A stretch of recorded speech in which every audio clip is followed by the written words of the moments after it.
Hello. Oh no. Hello. Hello. Hello. Today is May 21st, 2022 here in Korea, and it's been a while since I've done a live in the morning, and right now it's 11:11 a.m. It just turned 11:12 a.m., but yeah, if you guys want to make a wish from Korea time zone, but now it just changed. So anyways, I feel like long time no see, right guys? Because yeah, a lot of things happened to me this week. And so yeah, so like tea chatting not only about, what's the word? Tea chatting about not only the things that we usually talk about, but I also need to tea chat about my personal life too. And so this is just I just want to like just I don't know. I don't know. I just feel like it. Okay. So I just feel like it. Like, if it was like a few days ago, I wasn't feeling like it. But today, finally, and it's the morning time, I just like, let me just do a live right now before I do all my work. Yeah, that's all Shape of Love albums. And so, yeah, so I have so much work that I need to finish. And so, yeah, so I just wanted to just do this tea chatting live out of the way. And then I can go about the rest of my weekend working nonstop. But that's okay. That's what working people got to do. So that's what I'm going to be doing for the next few days. And so yeah, so I just want to just wanted to give lots of updates and tea chatting about lots of things. And like, I know usually people can't come at this time, but that's okay. If you guys are watching this on replay, no worries, guys. Okay, I know, like, yeah, time zone matching usually doesn't work out, but don't worry. All right, so yeah, let me just go ahead and get started first. Okay, so personal tea chatting time. Oh, well, first let me tell you guys the drink I'm drinking. So it's from Gongcha, as you can see. If you guys remember Gongcha, Monster X guys talk about it all the time, but I don't know if it's like really famous all over the world. But in Korea, it's like one of the most famous places to get milk tea stuff. And so I just wanted to treat myself and get another milk tea thing today. And so this is a Greek yogurt milk tea crush. So it's like a smoothie type of like texture. And yeah, it tastes like yogurt and milk tea mixed together. It's very, very interesting. I don't know if I recommend it, but I love yogurt and I love milk tea. So I thought combination should work out fine. But I don't know. I can't say it's super amazing. That's the thing. It's not super amazing, but it's okay. It's okay. And also, if you guys see on my sticker, it says on there May 21st, right? Today. But then I ordered this at 10:06 a.m., aka Jew honey time. So that's why I wanted to show it as well. It was kind of a coincidence. Yeah, not really, but yeah, anyways. So anyways, yeah, so celebrating Jew honey time as well. And that was when I ordered this drink. And so anyways, yeah. So tea chatting time. All right. While I'm enjoying my Greek yogurt milk tea crush. So, personal tea talking first. So, if you guys saw my last live, yeah, that was my latest last live, which I did like a few days ago. I talked about how I'm having home issues. So, brief summary. It all started last week when they randomly contacted me saying like, "Hey, the apartment below you is having water leaking into their apartment, and so we need to investigate and see if it's coming from your house." And so I'm like, of course, totally understandable, right? So investigating my house, and then the thing is, they kept coming every single day. Okay, so every single day, because they couldn't figure out what's wrong. Okay, and so they're like, it should be coming, like the problem should be coming from my house because it's leaking to the bottom apartment. But I'm like, if you guys can't find the issue, I mean, I don't know. And so anyway, so it took them 3 days. They even made a hole in my wall. So if you guys saw that, yeah, that I have a hole in my wall. There's still a hole in the wall. They still have not fixed it, and it's been like almost a week living with this hole in my wall. So anyway, so even made a hole in my wall to try to figure out where this leaking water is coming from. But then suddenly on the third day, I don't know why they didn't think of this on the first day, but suddenly on the third day, they just immediately come in and look at my shower. So the thing is, my shower, I don't see any water leaking at all. My shower looks completely normal. But then they immediately, yeah, go in to look at my shower, and they took it apart, and they're like, water is leaking from your shower. I'm like, interesting. Y'all made a hole in my wall when the issue was actually in my shower. And like, why didn't you guys look into my shower to begin with? Who knows? Who knows? Like, I do wonder, like, they looked into my bathroom multiple times, but they never thought that was anything about my shower. So I don't know how they figured it out, but yeah, on the third day, they finally figured it out was from my shower. So they saw that it was leaking inside. So like inside the wall or something. So like I couldn't see the water leaking, Anyway, so like they just figured it out. Okay, they figured it out. But then while they were fixing it, they were like, "Oh, this is not we're like, so they attempted to fix the water leakage, but then it didn't work. So then they realized, oh, we need to do something else. And I'm like, okay. And then so they did something else. And then they're like, okay, now it's all fixed. I'm like, really? So like I personally don't really trust whoever are these like experts trying to find like why does water leakage happen. Like it took them 3 days to figure out it was from my shower. Why didn't they think about that on the first day? But whatever. And then it took them 2 attempts to like fix whatever water leak, which sorry, whatever water leak was coming from my shower. And so they stayed in my house for 1.5 hours. 1.5 hours fixing my shower, whatever the water leakage was. And so I was just, I'm like, I'm so exhausted having all these people come in and out of my house and trying to figure out everything. And I was just, yeah, I was exhausted. Okay. So like, so this was basically my whole entire week of them trying to fix the issues in my house. But still it's not really over yet. They have to come back and fix my wall, but I don't know when that's gonna happen. So yeah, I'm exhausted, as you can see. So yeah, so like on certain days this week, I was thinking I really want to come do a live so I could rant about this, but I was just so upset and so exhausted from like this whole fiasco that happened to me, and so yeah, so I wasn't feeling it, but now this morning, Saturday morning, I just suddenly feel like finally I can talk about it, and so other annoying things that happened from this whole house water leakage fiasco is that one of the people that came to like help it. Sorry, what was so one of the people, I don't know what they're called, but one of the people trying to solve this issue, so like he is not part of the building staff, so he's like, I don't know, just like a specialist guy or something that came to try to fix everything. So he caused me the most issues because for some reason, first, he decides to walk into my house with no mask on.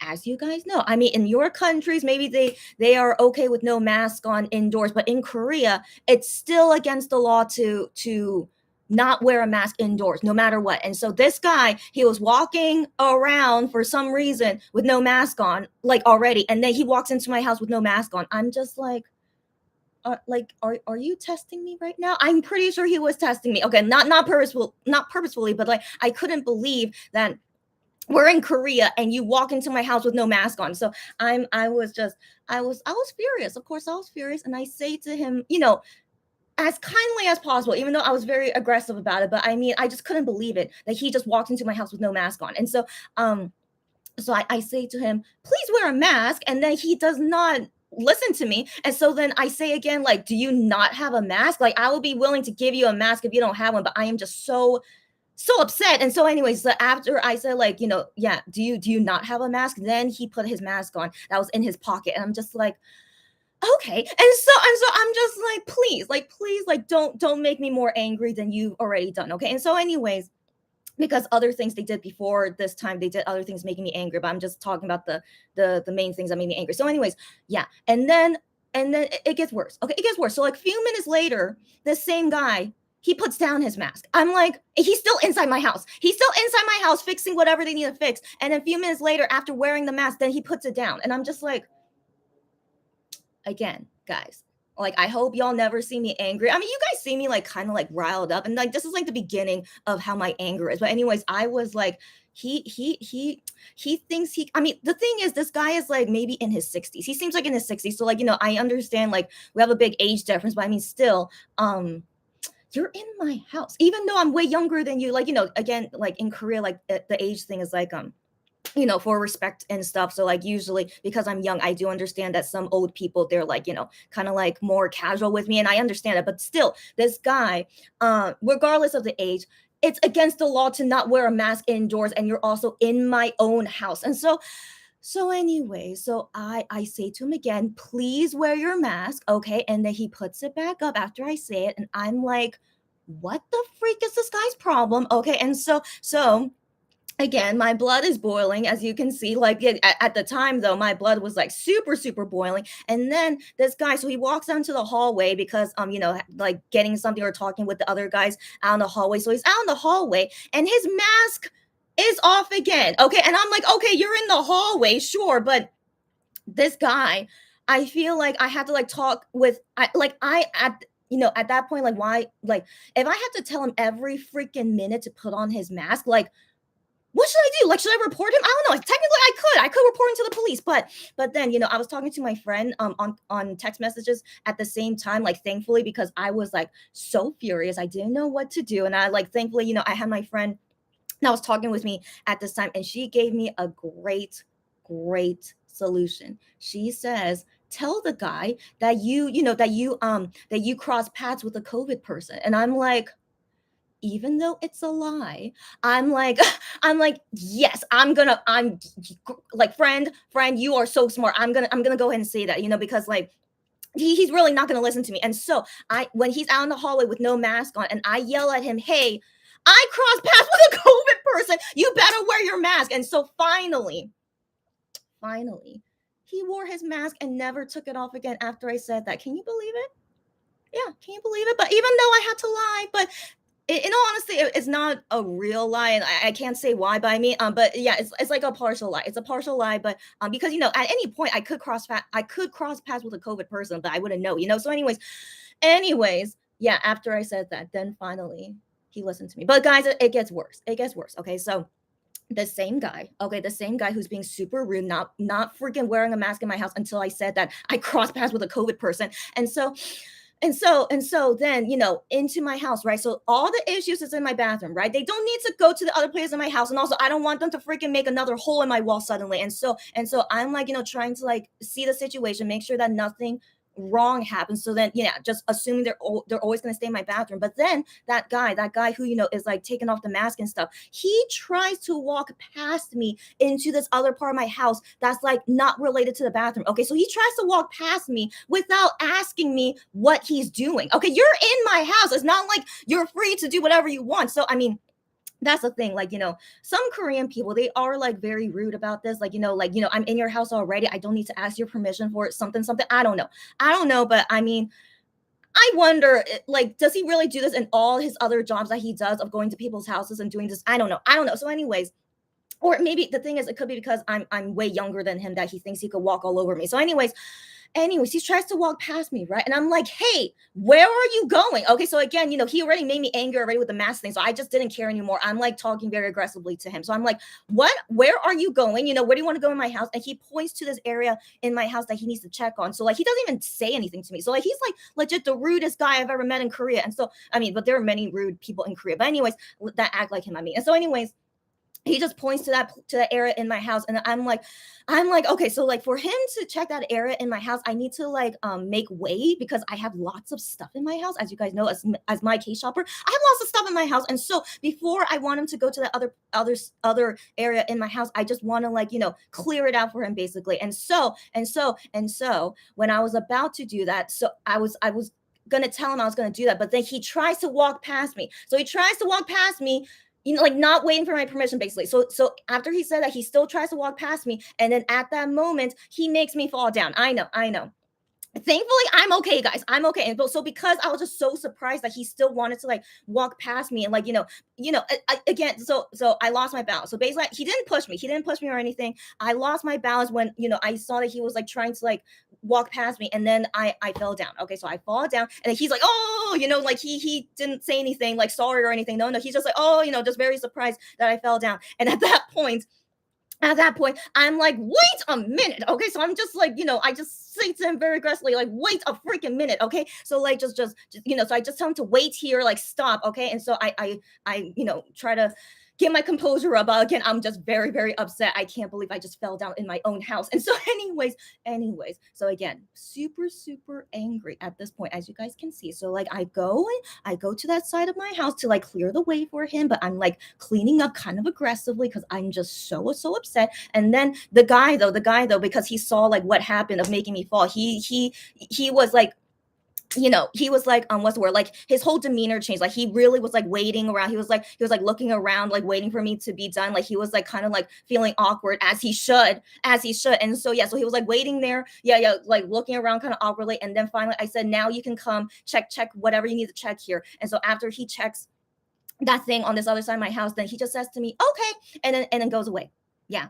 Yeah. So again, just this guy being, oh my gosh, just okay. Just again, most old Korean men usually act this rude. That's the thing, guys. This is not unusual for this guy to be this way. This is like actually kind of normal for old Korean men to be this way. But it's just very, very unfortunate. Like he's like this mechanic or like specialist. You go help people with these things, and like he's acting like this. But I mean, who knows? Maybe because he met many mean people while working on the job. Who knows? Maybe that's why he's this mean. So like I don't want to say like he's a terrible person, but just but just it doesn't really make it better that he made me so angry this whole entire day, and especially the mask like taking off the mask. That's like really really really past the line. But anyways, yeah, so dealing with all this, right? So dealing with all this, and then finally they finished fixing whatever they need to fix, and everyone was being very nice to me. So like they weren't at first. They were like kind of like like didn't really care about me, like, oh, see, we don't need to tell her about these things, or like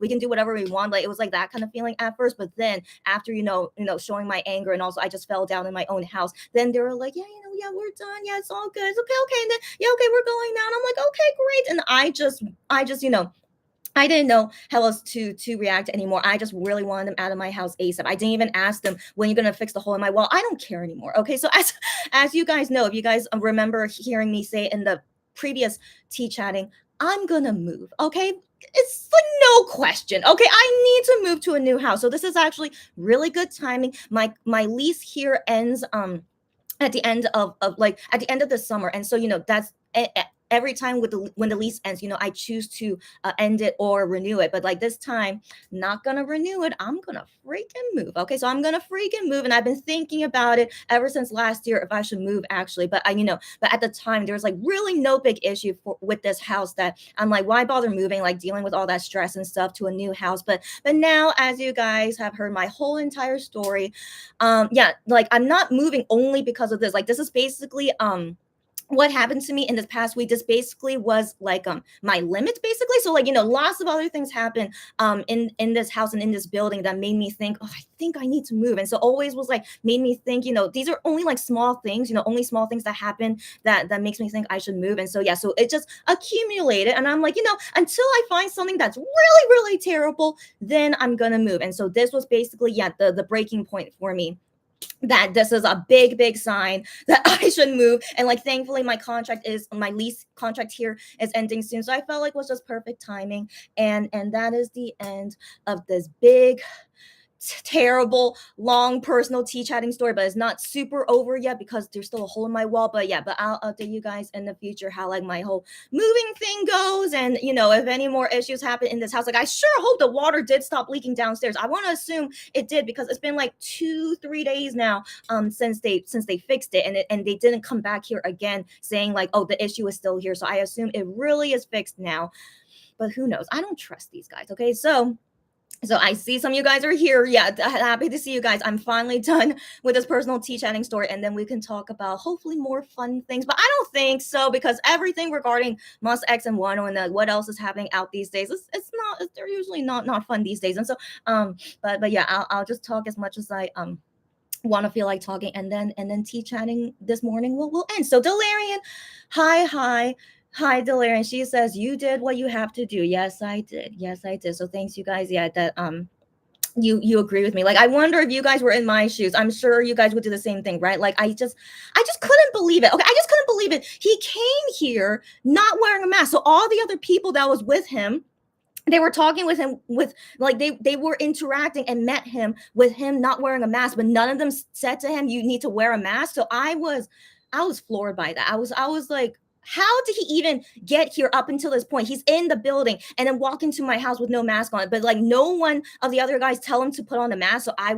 So yeah, not only upset with him, I'm upset with like everyone of the staff that came here. Like, why did they not say to this guy, you need to wear a mask before entering into the building or into my house? So I'm just like, yeah, so I'm upset with like just everything about that. And yeah, so I did what I have to do. I was the only one to say, you have to freaking wear a mask in my house. And so yeah, so I do remember after like I went through that whole thing of like trying to get this guy to wear a mask, then I saw the other guys like that are here fixing this issue. They also say to him, hey, you need to wear your mask. That's when they started saying that too. And I'm just like, Yeah, yeah. So anyways, just just kind of weird, kind of weird. Like I don't like in Korea, it's like common sense at this point. Everywhere you go inside, you have to wear a mask, and that's still the law here as well. So I don't know why the heck none of them say anything about him not wearing a mask. So that's why I'm gonna move. Okay, and then hopefully none of those guys had COVID. Let's sure hope not. But I always clean the house, like all the places that they've been to. I clean everything just to make sure. Hopefully everything is okay. But yeah, yeah. Anyways, just yeah, yeah. Anyways, yeah. Okay, let me move. Lulu, I was hoping to see you here. I mean, you're not sleeping yet, girlfriend, right? But yeah, Lulu, happy to see you here. And she says, "Hi, all. I'm listening to the rant, and we'll comment afterwards. All good. Yeah, yeah. So I think this is your comment afterwards, I guess." And then Lulu says, yeah, girl. Yeah, girl. To have workers without masks on would be really infuriating. Thank you so much for agreeing with me. Yeah.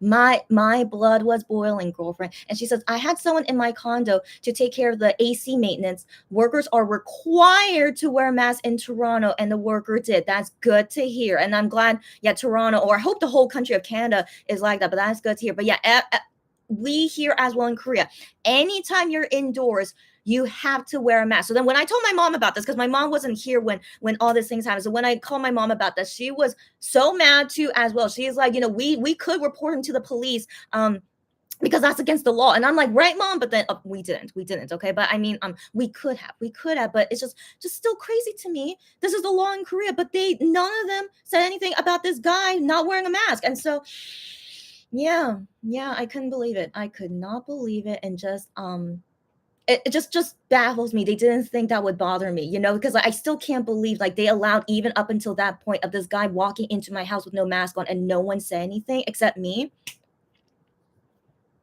Yeah, so that's anyways, but yeah, Lulu, thank you for understanding me. And yeah, I'm glad that Canada like has that rule, because I think USA, guys, is anyone here in the USA right now? Like, okay, you like, as you guys know, Monster X are in New York right now, but like I'm baffled at USA. No mask mandates, even when COVID cases are getting worse, they still are not mandating masks. What is going on? So let's talk about that in a bit. Unico, welcome you. Unico, I see all your tweets, by the way, but as if you heard my story, I am going through a lot right now. So like I do see your tweets, but I haven't really looked through into them. Like, also other people's DMs to me, guys. Like it's still like, oh my gosh, there's still so much I'm dealing with. But Unico, I do see your tweets, but I haven't looked into any of them yet. But thank you so much. Like, later when I want to cheer myself up, I'll see them later. So yeah, so Unico, thanks for that. But Unico says here, is he what you would call an ajoshi? Yeah, yeah.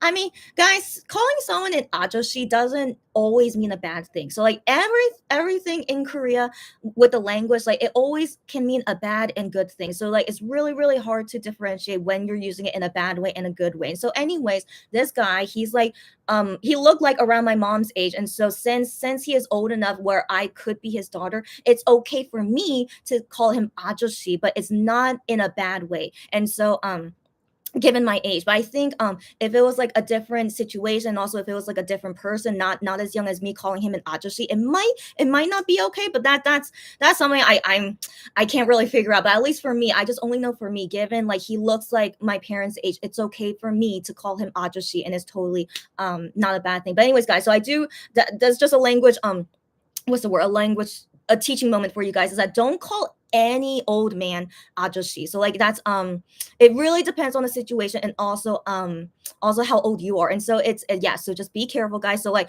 the best thing to do when you need to like talk to someone in Korean or whatever, the best word to use is just 저기요. So 저기요 just means hey, over there, not hey specifically, but you're not calling them by any name. So like calling them a word that's not any name or title is the best way to talk to any stranger, whether you think you know their age or not.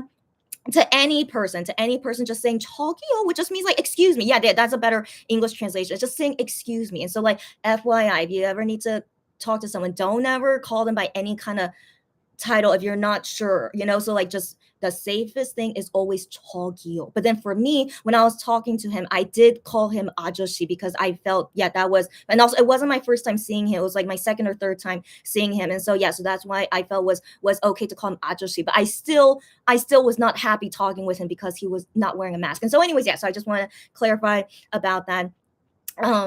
Yeah, like it's Korean language is always very, very tricky. But for now, we'll just call him as the rude guy that didn't want to wear a mask. Yeah, we could just call him that. Delaney says these people are thinking that COVID is all but over, and if you catch it now, it's a minor convenience. Right. Right. And so Korea, at least they're a little bit better about COVID. As you guys know, at least we still have this mask mandate only indoors though. So they recently ended it that you don't have to wear it outdoors. But still, one thing I like about Korean mindset, even when they're outdoors, they still feel better wearing a mask than not wearing a mask. But at least, it's not against the law to take off your mask outdoors now. So that's the only kind of freedom they have. But like for me personally, if I see and sorry, sorry.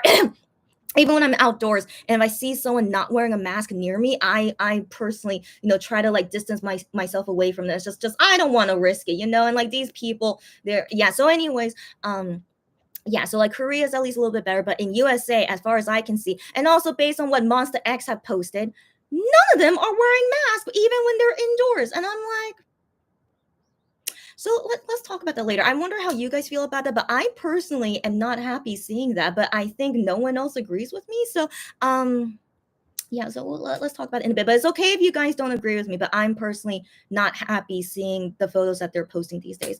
Oh, Unico says I probably misspelled that. No, I think you spelled it. Okay, I don't know if that's the official spelling, but how you spelled it, Ajashi, is not bad. Yeah. Unico says COVID is here to stay like the flu. Yeah. So that's the thing. I don't think COVID will ever be eradicated. Yeah. I don't think there will ever be a time where it would completely go away because COVID is basically like the flu. That's true. And so the thing is though, at this point, COVID is only 2 years old. It is not exactly like the flu yet. So like flu, how it came to be right now took 100 years, 120 years, something like that. So it took 120 years and COVID has only been here for 2 years.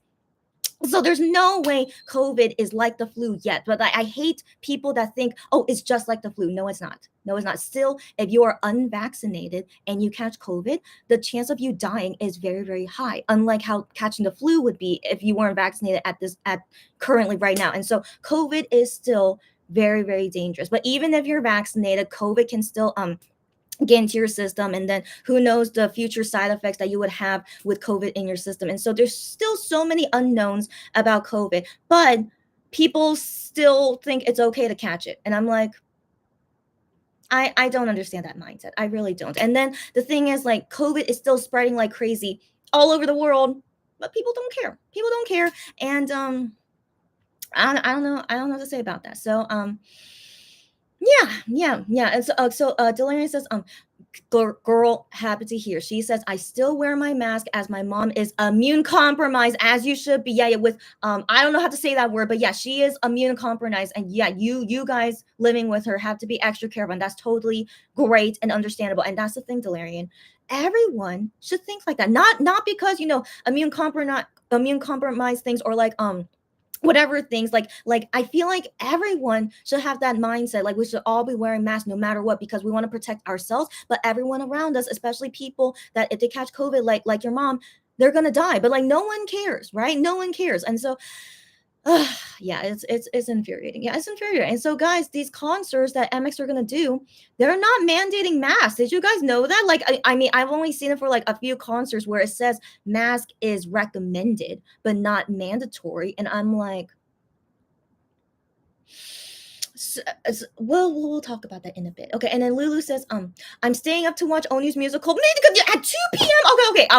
Okay, 2 p.m. Korea time. So like Lulu, maybe it's good timing that you're here, but I was thinking, yeah, you would be here because it's not super late for you yet in your time zone, but you're gonna be staying up all night to watch Onu's musical at 2 p.m.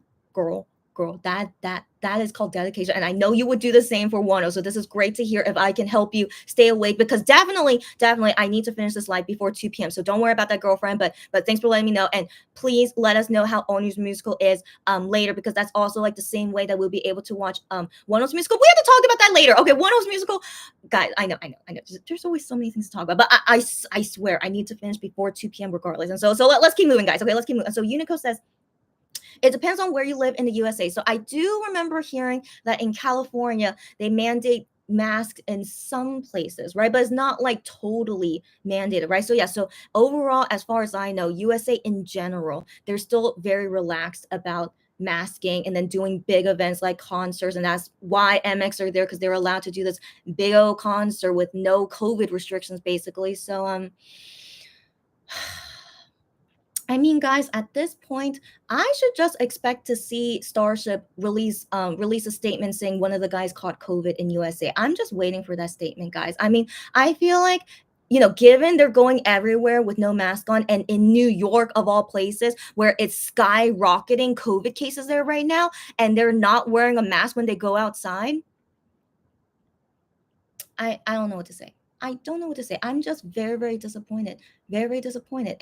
Um and and also, they're gonna come back to Korea eventually. And if they bring COVID into Korea, I mean, not that COVID is not in Korea yet, but I mean, just them as a Korean citizen, they're doing things like this abroad before coming back to their home country is just, yeah, and then just it's just irresponsible, in my opinion, just irresponsible. Also because they have 10 concerts they have to do in the USA, and if you catch COVID, then the whole concert tour is going to be canceled. So why are they being so irresponsible and not wearing masks when they go outside? So I'm just it just doesn't make sense to me. So I want- let me rant about that in a bit. So like okay, so Lulu says the government reinstated mask wearing on transit and indoor settings until June 7th for Lulu. In Canada, in the whole country of Canada, until June 7th, which is only 2-3 weeks away. But they could extend it. They could extend it, right? But till June 7th, really? Okay, but Lulu, keep us posted. But I'm glad they mandate mask at least. It's way better than how USA is doing. So yeah, good. Sarah, I was wondering if I would see you here, girlfriend. I know usually in the morning I don't see Sarah and Cherry, which is totally understandable. Sarah, happy to see you here. I just ranted a bit about my personal situation, my house and stuff. But then yeah, so I already finished ranting about that, and now we're gonna be ranting about Monster X and Wano stuff, I guess. And then I need to go very soon. So yeah, but yeah, just one update to anyone that just came right now. Lulu says we are also I know I saw the news. I saw the news, Lulu. Monkeypox. So I did not know that it was already in Canada. And so yeah, she says we are dealing with monkeypox in Canada. And so the thing is, I saw like a couple days ago that the first case of monkeypox in USA, Massachusetts, if I remember correctly, just happened a couple days ago. And I'm just like, and MX guys are really still gonna go around not wearing masks. And so guys, so like I researched about, not research, but I mean I found out info, it just came to me. And so anyways, monkeypox is less contagious than COVID. All right, so I do want, if any of you guys don't know about the details, let me tell you all the details about it. So monkeypox, less contagious than COVID, but here are the ways that you could catch it from someone, is that if that person who has monkeypox touches something and you touch that, you will get monkeypox. So that it's but they say it's less contagious, like as in, like, not from, you could get it from droplets from breathing though, but still, they say COVID is still more contagious than monkeypox. But still, in general, yeah, if you touch something where someone else have touched it, you could get monkeypox from that. And of course, if you touch that person in any way, of course you're gonna get monkeypox. And so, guys, just and also the death rate of monkeypox is very, very low, but still, it is a terrible virus to get regardless. Okay, and so FYI, just like how we are doing with COVID, just make sure you wash your hands frequently. Do not touch things that are, don't touch people, don't touch things that are dirty. Okay, but just always wash your hands often, and always wear a mask. Like, you have to. Yeah, like, guy, wearing a mask is like the biggest defense from catching any kind of sickness. But people are so against wearing masks, still does not make sense to me. Like, I don't know why so many people in this world really, really think wearing a mask is so terrible. Like, it's like it's still something that still confuses me to this day, why people are so against wearing masks when it will protect you from really, really terrible viruses. But anyway, so guys, so yeah, just keep that. So monkeypox is not here in Korea yet.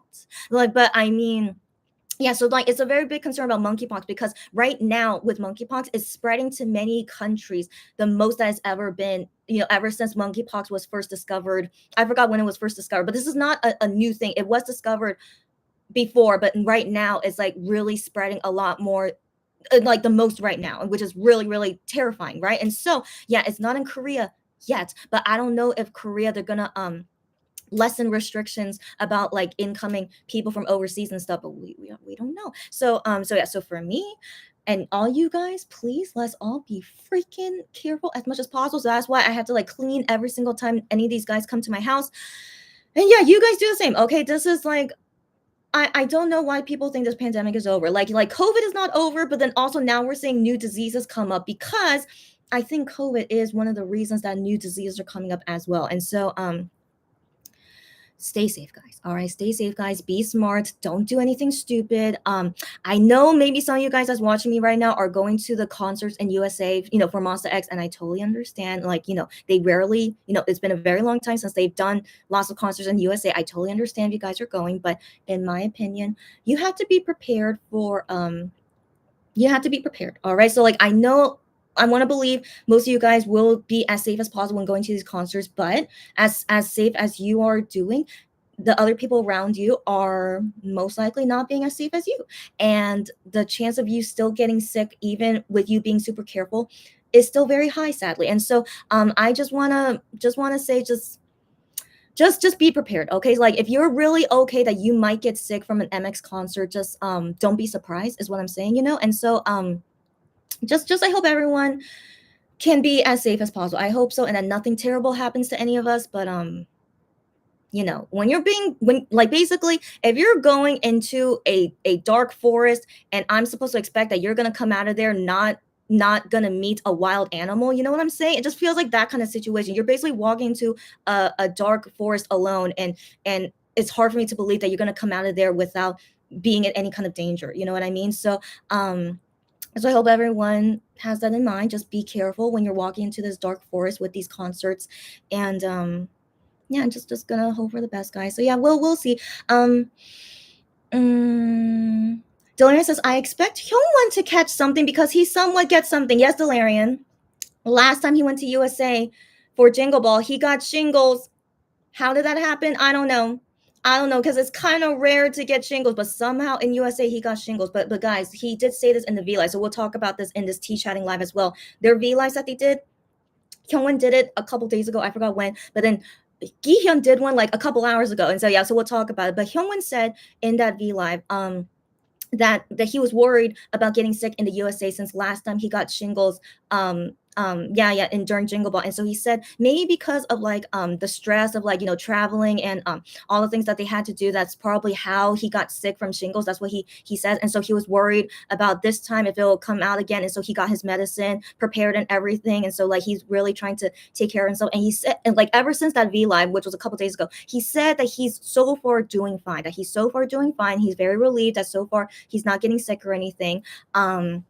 So that's a relief. Okay, so even from going to Germany and then now to New York, still Hyungwon and all the other MX guys, I assume, are all fine. Just only dealing with jet lag. That's the only thing they really complained about, is just jet lag. But everything else they seem fine. But as you guys know, Minhyuk and Hyungwon went out. They posted on Instagram and Fan Cafe. They went out with no mask on. I'm like, they have some guts posting that on SNS and fans, but it seems like their fans, no one seems to care. Right? I think I was the only one that commented, "Why are you not wearing a mask?" In my opinion, because it doesn't seem like anyone else cares. But yeah, Monster X tweeted, it's just a news article about their 7th year anniversary party. We'll talk about that later too. So, anyways, yeah. So I just wonder, am I the only one that's upset about this? But then again, I think most fans are like, well, there's no mask mandates in New York City, so I understand why they're not wearing masks. Like, yeah, I understand that too. But it's like, isn't it so irresponsible? They have to do 10 concerts in USA, then go to Japan, then go back to Korea, and they don't care about catching COVID. So so guys, I wonder, do they not have masks? I wonder. Okay, because Gion said something in the V Live, but I couldn't hear it clearly. I need to wait to see with Korean subtitles. But I wonder, did he say something that they don't have masks? And I'm like, why would you go abroad and not pack a lot of masks? So I don't know. I'm not sure what exactly is the situation. Like if they're only given masks when they go to the airport and flying or something, but they don't get masks when they go out in their free time or something. But why do they not pack their own masks? And I'm not sure if I heard him correctly from Guillaume's V Live, but if really they don't have masks, but still, if you don't have masks, you should not be going outside then. But they, since they're in New York and they rarely can go abroad because of COVID, like I can understand they want to go outside and enjoy it, but to risk themselves catching COVID, yeah, I just see it as just so irresponsible. So everything about MX these days is not making me happy, guys. So some of you guys, yeah, sending me like some MX stuff and like talking about MX stuff, like yeah, is some of it is like fun news. Of course, some of it is fun news, but most of the time they have not been making me happy. Okay, so like I just feel like at any point they have to be catching COVID if really they're being this careless of not wearing masks everywhere they go in USA. So yeah, and then they're going to be doing concerts soon with majority of people there not wearing masks as well, and it's an indoor venue, right, guys? Like, is it really safe to say they're not going to catch COVID from any of this? So guys, again, if any of you guys disagree with me, I totally understand. This is why tea chatting exists. It's a two-way street of talking, and so I just really, I really like to just get my thoughts out in general, especially talking with fellow fans, that understand why I'm frustrated. So yeah, so that definitely helps me at least just to at least get it out. But of course, if anyone disagrees with me, don't worry about it. Two-way street, respectful conversation. That's all it is. So yeah, okay. So let me keep reading comments. Um.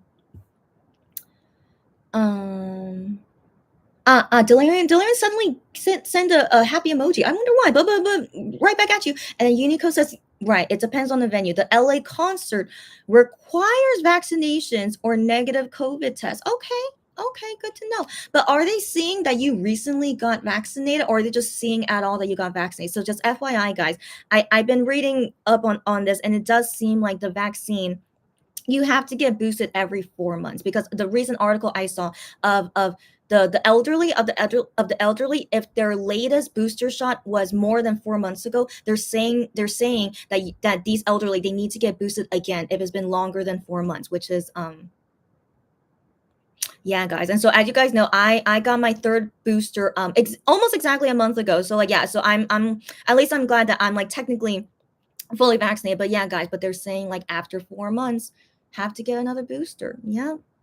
Yeah. So it's kind of terrifying to think that after only a few months of getting the vaccine, then if I catch COVID, after this vaccine wears out, then, I'm technically considered like unvaccinated. You know what I mean? And so, yeah, terrifying to think about, right? And so, guys, like that's what they're saying for now. That's the recent article I saw of like they just said to the elderly, if you, yeah, more than 4 months, go get boosted again. So, yeah, and I assume it should be the same for us young folks, right? But then again, yeah, we have a stronger immune system than older people, so maybe we can wait longer than 4 months. But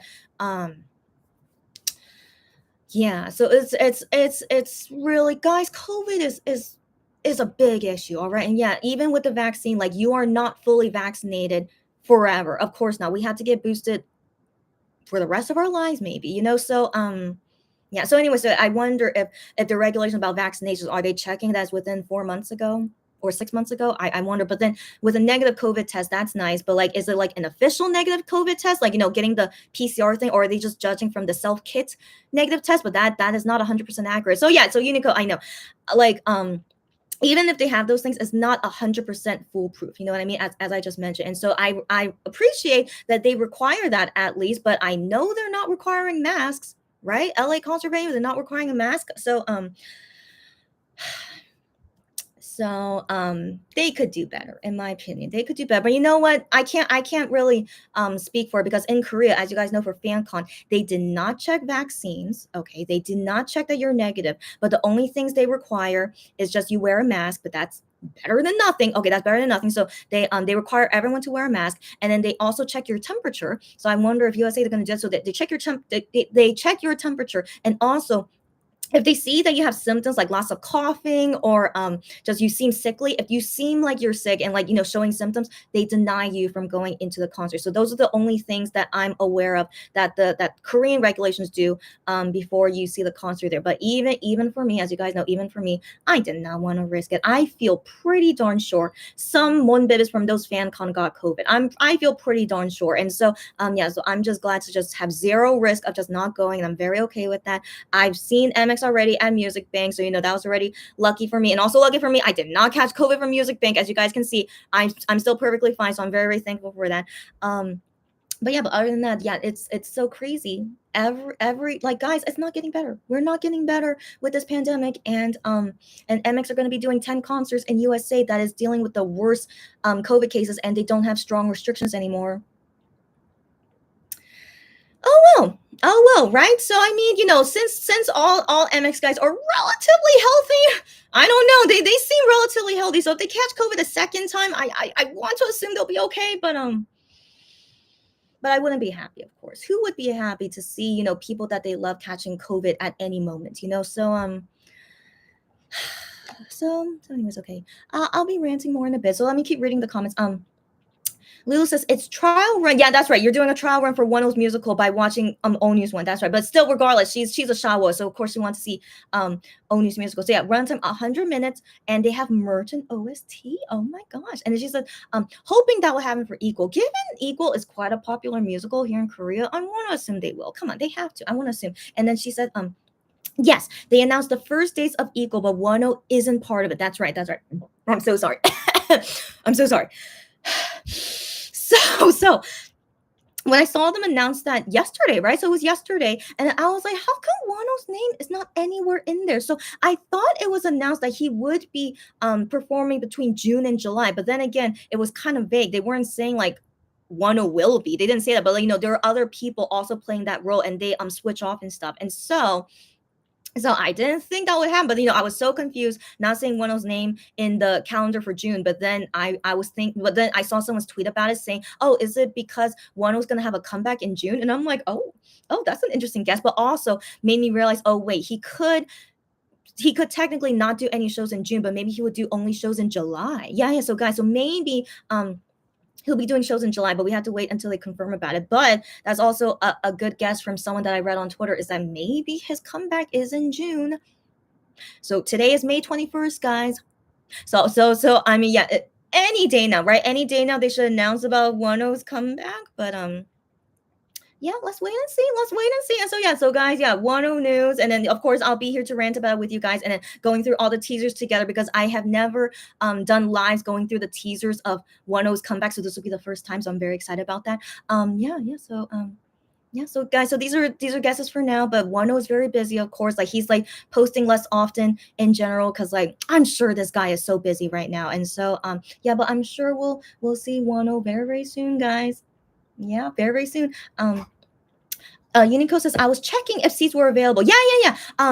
So the ticket sales on online stream as well. So it starts on May 24th for the June dates. But guys, Wano is not in any of the June dates, so don't worry about that. Okay, so until we see his schedule for when he does appear in the schedule, and then when those ticket sales open, yeah, then they'll announce it. But I'll tweet about it if you guys want me to tweet about it, since I don't, well, no, I think they say it in English, don't they? But if you guys, yeah, want me to tweet about it, I don't mind about it, just to let everyone know like what's going on with him, and about the musical and stuff. Unico says, I've never heard of monkeypox. It's okay, girlfriend. It's okay. Like, I don't know how often you guys read the news, but I do recommend to like read the news, every so often. And yeah. So like I read the news every day, and like one of the top stories that I keep seeing is about monkeypox. And then I also recently saw an article where like Australia in the like ever since monkeypox was first discovered, this is the first time ever since its discovery that Australia got its first case of monkeypox. So they're kind of like freaking out about it already. And so I'm like, terrifying. It's really spreading a lot to countries that never saw monkeypox before, and so that's why I'm a little bit worried if it's going to come to Korea eventually. So yeah, so anyways, guys, it's already in Canada, USA, in some European countries, Australia, and of course from Africa. I think this originated from Africa, so it's already in some African countries, and I don't know about South America. Yeah, I didn't see those stats, and so yeah, so that's all I'm aware of. But guys, it's not more contagious than COVID. Like I said, like COVID is still worse than monkeypox, but it's still concerning. It's still concerning, and just everyone be careful, stay away from people, wash your hands often, wear a mask at all times. Yeah, that's the best that we can do to protect ourselves. Sarah says, Wano not being part of the first performances makes some believe. Yeah, Sarah, you said it before I even read your comment. Yeah, makes some believe his comeback will be the beginning of June, but who knows? It's very possible. Yeah. I'm honestly thinking like he has to be busy with something in June, like for sure. He's busy with something in June, but for now we're guessing for now. Yeah, that it might be his comeback. I mean, that seems reasonable to me. But then again, Sarah told me about this. Some backup dancers that that's from Team 10. So some of them flew to USA.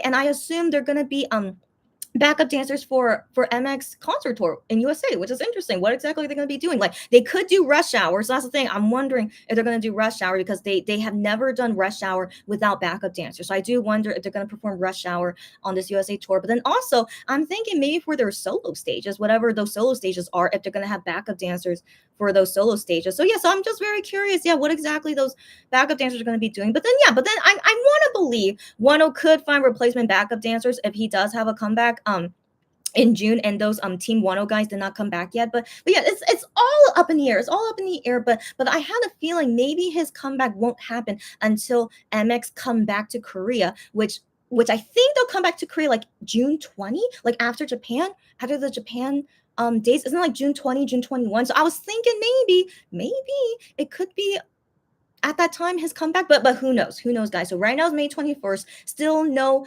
teaser of anything of his comeback. So if they were to start at any moment, like if they do tease at any moment at this time, then that means the comeback surely should be mid-June, right?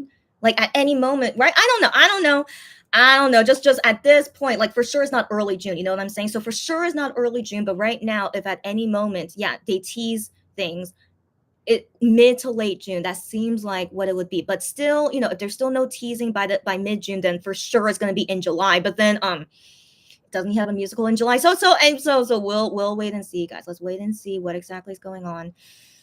Yeah. So for now, that's just all speculation until we see more details later.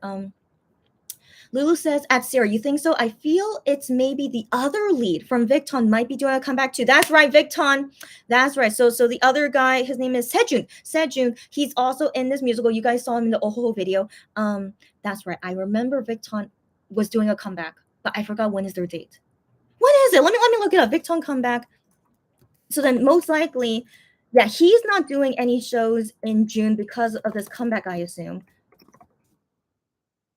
Yeah, they're confirmed to make a May comeback, but it doesn't say the date. It does not. Oh, wait. It says here at the end of May. It's technically almost end of May right now. Okay, so Victon, guys, end of May. And so that's why so that makes sense. He's gonna be missing some June shows for sure. But then what about Wano? Okay, yeah, all speculation, guys. But Victon is end of May, and then we're gonna guess maybe Wano is like late June, right? There's no way it's early June, right? At this rate, right? So it must be late June at the earliest for now until we see if any more things come up. But I know speculation, guys. So let's wait. Just at any moment, prepare for Wano comeback. Is there like a shorthand for that? Wolo? No, wait. Wolo is Wano solo. What's the shorthand for Wano's comeback? One back? Okay. So anyways, let's prepare for one back at any moment, guys. At any moment. So so just FYI, my feeling on that. Sarah says, at Lou, that also crossed my mind. About Victon comeback. And then Sarah says, Sarah, I should have just read your comment. Like, I swear she answers me before. So Sarah says, if I'm not mistaken, Victon is having a comeback at the end of May. You're exactly right. I just looked it up and you're exactly right. Sarah says, I totally missed Gion's live. No worries. So Gion's live was at 9 a.m. Korea time. So Sarah, maybe you were asleep at that time, but girlfriend, I will usually be asleep at that time too. But I somehow caught it. So we'll talk about Gion's live in a bit. Lou says, interesting that the signed members were the only ones doing the V Live. Let's not think about that, girlfriend. Let's not think about that. Let's not think about that. Okay, so here's the thing. I know that seems suspicious. That's true, but here's the thing. Thinking about their past V lives when we didn't know about that news yet. Usually Hyungwon and like for sure Gian is does it the most. Okay, he always does it the most regardless. But then Hyungwon, um, between Minhyuk, Juhani, and IM and Hyungwon, out of these four guys, Hyungwon does the most V lives. Right, guys? You guys get what I mean, right? Yeah, the other guys, they don't do it. Juhani does it the least. Juhani does it the least, so that's not surprising. And then IM would be after him, and then Minhyuk. I can't remember Minhyuk doing lots of V lives when they were abroad, and so yeah, but I do remember Hyungwon. He did do a lot of V lives, usually abroad, and then yeah, and then of course Gion does the most. So yeah, so let's not be suspicious, Lulu. That's kind of normal. Hyungwon and Gion doing V lives as of right now, but like I want come on, they have like nine. Okay, so after New York they have 9 more concerts to do after that. If it's only Hyungwon and Gion doing V lives for the next few concerts, no, I've never seen any of them do that before, so I feel pretty sure the other members will pop up. But the thing is, IM and Juhani, they do it the least, so we don't see them often. Like it's not a big deal in my opinion. So yeah, but anyways, yeah, anything about their contract, guys, I don't want to think about it. Okay, so like who knows what exactly is going on. But I mean, one thing that I think is curious, how come none of them are doing promos or interviews this whole time that they've been in New York? Let's talk about it in a bit. So like it's very, very weird. None of them are doing any promo stuff. What was I gonna say? What was I gonna say? What was I gonna say? Okay, okay. But anything about their contract? Okay, anything about their contract? I just don't want to think about it. So the main reason why I don't want to think about it is that knowing that Monster X is not going to exist in a few months from now, who knows? Like if really this news article is true, then that means Monster X will break up technically. You guys get what I mean? And so like, should we really accept it as like 100% fact that Monster X is gonna break up? And the thing is like, no, if that is 100% true, but again, nothing is 100% true. It's just this random news article that said that. And so anyways, just that thought that Monster X is going to break up, and you guys know I'm ultimate bias OT7, but just knowing that Monster X won't exist anymore, that's going to break my heart. And so I am not letting my heart be broken, since I still can't say for sure that's going to happen. You guys get what I mean, right? So that's why I just, in general, I don't want us to think anymore about that contract, that article, until for real is 100% true. And then the members talk about it, and then when they give their goodbye letters,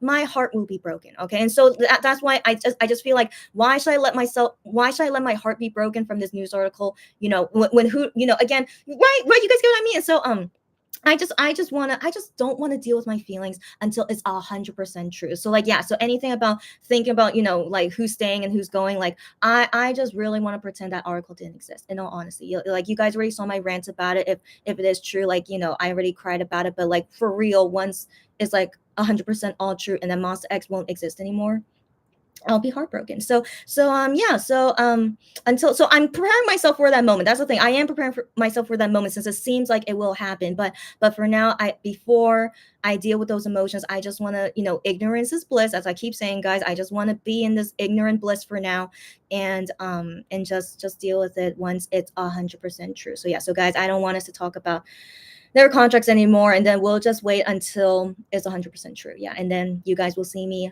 breakdown. I mean, not like dramatic breakdown, but like, you guys will see my heart be broken. Okay, and so yeah, and if you guys want to join me on this heartbreak party, it's gonna be a let's go party. Yeah, so just FYI about all that, and so let's not talk about it anymore. Lulu says the jet lag is taking its toll now for sure. 1,000%. Like, Gion is so full of himself. Like, okay, guys, I swear he's still my ultimate bias. I swear he is. But I'm still not 1,000% happy with him. Of course not. But like, he has yet to what's the word, to make me like him. Not even from his recent V Live. So anyways, guys, he's so full of himself. He's always like this, but I'm like, gosh, this guy. So anyway, so when they went to Germany, which is only like a 7-hour difference from Korea, so it's only 7-hour difference. It's not that big. And so anyway, so he goes to Japan. Sorry, it's Japan. He goes to Germany, and he wrote on private messages, "Oh, I don't have any jet lag. I think I'm not able to get jet lag anymore." So like, he's like just being full of himself. He's like, "Oh, I must have been jet lag, blah blah blah." And I'm just like, okay, good for you. Maybe you're still young enough to not deal with jet lag. But then I was thinking it's only 7 hour difference. But I mean, yeah, who knows? But still, to not feel any jet lag from a 7 hour difference, I mean, good for you. Okay, but I was like, he's being so full of himself. And so, anyways, then they go to New York, and I don't know the time difference from Germany to New York, like how much they had to adjust to it. But then Kion says, "Oh, I'm yeah jet lag here in New York. I it's more serious here," and I'm just like.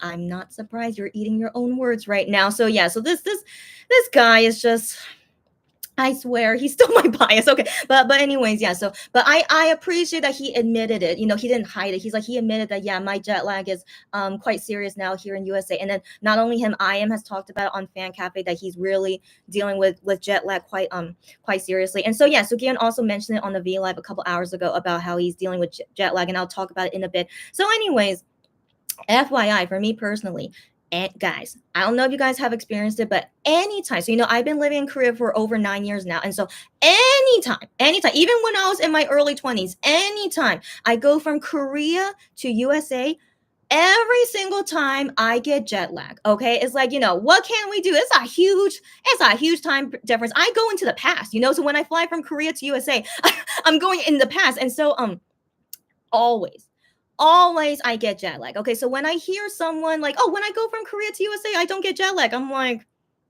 really? So like, like, I may, of course, it could happen. Like you're a very very rare species, I guess, but I think it's very very normal when you have that big we have that big time difference, you get jet lag. And so I always get very serious jet lag when I fly from Korea to USA. Like I have to sleep for like 2 days. I think after sleeping for 2 days, then I finally get adjusted. I think so. I think 2 days. And then but when I fly from USA to Korea and like going into the future, for some reason my jet lag is not as bad. I don't know why. So yes, but then again, I lived most of my life in USA. You would think my body is more used to USA time, but I think by now my body is more used to Korea time for some reason. But yeah, but anyways, flying from USA to Korea, I still get some jet lag. Of course I do, but I don't feel as serious, like as sleepy or tired as I do when flying from Korea to USA. And so anyways, they all should be having jet lag. If they don't, then they're just a rare species, And so yeah, so I'm just when I see them talk about the jet lag, I'm like, of course you should. Okay, of course you should be. And then and they're complaining about it, and I would do the same. I would complain about it too. But then surely given they've been in New York since Monday, right? Since Monday? Sunday, Monday. But anyway, so yeah, and their first concert is on Saturday. So surely they'll be fine for the concert tomorrow. That's right. Even though it's technically today here in Korea, but time zone difference. It'll be happening tomorrow for me here in Korea, but you guys. Anyway, so yeah, they're gonna do their first concert very very soon, and I'm sure we're gonna be seeing lots of people tweet about it, but in all honesty, guys, I'm not very excited to see what this concert is. Like, Hyungwon gave a spoiler saying there's going to be lots of new things in this USA concert. And I'm like, of course it would be. You guys are doing individual stages. Of course, that's the biggest new thing. And then who knows if they're going to be performing new songs. But like, if I had to guess, it should be like the Dreaming album new songs, if they are performing new songs. Or, I mean, we haven't seen them perform some songs from their Korean albums, but I mean, oh, would they really? I don't know. And so anyway, so we'll see what lots of new things they're going to be doing. And then Gion, the only spoiler that he gave about the concert is just them doing individual stages, and that the members said that Gion's individual stage is really quite good. Like they're just like, oh, it's not bad. It's quite good. Yeah. And so Gion, of course, like boasted about it. He's like, oh, they said my stage was quite good. And so he gave that spoiler just saying, yeah, but we'll see what it is, and then we'll see if maybe they're like gonna take off their clothes. Guys, I'm probably one of the rare members that is not into them taking off clothes. Okay, I'm only used to it for Wano, but the other MX guys, we'll talk about it later. So Lulu, yeah, I didn't really respond to you a lot about those selfies they took, but we'll talk about that later too. Okay, so one second. So Sarah says, at Lulu, you are right about yeah, but let's not talk about those things anymore. Sarah says they can always buy masks. That's right, Sarah. Thank you. Why didn't I think of that? Okay, but the thing is, I did hear from some USA customers is that masks in general are not widely available in USA, and also they're expensive. Is that right, guys? Anyone here who's American? Is that right, guys? And so what's the word that disgusts me. Yeah, that disgusts me. USA is still doing terrible with COVID, and they don't have masks readily available and they're all very expensive, then of course no one would want to wear a mask, right? So I'm just, yeah, so that's very so anyways, yeah, but they can always buy masks. That's right. They're rich. Okay. It's not like they're poor. Okay. So Monster Eggs are rich. They can buy their own mask there. But yeah, even if they don't pack it themselves. Thank you for reminding me. That's right. That's not an excuse. That's right. Even if they don't have masks, they could buy their own mask. Yeah, but I just wonder if in New York it's really hard to buy a mask. I don't know. And so if you guys can attest to it or not, let me know. Sarah says they've been to the USA a few months ago though. Yeah. What does that mean? Yeah, I don't know why you mentioned that, but yeah, that clarify for me why you mentioned that. But yeah, they also been to USA, yeah, for Jingle Ball a couple months ago. Yeah. Lulu says, yeah, there is no mask mandate in New York City. Yep. And but Lulu says, I would wear one if I went. Yeah, I hope everyone would. I hope they would, but Amex is not one of them. And then in their photos, I see all the people around them not wearing masks too, and I'm just like, despicable, just despicable to me. But by the way, I see all the news about New York City, that New York City government, they say it's just so ridiculous. They say we highly recommend people should be wearing masks. They say that we highly recommend you guys should be wearing masks, but we're not mandating it. Does that make sense, guys? Like, I understand you want to give people the choice. I understand because Americans are all about freedom of choice, which is so stupid in my opinion. Okay, so anyway, but when it comes to public health safety, they think like, oh, it's like it's is taking away my freedom of choice. I'm like, when it comes to public safety health, you should not have a choice. Okay, so anyways, yeah, so because of that, but they highly recommend, but of course no one is going to listen to it. Okay, so it's like yeah, I just really hate that mindset that we have to respect people's choices. But when it comes to a deadly virus that could kill, like USA, I saw this in the news, USA already hit 1 million deaths from COVID, but I'm sure it's a lot higher than 1 million, but these are the only ones reported that died from COVID. They hit 1 million recently, and I'm just like, still no one cares. Still no one cares. And I'm just like, all right. Yeah. So anyway, so Sarah says, he like Wano can still have shows end of June and July. That's right. He could, and yeah, then we just wait and see until they announce it to us. Sarah says Wano is very quiet, so comeback is probably very near. That's true. Very possible because of him being quiet these days. Yeah, but I just assume he must be so busy. Comeback, musical, and whatever stuff he might be doing. Yeah. So I'm sure like he's a busy guy. Sarah says, yeah, the most known members of Team Wano are in the USA right now. Yeah, very interesting, right? Very interesting. And so I do wonder if maybe Wano's comeback is being delayed because they want to wait for those guys, those backup dancers to come back. But then again, yeah, Sarah mentions to me like he could replace them with other dancers, but then again, maybe he doesn't want to, So like, yeah, so we have to wait and see, and also see what those backup dancers do in the Monster X concert. So yeah, we'll wait and see. But yeah, guys, just FYI, I'm not gonna be super excited about the concert. Like unless they announce like that we're gonna leave Starship and Monster X is not gonna break up. If they announce something like that, that's the only thing that can make me happy. Like guys, yeah, I'm like really serious right now. So like it's like with everything going on with my life and then seeing MX guys, like everything they're doing is just not making me happy. Like I'm at the point where like the only thing that can make me happy is them announcing that that Monster X is not breaking up. That's basically the level I'm at right now. So like, let's say for example, they perform Broken Heart at the concert. Like I thought about it. Like what if they perform like my favorite song at the concert? Like what if they perform Broken Heart? I doubt they will. But what if they perform Broken Heart? Like of course, I would be so ecstatic. That's still not going to make me happy. Why they decide to perform that in USA but not in Korea, and also I can't online stream it, so it's not like I could even see it. So I would still not be happy. Okay, so like regardless, whatever's going to happen at this USA concert, and like if Gian takes off his shirt, no, it's just I'll just be like, oh okay. I'll just be like, oh, okay, but yeah, I just wanted to warn you guys, like I'm just overall like everything going on. The only thing that can make me happy is if they announce they're not going to break up, and so like an OT7 comes back, that's of course like what are the chances of them announcing that anytime soon? Of course not. And so yeah, so I'm just gonna observe the concert, based on what people post on Twitter. I'm just gonna observe and see everyone's comments about, just be like, okay, and see the fan cam and stuff. I'll just be like, okay, that's all I'm gonna feel. So yeah, guys, so if you guys don't see me, yeah, super excited. I hope everyone understands. I'm just not I'm just not in the mood. That's basically it. I'm just not in the mood, and MX guys keep making me, not happy about them. So yeah. So anyways, yeah. Just one. Okay. Um. Lulu says Equal the Musical has their own Instagram account because they're pretty popular, so I'm not surprised. Uh, Sarah says, yeah, mid to late June sounds about right if they will start teasing it. Yeah, girlfriend. Yeah, girlfriend. So if at any point they start teasing it, yeah, mid to late June. But until then, yeah, if we don't see any teasing by early June, then at that point might be like late June, early July. And so yeah, so we still have to observe and see. Yeah.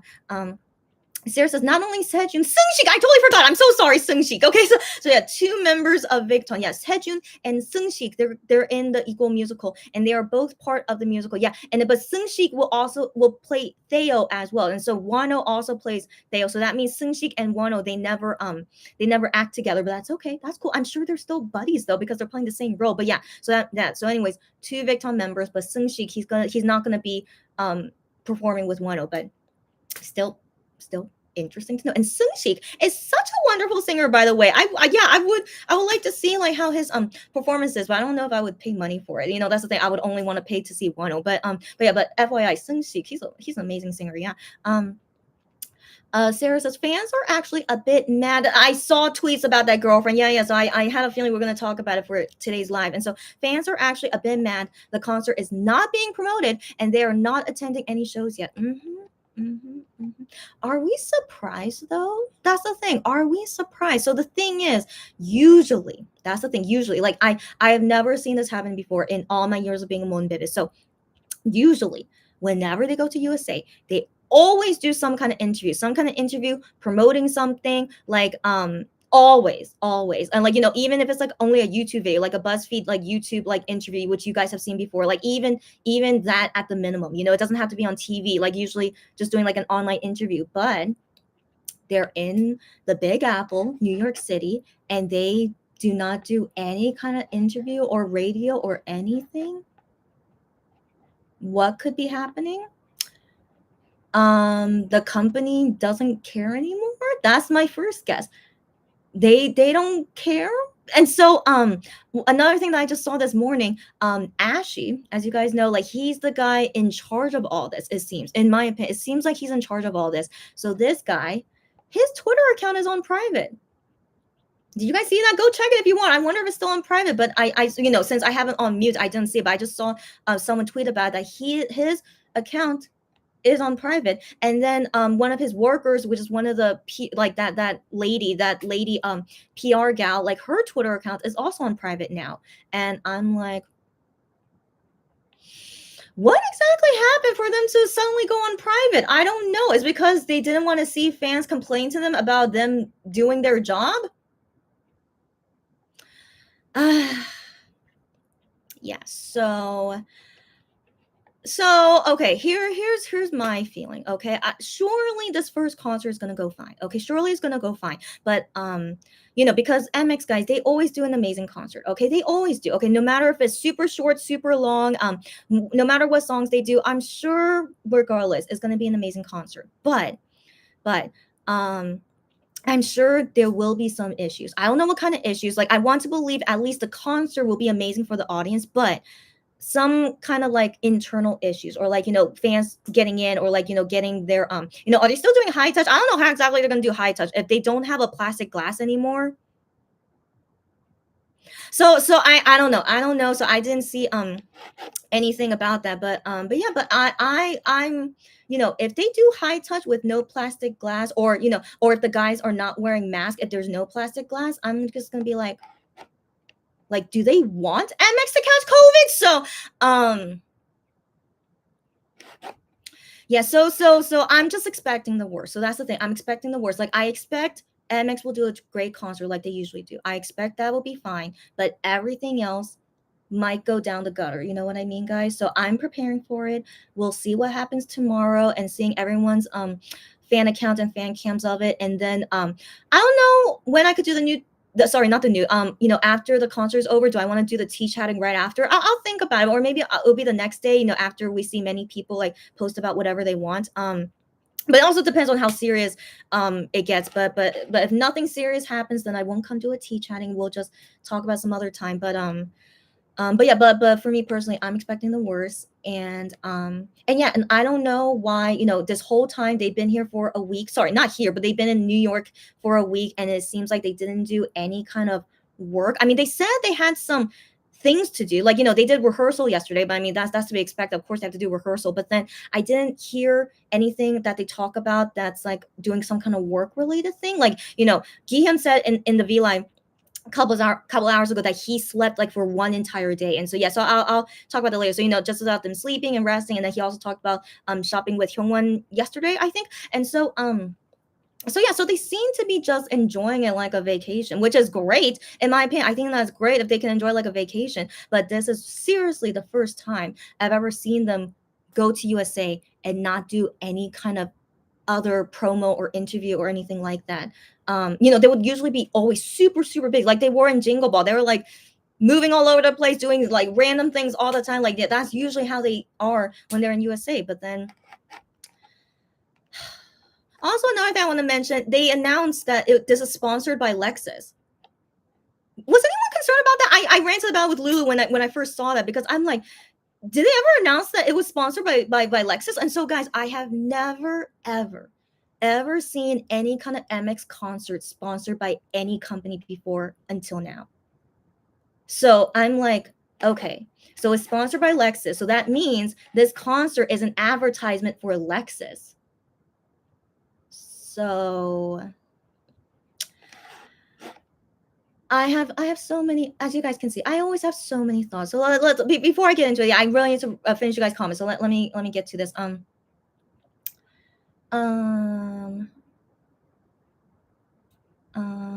Lulu says, when they were in LA last year, it was Hyungwon, Minhyuk, and Gion popped in discussing the Perilla leaf debate. I know, guys. I still really want to talk about that with you guys. And then now recently they're talking about the peeling shrimp debate. Guys, I really talk with you guys like more in detail as to why this is such a big deal in Korea, because I'm sure to you guys it's like, why is this such a big deal? But it is a big deal in Korea. And so anyways, yeah, when they were in LA, yeah, the trio of them did a V Live, and then yeah, I just remember randomly during the whole Jingle Ball thing. Yeah, I know Gion, he always does V Lives often. Even during MX7, he always no 10 did V Lives the most. Yeah, no. After 10 left, then Gion did more V Lives. Anyways, so yeah. Anyways, always Gion did the most, and then I think after him was Hyungwon. I just remember seeing lots of Hyungwon V Lives, and then yeah, and then anyways, yeah, so let's not think about that. They're just doing what they usually do, in my opinion. But the only thing that will be a concern is that after this whole USA tour is done and only Hyungwon and Gion did the V Live, then I would be concerned. So right now it's still early. It's only one V Live each. And so yeah, but if we never see Minhyuk, IM, and Juhani doing a V Live, then I would be concerned. And so let's wait until more of the concert happens. Sarah says, something that never changes is Hyuk US States? Hyungwon with Minhyuk. Yeah. So yeah. As you guys know, they're best buddies.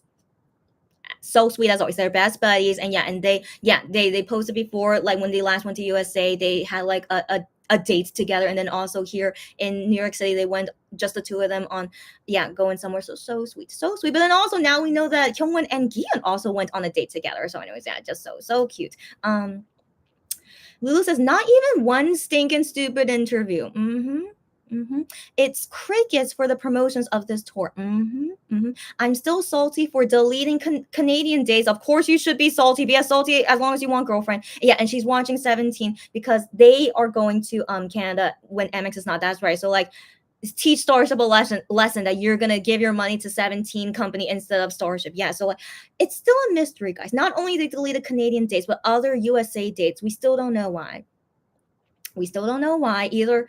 But I don't know if it was because they had low ticket sales. But regardless, doesn't really mean anything. But then, guys, as I just mentioned earlier, it's being sponsored by Lexus. So if Lexus is the main company paying for this concert tour, they could have a say as to which concert dates they want to delete or like change. Like they because of money. Okay, this happens because of money. So because of money, they can have a big say in how this concert tour is done. So that's why I have never seen MX concert be sponsored by anyone, because it should be only controlled by Starship, their company, when they do these concerts, right? It should be. But it's not. It's sponsored by Lexus, so they have more of a say than Starship. So Starship basically and MX, they're just basically doing a job. They're being hired by Lexus technically, and they need to promote Lexus because they are being sponsored by them. You know what I mean? So I've never seen them ever do a concert like this. So I do wonder how exactly this USA tour will be, and then why they had to get a sponsor. Like, did they really run out of money when they kept fans tickets money for over 2 years and they ran out of money? So yeah, so I just, ever since I saw that it was sponsored by Lexus, and they even announced in that tweet, sponsored by Lexus. Like, guys, they make it very clear it's sponsored by Lexus, and they're going to be promoting Lexus all throughout this tour, I'm sure. So yeah, so it's weird. It's weird. Never seen this before. And so that just made me think, given that Lexus, will be calling a lot of the shots. Who knows if it was their fault as to why they want to delete some dates. Yeah. Yeah, and deleting Canada, yeah. So yeah, anyways, let's move on. Lulu says Guillaume's camera angle made his forehead really big. I feel like his face is too thin nowadays. I didn't realize his forehead, it made, like, I don't know, he just looked fine to me. I didn't even think about anything. I like to see his forehead regardless, so I was totally fine with that. But yeah, too thin nowadays. Like, guys, we can still see his ribs. Like, I understand, his crop top in the Germany concert, he looked great, of course, but then I see some fan cams of him, and like I still see very clearly his rib bones. I'm like, he's still too skinny. Yes, indeed. But he says he's gonna work out a lot, and then he's gonna come back to Korea with a much better body. That's what he said to us in private messages. But is he really doing his best? I don't know. And I don't know if he's really eating a lot. But then he said in his V Live, like, he ate steaks with Hyungwon. Am I surprised? I swear, Hyungwon, if you eat steaks every single day, he's gonna get sick. But anyway, so they're eating steak, so they're also eating like lots of meat. But I mean, I don't know if that really is gonna make you get a lot bigger quickly. But anyways, yeah, hopefully he doesn't get skinnier. But he says on private messages, he said that he does want to have a better body once he returns to Korea. So that's like in a month from now. So we'll see what he does in this month, and yeah, we'll see. Lulu says, when I go to Asia, I'm fine. Get out of here! Get out of here! Okay, and then she says, yeah, when I go to Asia, I'm fine, but when I come back to Canada, the jet lag hits me. Oh my gosh, I'm glad I'm not the only one. Given you spent your whole life in Canada, right, girlfriend? Yeah. This must be a scientific thing. It must be scientific. Okay, so yeah, so I was thinking, like, even though I lived most of my life in USA, how come my jet lag is still so terrible? So yeah, I want to believe because we're going backwards in time, right? So like, flying from Asia to USA, like you're going opposite of how the world is turning, right?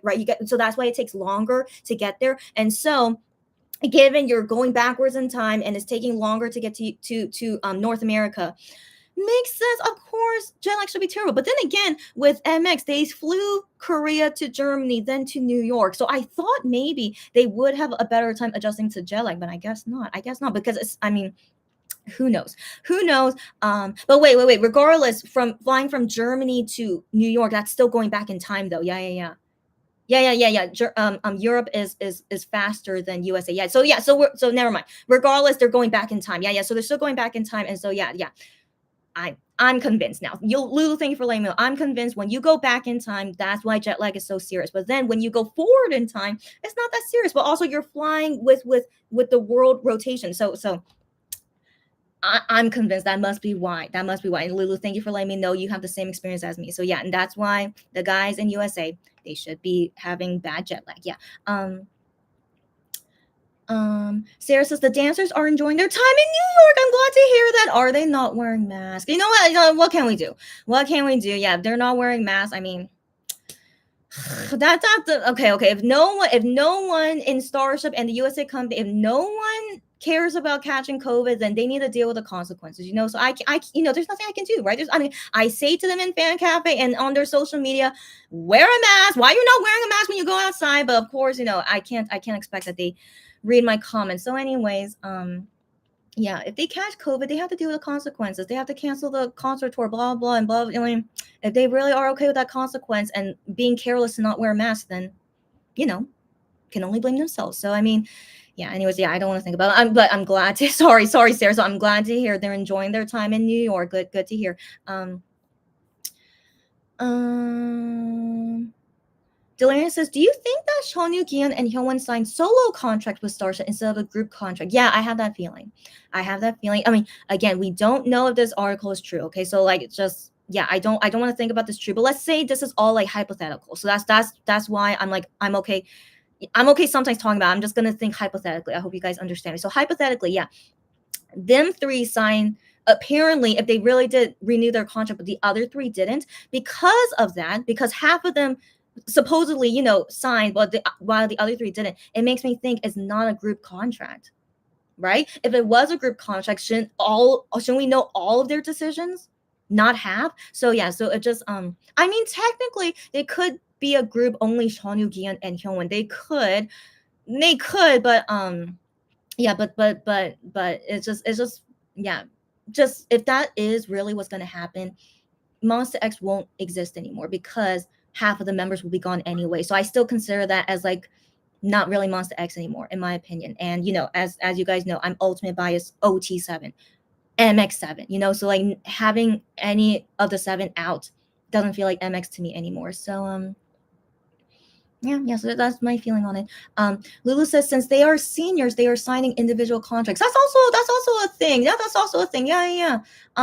Starship has never re-signed an entire group before. In all their history, they never done it before. So that's why I didn't want MX to renew with Starship, because I have a feeling it's not going to be good. And so yeah, so anyways, I'm not surprised that Starship would not want to continue them as a group and only as individuals. So yeah, not only as seniors, but I'm also thinking from Starship point of view that they personally would rather have them as individuals rather than a group. And so that's why I still hate Starship, because they don't like MX as a group.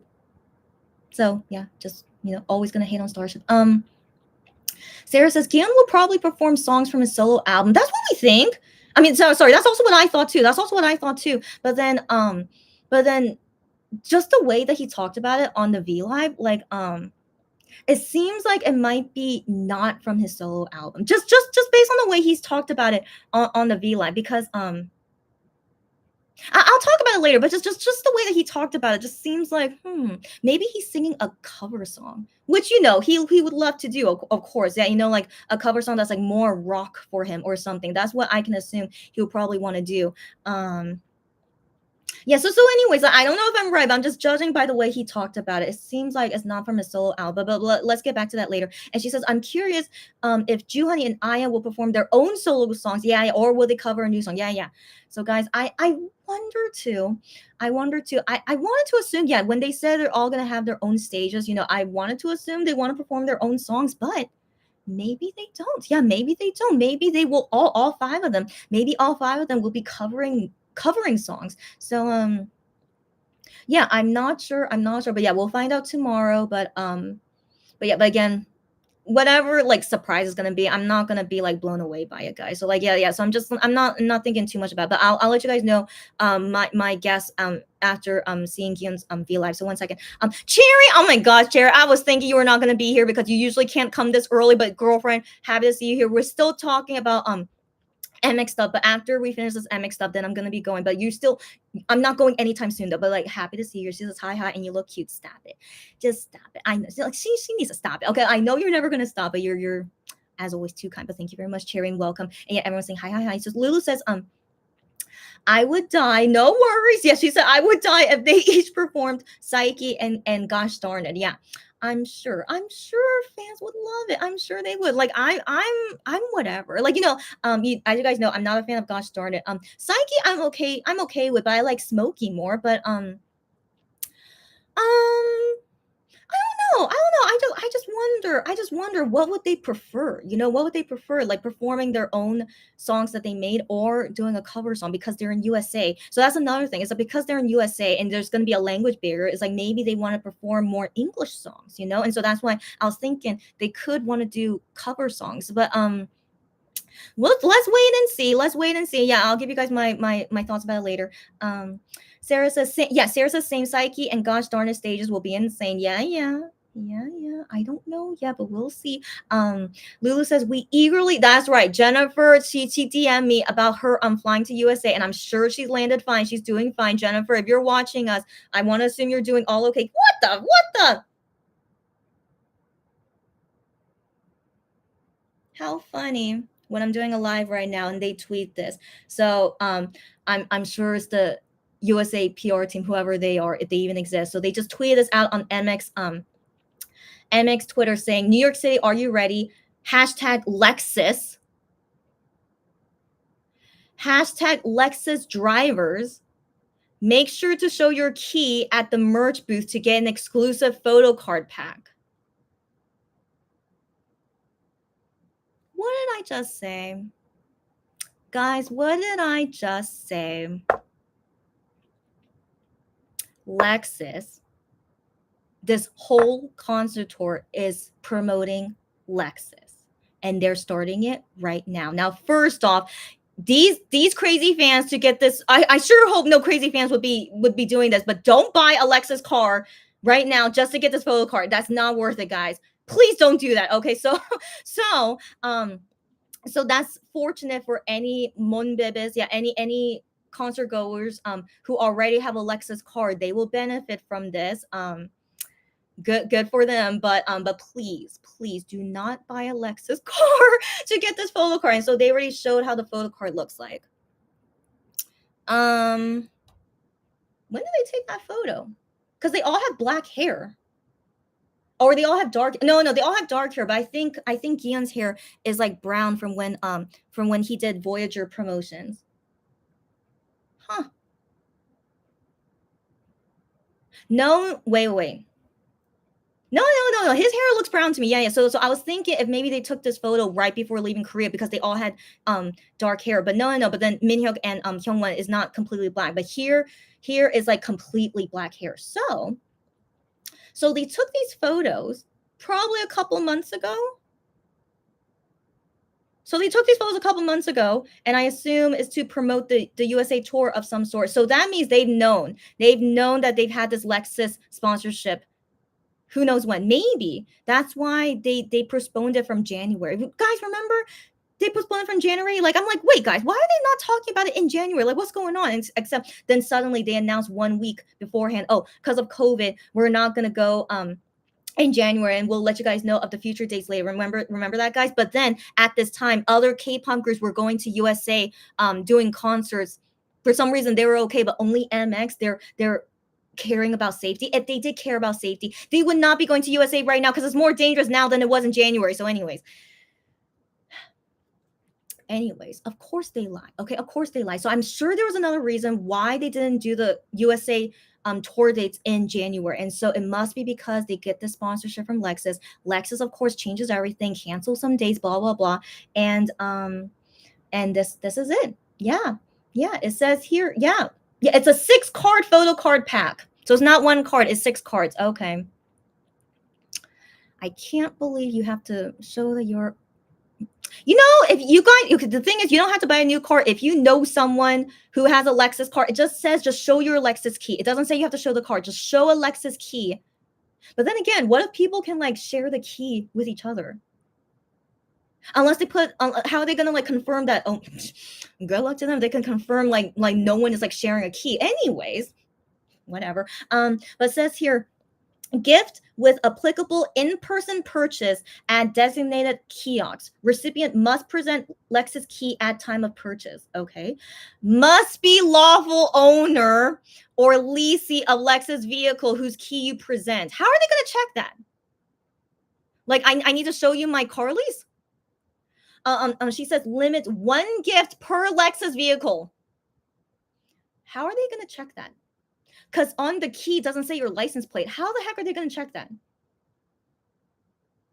Okay, and it says available only while supplies last, and then on the bottom says presented by Lexus. Okay, guys, what did I just say? Okay, what did I just say? This whole concert tour is to promote Lexus, and they're already starting it right now.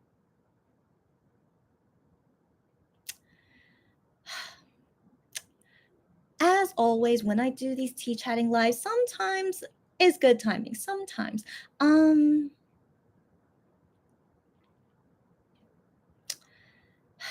Okay.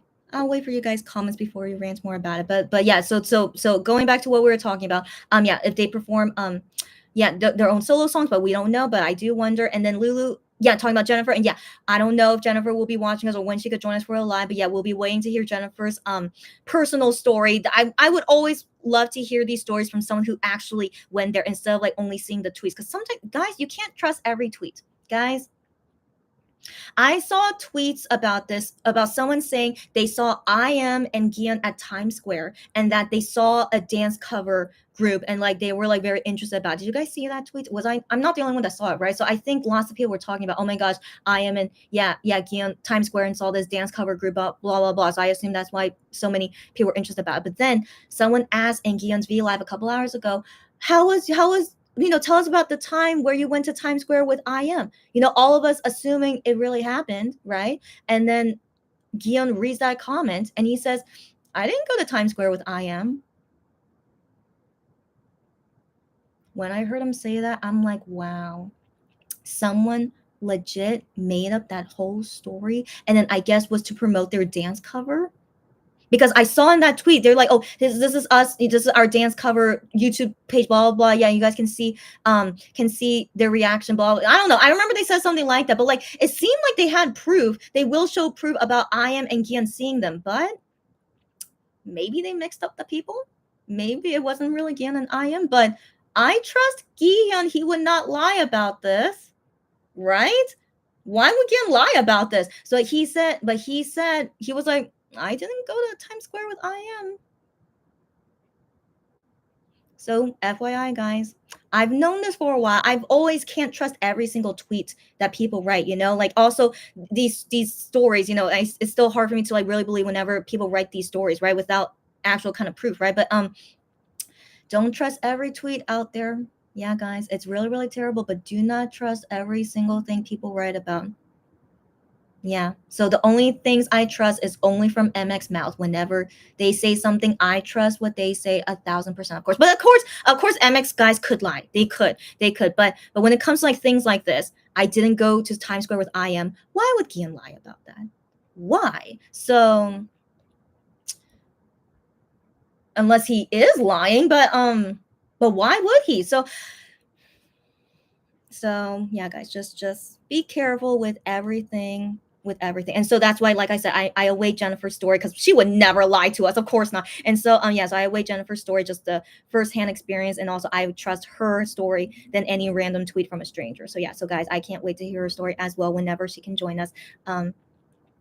Lulu says, my wallet is being perpetually emptied because these comebacks, it never ends. Lulu, I'm the same. Even though, I'm usually doing my business, to help everyone with the comebacks and stuff. But I too, of course, buy a lot for their comebacks too. But yeah, I know. And I also help you guys buy things for their comebacks too. And so yeah, I understand. It's so expensive. But girlfriend, we save money for a reason. We save money not only for the future, but to splurge on ourselves, girlfriend. So as long as you're not in debt, I always say this to customers, as long as you're not in debt, I'm not going to stop you from shopping. Y'all get me, guys? Like, even though, of course, I would love to have people shop with me all the time, but if you tell me, oh, I can't afford this, blah, blah, like, oh, I'm going to, if I buy this, I'm going to be in, or, I'm going to be in big trouble. If you guys say anything like that to me, I'm going to be like, nope, I'm not going to shop for you then. Like, I would legit put my foot down because I'm that kind of person, okay?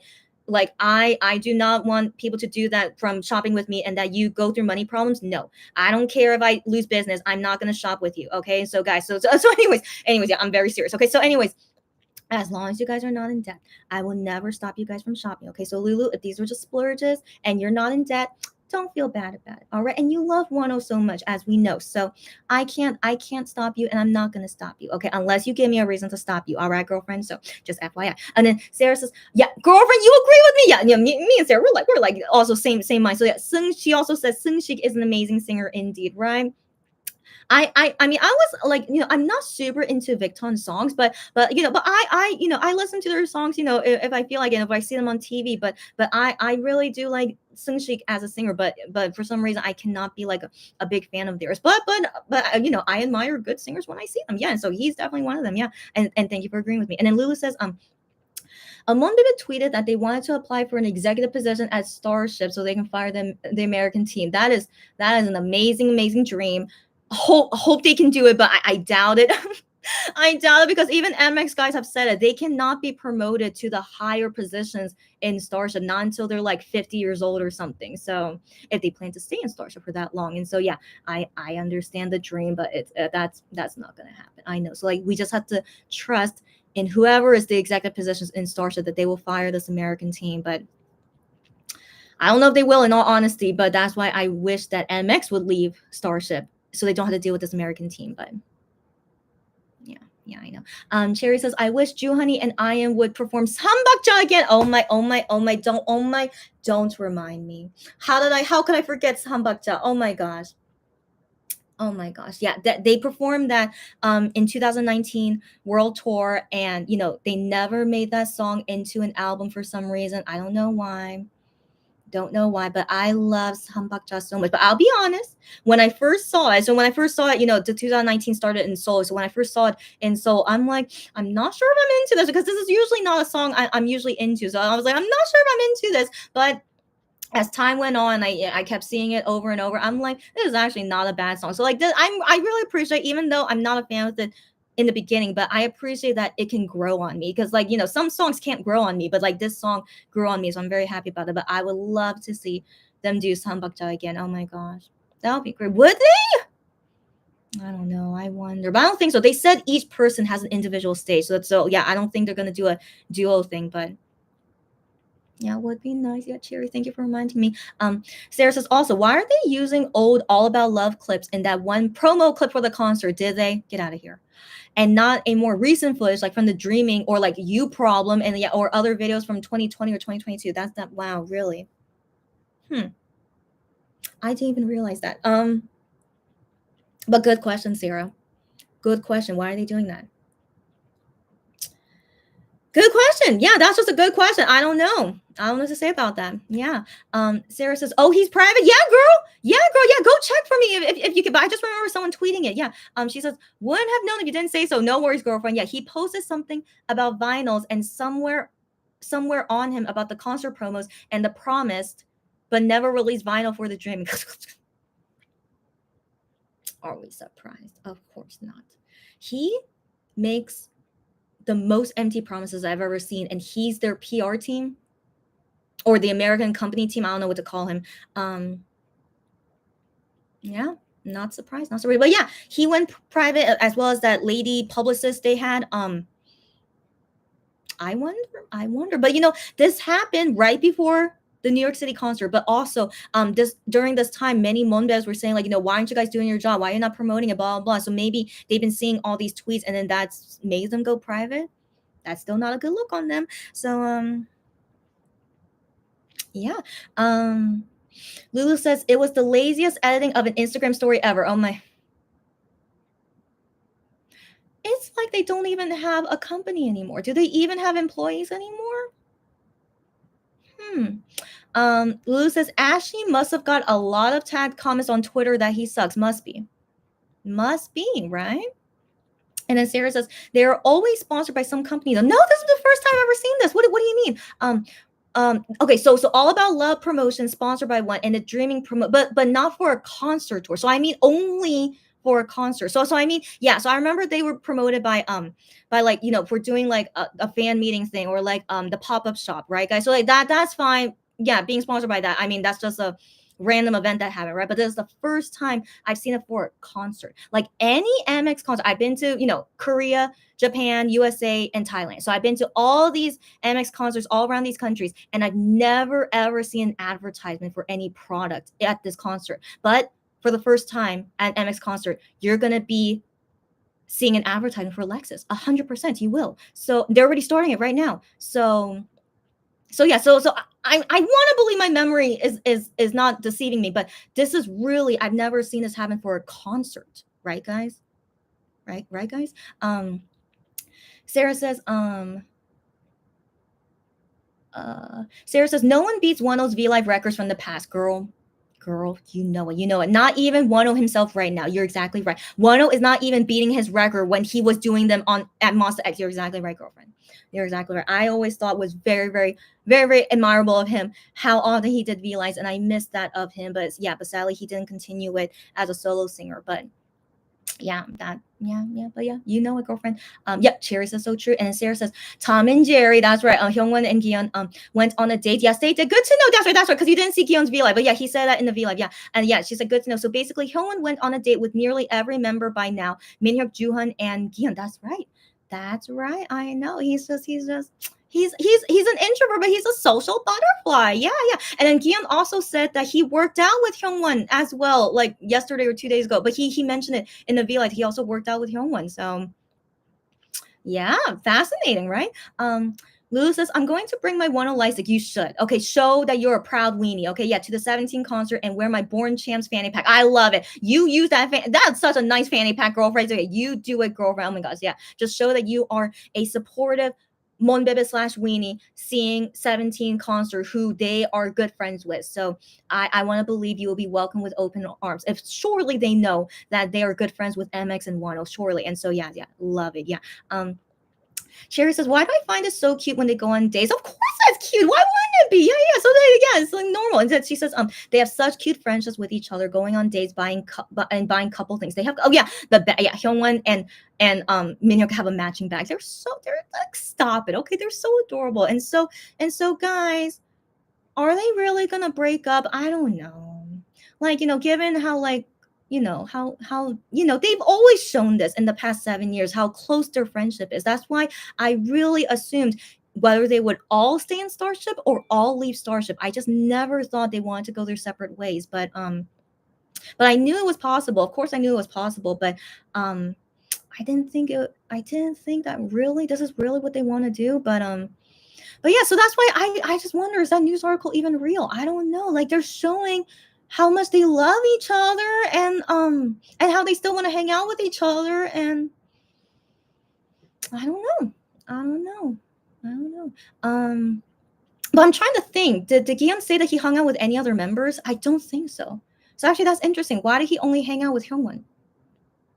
But yeah, I can't remember about him saying anything about the other members. Like, like someone asked about his going out with IM to Times Square, but he just said, no, I didn't go to Times Square with IM. But I can't remember him saying any of the other members. But then again, my memory is fuzzy, so I can't remember. But that's the only thing I can remember, just only him talking about Hyungwon. Yeah, but that is interesting. How can you only mention the Hyungwon? But I guess the other members were busy. I don't know. I don't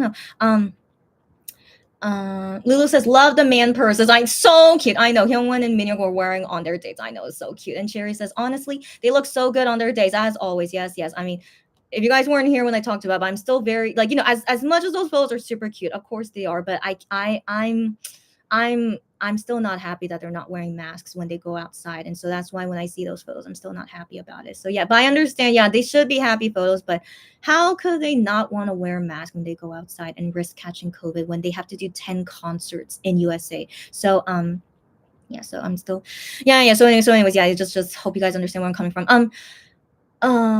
Lulu says, not impressed by the photo, and if it's the same quality as the Dreaming photo cards, I'll pass on that. Yeah, that's right. If it's the same quality as from the Dreaming albums, yeah, I'll pass on it as well. But still, if any of you guys are Alexa's car owner, like, go ahead and see what that photo card pack is. But yeah, just very, it's starting, guys. It's starting. This whole tour is to promote Lexus, not really to promote MX. I mean, they will be promoted at the same time, of course, but maybe, guys, this could be why they're not doing interviews, because they need to promote Lexus, not themselves, technically. So anyways, yeah, Sarah says, not impressed by any USA merch. I've never been impressed. Yeah, you guys say the same. And then Unico says, I was also disappointed by the size and quality of the Dreaming photo cards. But can we like, are we surprised given it's made in USA and they do not know how to make great photo cards like they do in Korea? Right? We're not surprised, because like in USA it's not common for photo cards. So yeah. So I'm not surprised, but of course, yeah, very disappointing. Yeah. Lulu says, still not interested as the PC quality will not equal Korean PCs. I want to believe that. That's right. So I hope no one goes out to buy a Lexus card just to get this photo card set. Surely it's not going to be worth it. Surely not. So yeah, I'm glad you guys, say that. And so, and Lulu says, yawn on Lexus promos. Yeah. That's what I assumed was going to happen. Now we see it starting, guys. It's fascinating. But also, right now it's 1 p.m. in Korea. So what time is it in New York? Why are they post about this so late? Oh my gosh, that's yeah. Right now in New York, it's midnight. Okay, well, happy midnight to and you guys in this time zone. It's midnight for you guys. So now you're finally in Saturday, right? Yeah, yeah, right. Yeah, yeah, yeah. You guys are finally in Saturday. So welcome. Today is the day that MX will do their first concert. So, anyways, it's midnight. And they posted this like what, 15 minutes ago when they posted? So, anyways, right before midnight. Okay, regardless, it was right before midnight. And they tweet about that now. So yeah, they're just okay, just fascinating. Okay, um, Sarah says I saw the tweet about someone saying they're in real life friends. Saw Gion and I am while they did a dance cover. Really? Okay. So who's lying? Okay, someone is lying. Okay, so maybe those people mistook the location because Gion just answered, I did not go to Times Square with I am. So not that I didn't hang out with I am, but just saying I did not go there with him. That's all he said. So if maybe they did see this dance cover, but it was like a different location, maybe? Or maybe did Gion not know that he was in Times Square? But how could you not know when you're not in Times Square? Yeah, either Gihan is lying or those people are lying. I don't know what to say then. Yeah. Unico says, is one of the cards has Shonu in it or is it group photo? So since it's 6 cards, I assume solo 5 members and 1 group card. So I assume no Shonu at all. Yeah, yeah. Also I don't think he should be because he's not in any part of this concert tour anyway. Lulu says, I saw it too. It may have been done via a green screen, maybe. Yeah, yeah, yeah. But yeah, but it looks like to me they took those photos in Korea, though. It looks like to me, yeah. Sierra says, yeah, they used Who Do You Love, Middle of the Night, and Someone for the promo clip. Are you kidding me? Huh. Okay. Interesting. I don't know what to say. So this makes me think, are they recycling something? So they're recycling these things but not making new ones for the Dreaming because they don't have someone that can make them new promo videos? I don't know what to say. Don't know what to say. What are they doing with all that money? Just pocketing it, I guess, and not doing their job. That's what it seems like to me. Yeah. Cherry says, do you think they discussed their contracts with each other? I want to believe they talk about it with each other. Why would they not? They've been together for over 7 years together. They had the plan to renew as 7. They had that plan. Wano wanted to do that, to renew as 7. He wanted to do that. But then with Wano getting kicked out, and who knows when they talk about afterwards, and then also with Wano, I want to assume they also talk about it with Wano. Come on, right? They must, right? I really want to assume they talked about it. But their decision, though, what they decide on, maybe they don't tell each other what they wanted to decide on. That's the thing. I don't know. So, yeah, big question mark for now. Yeah. Okay. And then Sarah DM me some stuff. Okay, let me see.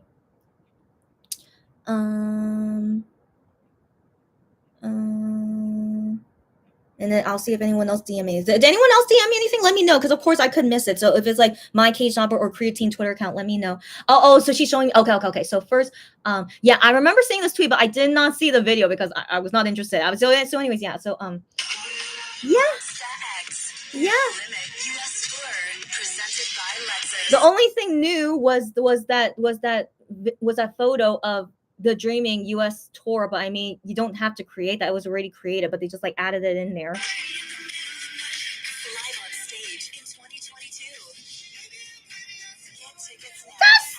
did not realize they put in someone. And then of course they don't show Wano. Of course they don't. I did not realize that because yeah, I only noticed the tweet, but I didn't look into the video until now. So thank you, Sarah, for sending it to me again.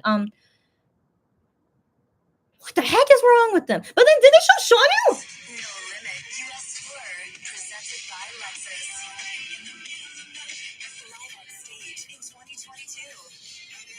Is that Shonu? Yeah, they do show him.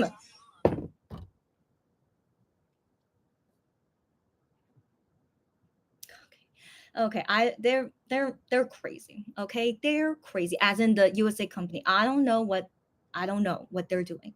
They're freaking crazy. Okay, so huh? Wait. Hyungwon is posting on private messages right now because I'm not subscribed to him. So if any of you guys, but anyways, what Sarah, thank you for showing this to me. Is this all he wrote? Okay. So maybe I'll look into the tweet 1 second.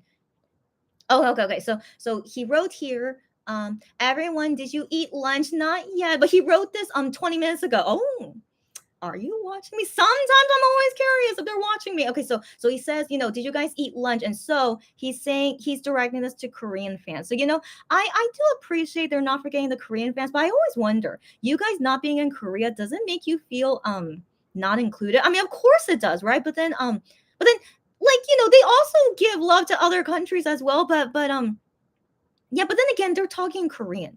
So it makes sense they would want to like talk to Korea anyways. But I always find it interesting when they direct a lot of things towards Korean fans. But I do wonder if it bothers you guys. I would love to hear your opinion on it. So he says, yeah, everyone, did you eat lunch?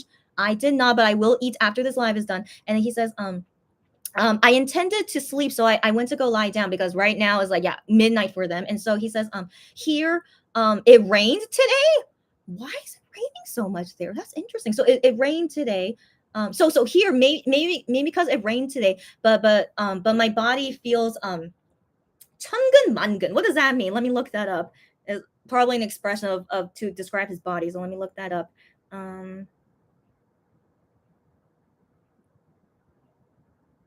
Oh, my body feels heavy and sluggish. 천근만근. Yeah, it says here in the dictionary that is a Korean expression. So thank you, Hyun. You just told me a new expression. So my body feels heavy and sluggish, and he's thinking maybe it's because it rained today.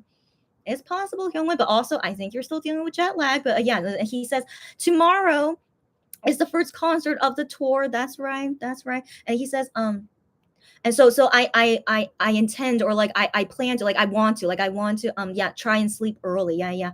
And then he says, before sleeping, I'll show you one thing, huh? And then he's like, just being shy, huh? So he showed one small thing, and it's him with Minhyuk. I know it's adorable, but they are not wearing masks, and they are fine posting photos like this.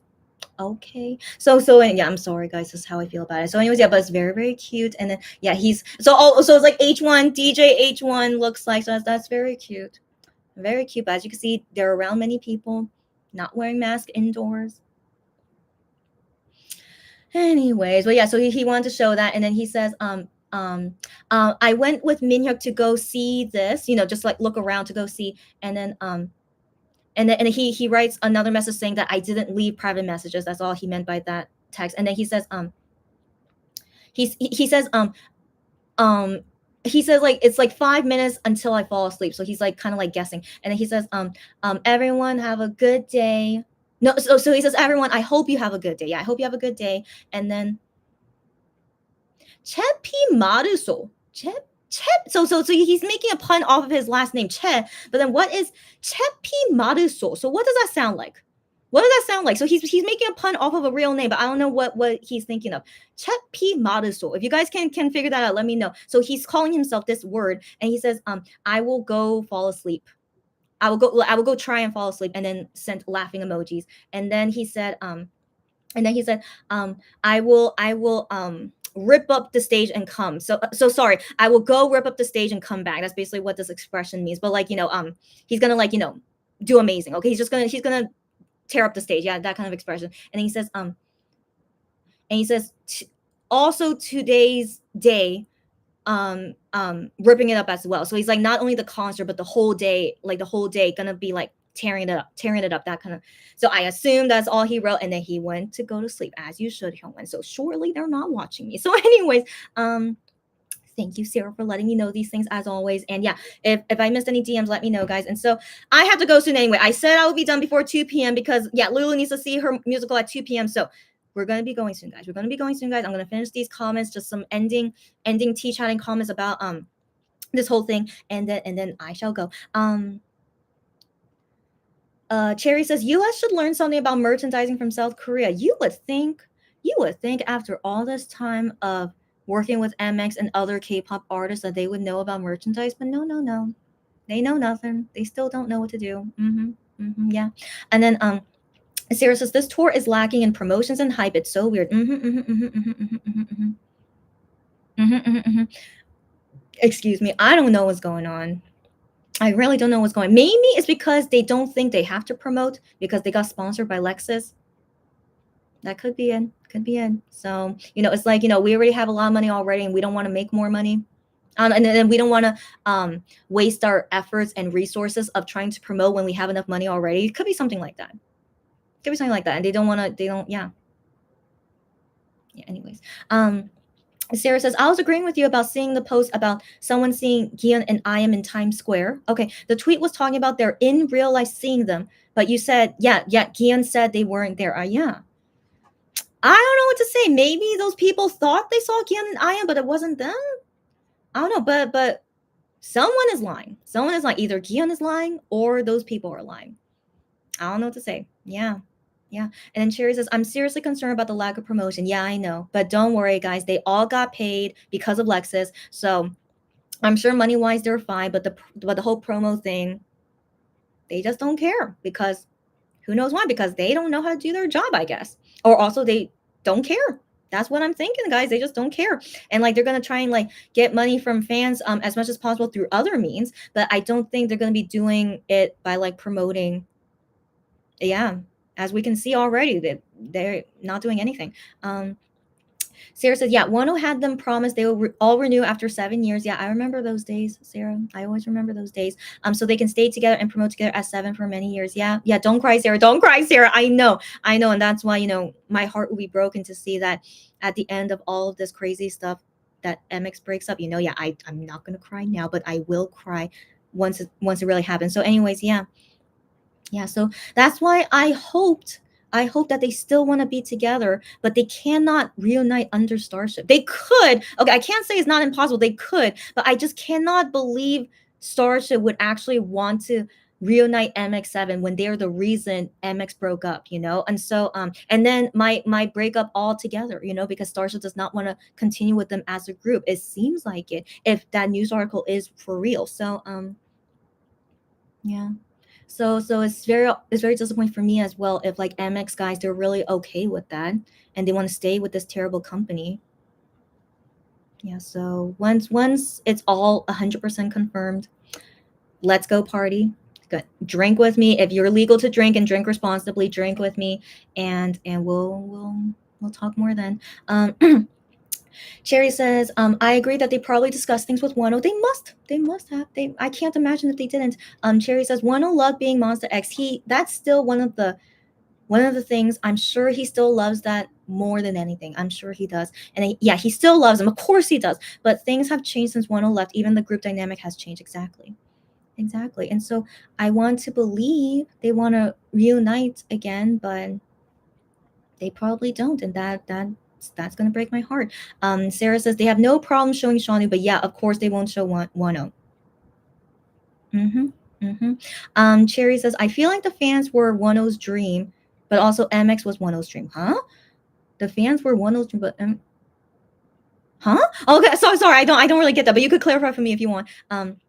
Sarah says, yeah, them addressing Korean fans through private messages and fan cafe posts and their V Live does make non-Korean fans feel excluded. I can believe it. Like, the thing is when they're in Korea saying this stuff, like, they're in Korea, so it makes sense they would talk about it in Korea time because they're in Korea, they're Korean people. Like, I understand, I assume you guys, don't feel anything serious from that, right? But when they're abroad and they still talk that way, I mean, I think it's very nice of them. I have to admit, I think it's very nice of them, but they seem to do that more often than addressing overseas fans when they are overseas. So I do think that's really weird. I do think there's a reason why they're doing this, but because like at the end of the day, they are Korean citizens. That's the thing. And so of course they would, care more about their own country and the fans from their own country. Like I think that's like, we should not complain about that. But when they're overseas and not really caring about their overseas fans, it's really, really interesting. But yeah, but here's the thing. I don't know if you guys have noticed this, but Korean people in general, in my opinion, I think it's not only Korean fans. Like it's more intense with Korean fans, but most Korean people easily get jealous. Did you guys notice that? So you most likely saw it with Korean fans, which is more intense with them, okay? But in general, what at least my experience meeting lots of Korean people, yeah, they get jealous very easily. And so it's both a bad and good thing. Like MX has a song called Jealousy, okay? That's no surprise. But I mean, like, yeah, so that's one thing. I am wondering if that's why they're giving more attention to Korean fans when they're overseas, because the Korean fans would complain and get really jealous and then might make issues.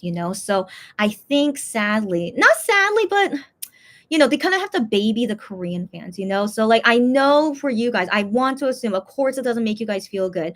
But I hope that we can like have some understanding. Like I still don't think it's like good for either way. Like I wish everyone can be happy, but the thing is like that might not be easy to do because of how Korean fans are. And so, in my opinion, given they are Korean people and they do most of their work in Korea, I think it makes sense that they have to be including the Korean fans more than overseas fans. I know it sucks, guys, but let me know your honest opinion about it. If like you wanna, yeah, you don't want them to do that, but I'm hoping, in my opinion, I'm thinking this is something we have to deal with. And yeah, yeah, but okay. So let me keep reading.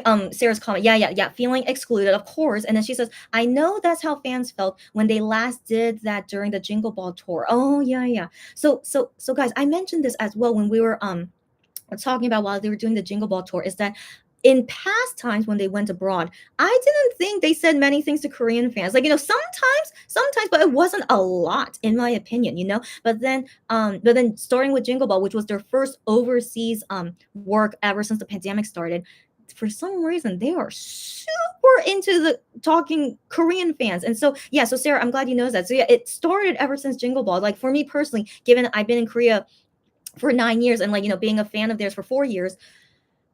Yeah, I have never seen them be that into, making sure about the Korean fans, like, like basically the way that they were talking to Korean fans is making them like not feel left out, definitely not feel left out. But I mean, in the past, it didn't feel like they were leaving us out, but I definitely felt like they were giving us less attention. That's the thing. And like I'm okay with that. You're overseas, you need to deal with the fans overseas. Like I understand, yeah, you can't give us a lot of attention, but the thing is, I did criticize on it because do you guys remember me saying this? Like legit nothing about them in Korea, not even like shows that they did like pre-recording or any kind of like zero Korean things, and they stay overseas for like 6 months. It's such a long time. They stay overseas for like 6 months and they don't do anything in Korea. So also not really giving attention to Korean fans. And I'm just like, should they really be doing this? And so in my opinion, I feel like there's no way the fandom can grow when they act like this. And also like Starship also not caring about the fandom in Korea as well like this. And so yeah, sadly, yeah. I hope you guys understand where I'm coming from. Like their popularity in Korea is just as important, of course. And so, if not maybe more important, because they're Korean people and in a Korean group. And so, yeah, so I felt like every time they went abroad and it was like for 6 months and nothing about them in Korea, it just feels like no one here knew about MX. And I'm like, of course, because they're gone for 6 months and doing nothing in Korea and they don't even do anything to like help the Korean fans. Of course the fandom was never going to grow here. And so I just wonder, given the pandemic, they stayed in Korea for like 2 years straight, the longest they've ever been without going abroad, right? Crazy, right? And so of course they did so many things in Korea, so they really really grew a big Korean fan base because of this. Like that's normal, of course it should be. If they did not grow their fan base in 2 years of only staying in Korea, that's crazy. Okay, so you guys know definitely the fandom grew a lot, and it's thanks to the pandemic because they never went abroad. And so given it was their first time going abroad, and even though it was only for like 3 weeks, but still, I think maybe since they knew they have such a big Korean fan base now, and they know that jealousy is like really strong with Korean fans, that I think that made them realize, like, I think from now on we really got to take care of the Korean fans more, so that we don't lose them like we did in the past. So yeah, so in my opinion, I think they should be doing this. I know it sucks. I know it says like, tell me you guys honest opinion. I don't mind hearing it. Don't worry, guys. But I hope you guys can also understand my analysis about this, and that yeah, I think they have to do this. And so they're gonna be now away for like a month. They're not gonna come back until like June 2021. So like they're gonna be gone for a long time. And if they do not give a lot of attention to Korean fans during this time, the Korean fans will get upset. They will, because given the fan is a lot bigger now, that means a lot of them will be upset. And so yeah, so I think they have to do this. Yeah, I mean, I wish they could tone it down a little bit, in my opinion. Like, I think they're doing it too much, but yeah, but like, yeah, I understand you guys. But I mean, let's be real though. Okay, let's be real. They're doing a tour in USA that they are not going to be doing in Korea. So I mean, like, I feel pretty darn sure they're not going to be doing this concert in Korea. But I'm not sure about other countries. I kind of doubt it, in all honesty, given how the US company is doing about this concert tour. So I don't think this exact like concert is going to be shown in other countries. And so yeah, so regardless, Korean fans are going to be jealous that we're never going to be seeing this concert, and so also the other countries that's not USA, we're all going to be jealous we can't see this concert, right? And they're not even doing an online stream about it. And so let's not think too much about it. Like in this case with this USA concert tour, all those people in USA that are able to see it, they are the lucky ones right now. And like if they are complaining about other things, was like, hey, you're seeing a concert that no one else in the whole entire world can ever see, so I hope like there's some understanding about this. Like, everyone is win and lose, and yeah, but then with MX guys, they're Korean people. They know they have a big Korean fan base now. And so yeah, so I think that's why right now they're doing that. And so yeah, just let me hear you guys' opinions. Um mm, so Sarah says, also Korean fans referring to MX being in the USA as them being on a business trip for too long makes fans made fans mad, because they feel like Korean fans are being entitled and spoiled, active, like spoiled active, like wives complain. Right. But guys, yeah. So I hope you guys still understand me. Like, Korean fans acting this way, it's MX fault. Do you guys know that?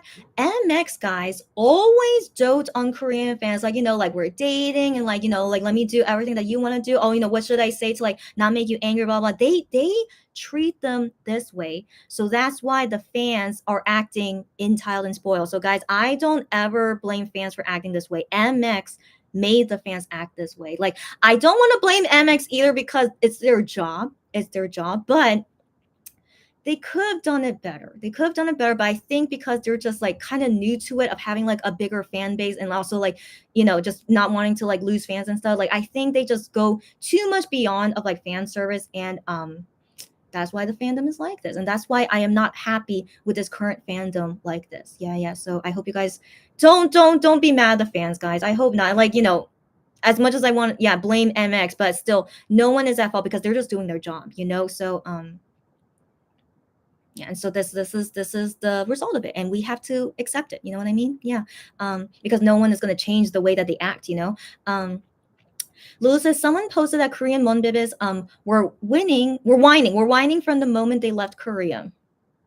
I'm not surprised, guys. This is like, also keep in mind, most of the Korean fandom are like teenagers, guys. All right, so they're all immature. Okay, and then she said, I wish they weren't so annoying that way, as they get fan signs, 3 days of live concert. That's right.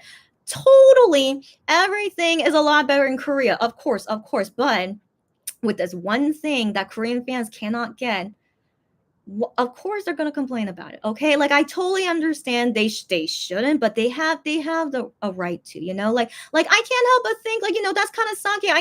I wish I could see this concert, but I can't. And like, why they don't have an online stream about it. But yeah, but regardless, these Korean fans, they could fly to USA and watch it themselves, if they can afford it, and they have the time and energy. Yeah, they could do that, but for me personally, I'm not going to do that, because I don't want to risk my health. And so yeah, so for me personally, like, I know that I could go there if I want, but I don't want to. And so I just wish there was like other alternatives. So I'm more like upset that I wish that, when it's something MX related, that I wish that everyone can see, I wish, but of course that's not going to happen with this concert. And so but anyways, Korean fans, they act this way. It's normal.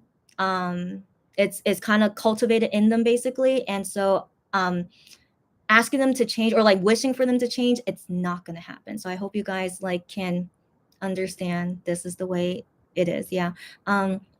Lulu says, unless you are fortunate to live in New York City or LA, you get crumbs or starve. That's also correct. So even overseas, they rarely go to overseas countries, of course, but even in USA, they go more often to NYC or LA. That's exactly right as well. And so everyone, yeah, everyone around the world, like, yeah, we yeah. Well, yeah. I mean, but then yeah, but keep in mind, of course, they do most of their work in Korea, you know. So like yeah, so like it's and so since they do most of their work in Korea and like they're what's the word? They also care more about Korean fans. Like I think that's very obvious, right? Of course they care more about Korean fans more than overseas fans. So but they still try their best with all types of fans, of course. But yeah, but given their Korean group language barrier and everything, like it makes sense that of course they do most things in Korea. And so yeah, like I said, jealousy between with Korean people is very normal as well. So yeah, guys, I know it's just in my opinion, it's impossible to think of Korean fans to act differently than this. Like this is like typical of any type of Korean fan from any kind of K-pop group. I'm sure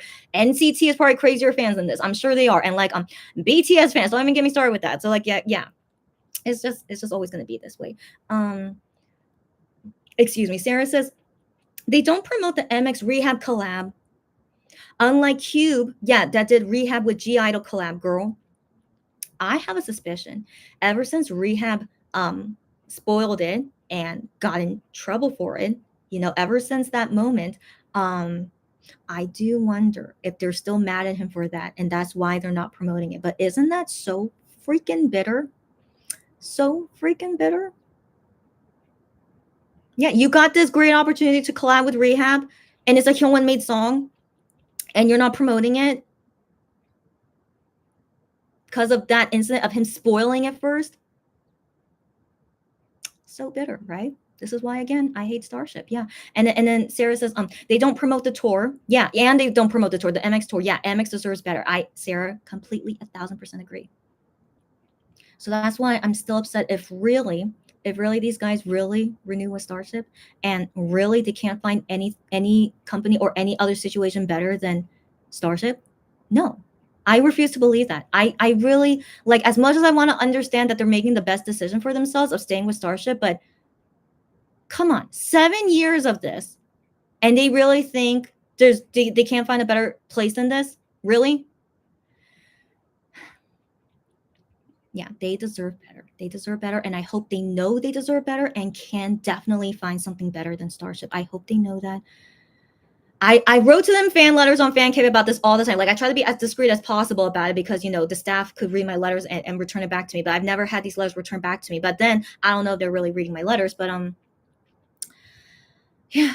Yeah, I wish they knew. I wish they knew. But anyways, Lulu says, I discussed it with my cousin and I told would fully stand the produce line. Wano, Hyungwon, Juhani, and I am. Yeah, you mean if they do individually. Okay. I will stream whatever the rest of the members do, but won't buy their ads. And I think that's totally understandable. Everyone do what's best for you and what you personally want to do. Like, we all love all 7 members. I'm sure we all do. Like, I don't think I've ever met an OT7 hater here yet, and hopefully never. And so yeah, I know all you guys love all 7 members and who you want to buy for. I totally understand. Don't worry about it. It's your own money, your own decisions. Don't worry about it. As long as I know that you love all 7 members, that's enough for me. That's enough for me. And like, being a multi-stand for 7 guys, like come on, yeah, that's terrible. Okay, it is terrible. And like I don't ever expect someone like is a true fan if they support all 7 members, not at all. Even though, as you guys know, I'm Ultimate 7 OT7, but even for me, I'm most likely gonna buy more Gion stuff than other members, and that's fine. Okay, that's fine. That's my own decision,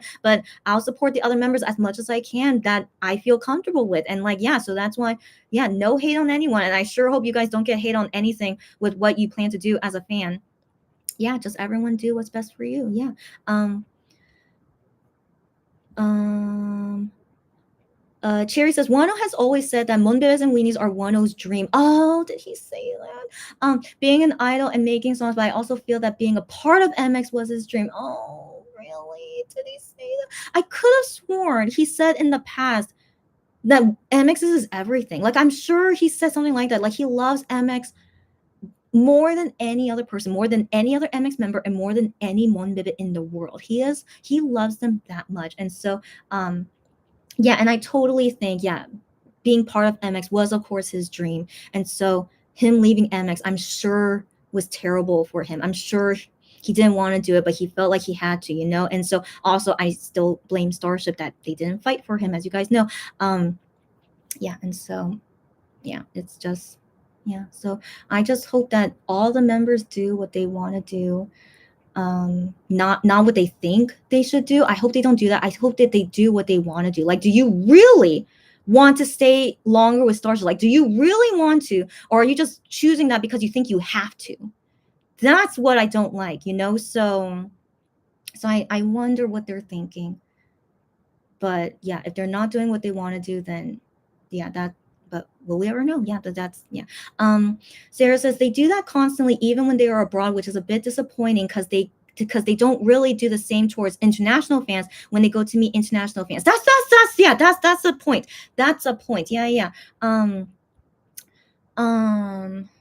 But the thing is, before the pandemic, they really gave a lot of love to international fans. I do remember that, like just because, like yeah, like they rarely posted on Fan Cafe when they were abroad. I don't know if any of you guys were like fans at that time. I think Sarah was, but I don't know if you like remember those days. But like they rarely posted on Fan Cafe when they were abroad. So like I was like okay, and like the V lines, but then majority was only Wano because like Wano was just a sweetheart, as we know. But the other guys rarely did V lines and like not being like super into Korean fans. So I'm just like, yeah, they're just enjoying their time abroad and maybe they're tired. And then, yeah, so it just really felt like they were really like just focused on their job abroad. And so of course that was giving lots of love to the international fans. But I never felt any kind of thing of like really doting on Korean fans until after the pandemic. So yeah, so Sarah, I hope you agree with me. But I've always noticed that when when they went abroad and just feeling kind of like empty here in Korea because like legit went through 6 months of like nothing MX related. It was really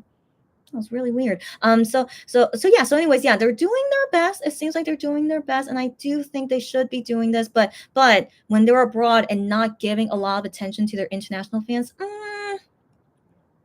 I don't know. Like in my opinion, they shouldn't be doing something internationally that they wouldn't do in Korea. So again, because of the jealousy, I know jealousy is a big issue, and so just as long as like they don't do something like that, and like they just do the same stuff that they usually do, even when they're in Korea. Like I hope they just do the same things that they usually do, and like the thing is, the Korean fans will find anything to be jealous about. Like I saw some fans tweet about this, saying like, "Oh my, like no, Guillaume mentioned on private messages. That's why." So like Guillaume mentioned on private messages that fan said to him, you're revealing more skin in Germany than in Korea. And then he's like, what? And he's like, what?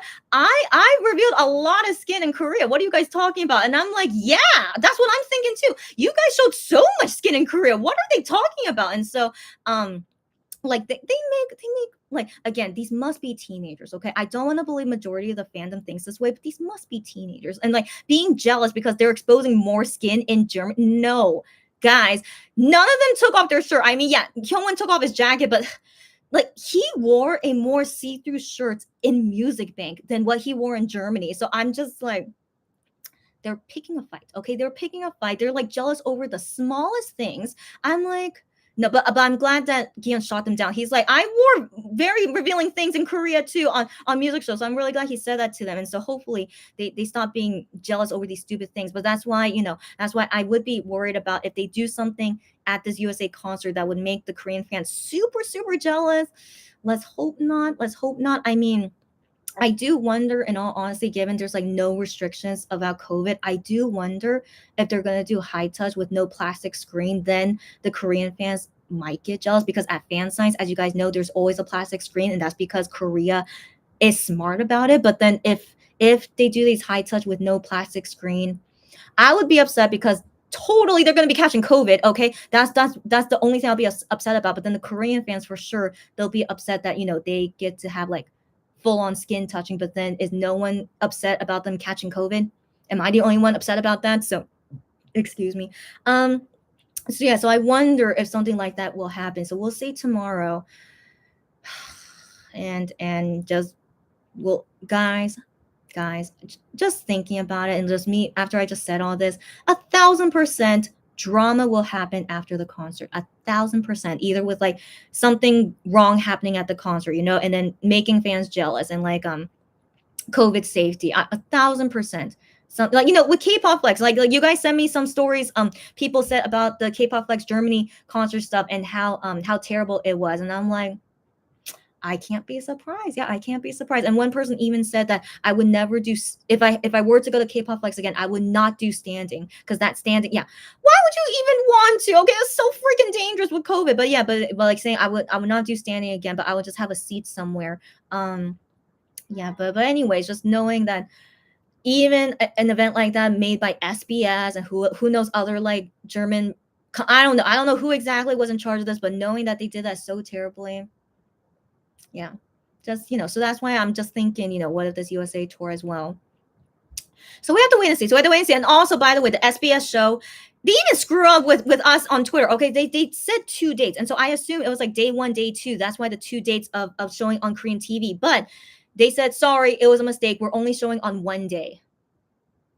Okay, so anyway, so the SBS K-pop Flex that's gonna show on Korean TV, and I'll do a watch party on that day. It's gonna be on May 28th. May 28th at like 8:30 p.m. And so FYI, May 28th, you'll see me do a watch party, and we'll see how it looks like on Korean TV together. And yeah. But anyways, yeah, originally March 29th, by the way, but then said like no, it's all gonna happen on one day, March 28th. So I guess they're showing both day 1, day 2. I don't. We'll see. We'll see. And so I feel pretty sure at least we'll see MX perform Love, but I don't know if we'll see them perform the other songs on Korean TV. But yeah, just FYI, May 28th. Yeah, we'll do watch party on that day. Anyway, so Sarah says it makes fans feel like they consider Korean fans more than international fans, and that Korean fans are more important. I know, Sarah. I know.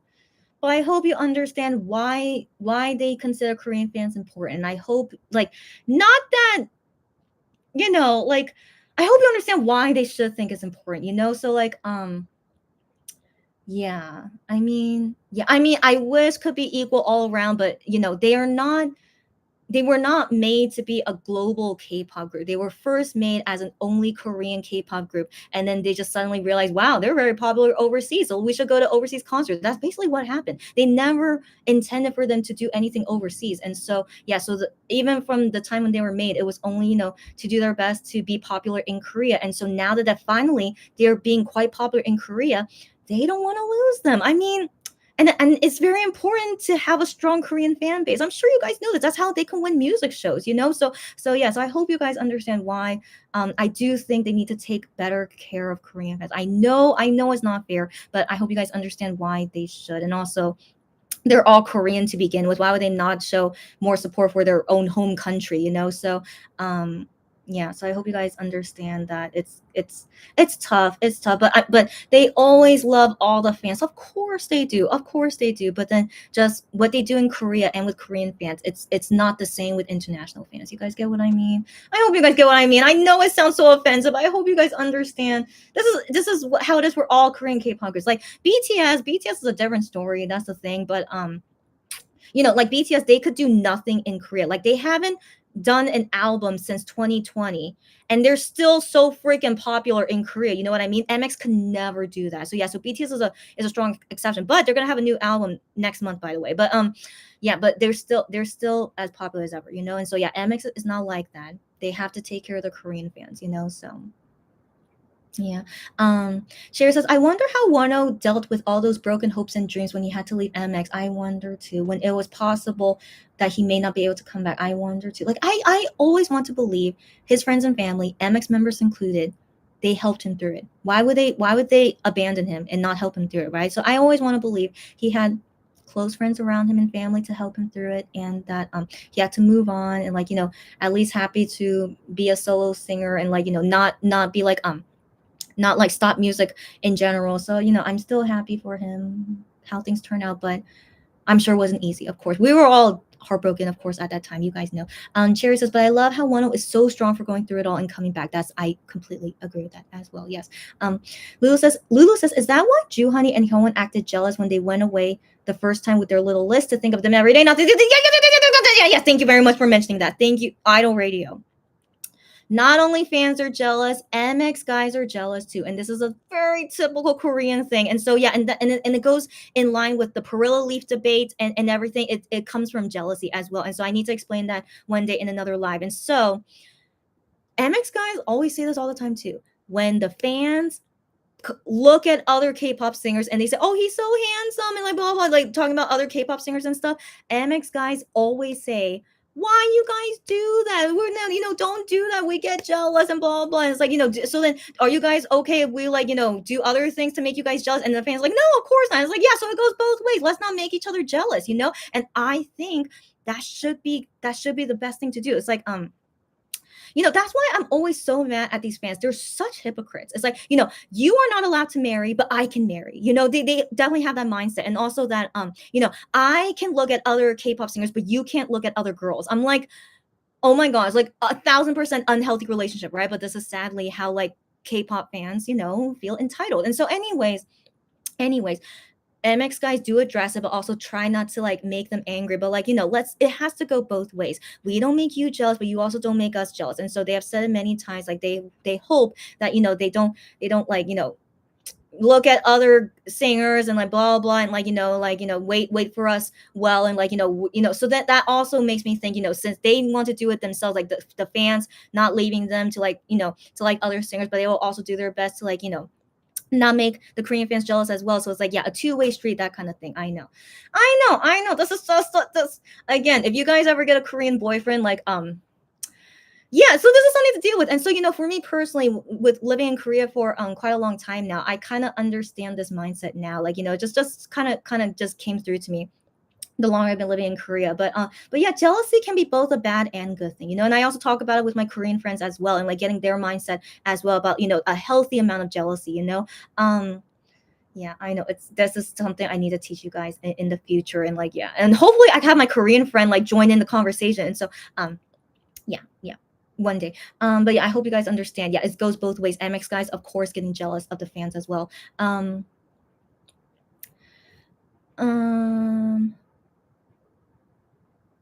Sarah says the thing is, it starts from the moment they are about to leave Korea and until they return to Korea. Them being on tour is the only opportunity for international fans to feel special.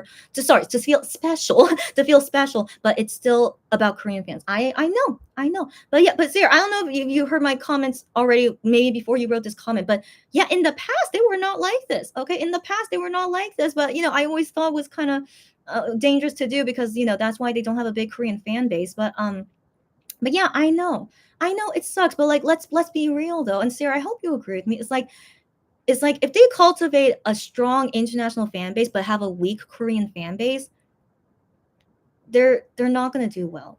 I hope you guys understand why that is, but it is this way sadly. So that's why I also think is why they should take better care of their already big Korean fandom that they have right now, and to not lose it. And so sadly, they'll do their best with international fans. They're going to overseas right now, and like they're hopefully nothing happens. Okay, hopefully they all can do it safely and not get sick.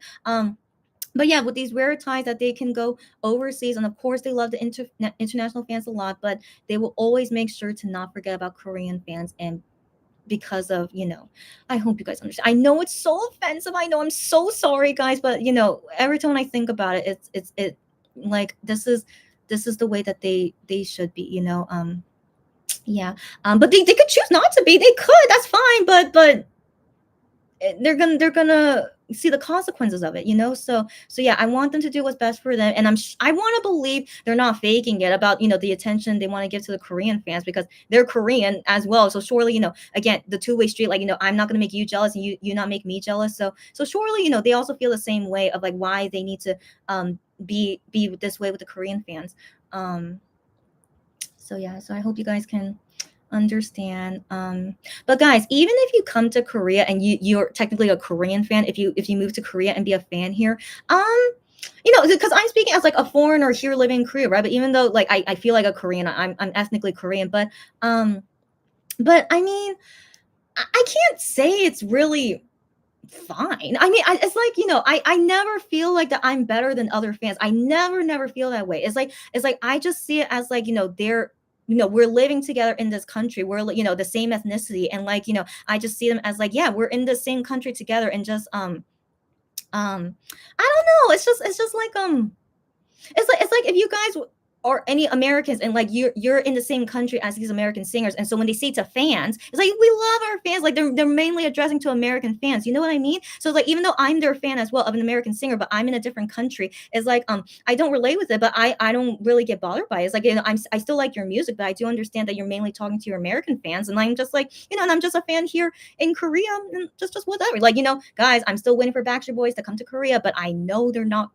It's probably not gonna happen. I'm still waiting for that day. But yeah, so I hope you guys understand like how, saying from my point of view, being a fan in Korea, and like when they say these things and stuff, I don't really think of it. Yeah, I never. So yeah, so just first off, I never think of myself as better as other fans. Never, never, never. But yeah, but I just see it as like kind of like a natural thing, given they're Korean, they're doing lots of work in Korea, and like they're speaking in Korean, so of course they're speaking to other Korean people, sharing the same language. So yeah, so I mean, like I do understand like overseas fans, yeah, could feel left out, but like I don't know, like I don't know, what am I trying to say? I'm just trying not to make trouble.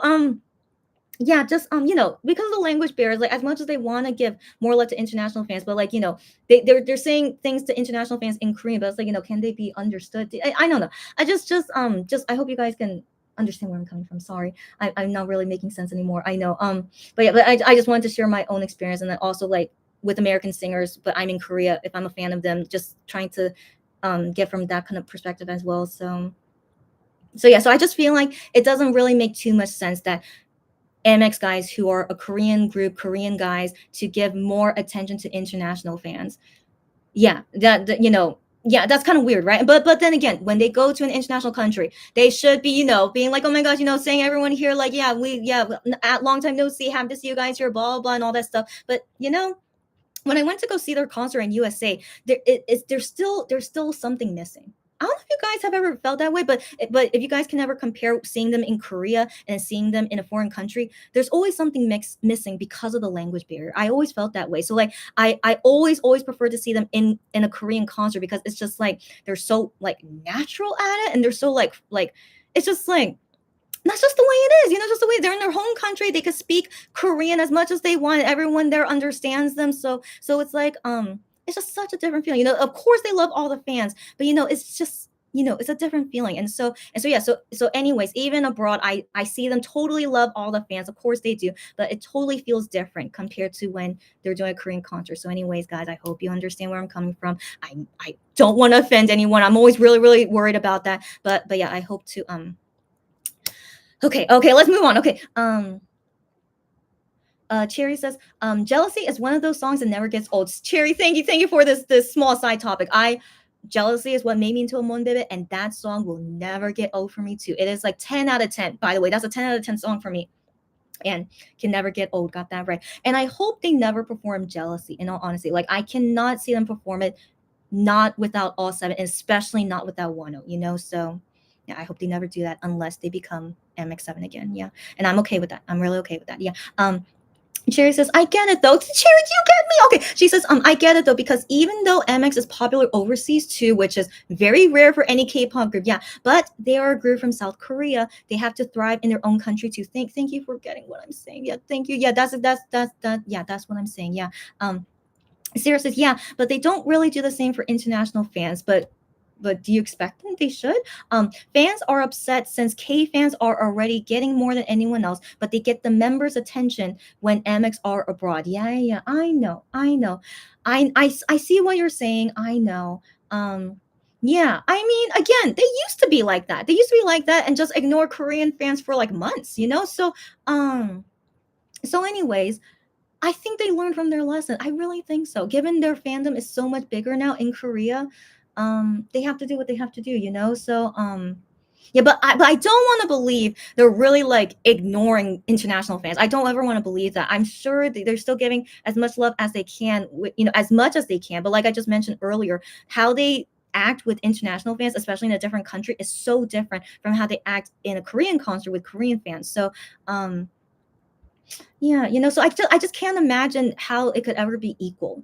So just they can only do their best, but I think it is that they give more attention to Korean fans even when they're abroad. I know even when they're abroad, but just to make sure like no one gets like super jealous. So yeah, I just think this is sadly what they have to do. I know it's tough. I say sadly, but I also feel like it's the right thing to do. I know, so I'm like contradicting myself. I know, but yeah, but I hope you guys understand where I'm coming from. Sarah says, yeah, but I also can understand the international fans because they also want to feel special, but the members don't really address USA Monbebs in the special way that they do with Korean fans. Yeah. But I mean, can they? That's the thing. Can they? Can they treat USA fans the same way as Korean fans? Can they? That's the thing. So, they can only do their best. They can only do their best, but I can't think of how they could do them the same. That's the thing. Yeah. Sarah says, I know it could be disappointing sometimes. Yeah. And Sarah says, I believe MX can still have a concert in Korea after the tour. I still think it's weird this tour doesn't have Asia stops. In my opinion, this USA tour, in my opinion, is not a world tour. I know some people think it might be. I don't think so, in all honesty. So, like, given it's sponsored by Lexus, and like the organization about this is just it's been a mess. Okay. It's been a mess. And like I just really, really don't think it has the manpower and the right people, like smart right people, that could make this tour go around the world. So I feel like it's only going to happen USA. And then also keep in mind the guys have to go to the military soon. So I really don't think there's going to be any more concerts when they go back to Korea and then also going to other countries. Not anytime soon, at least not anytime soon. But I feel like most likely when they come back to Korea, I don't think there's going to be another concert. Maybe they'll do events. Maybe they might do like certain random events and yeah, who knows what. But I think it seems most likely they're going to be enlisting quite soon once they come back to Korea. So yeah, so that's why, yeah, I really felt like even when watching FanCon, the last day of FanCon, you guys were there when I did the live on that. Everything felt like it was the last time of doing a concert in Korea. And like, I didn't want to think it was the last time as a group. I want to believe, after the military service, they'll come back and do MX things again. But maybe after the military, there won't be an MX anymore. So then of course they can't do the same tour again. So yeah, so I think that's the biggest issues we need to deal with right now, is that I really don't think they're anything's gonna happen, and we'll see once they come to Korea and what things happen after that. Sherry says Starship is being petty. That's a better word. That's a better word. Thank you for telling me a better word. Yeah, petty about the whole rehab thing of him spoiling first. Yep. Petty indeed. Yep. Lulu says, I realize that. By the way, Lulu, if you have to go now, it's okay. I thought I would finish before 2 p.m., but it doesn't seem like it. So Lulu, if you have to go, don't worry. Watch this on replay and tell me your comments later. Okay, Lulu. So go anytime. I know you gotta go. And then Lulu says, I realize that being a non-Korean, I will always have those barriers of language, distant time zones. Yeah. And I have to find my own way to support them. If I ever do get to see them, it will be in Asia. I feel you. And that's how I feel with these American singers, like Backstreet Boys. As much as I wish they come to Korea, I don't think it's gonna happen anytime soon, right? So like, I also think as well, the only time where I can watch Backstreet Boys is that I have to go to the USA, but I can't go there anytime soon. So I kind of, I feel like that kind of situation with me. And so so I hope that you guys, can see two sides of the coin like that. So Lulu, I agree with you. It's just we're basically opposites, with countries. Sarah says, actually, I don't think it's about rehab spoiling the song. Oh, because that wasn't a big deal.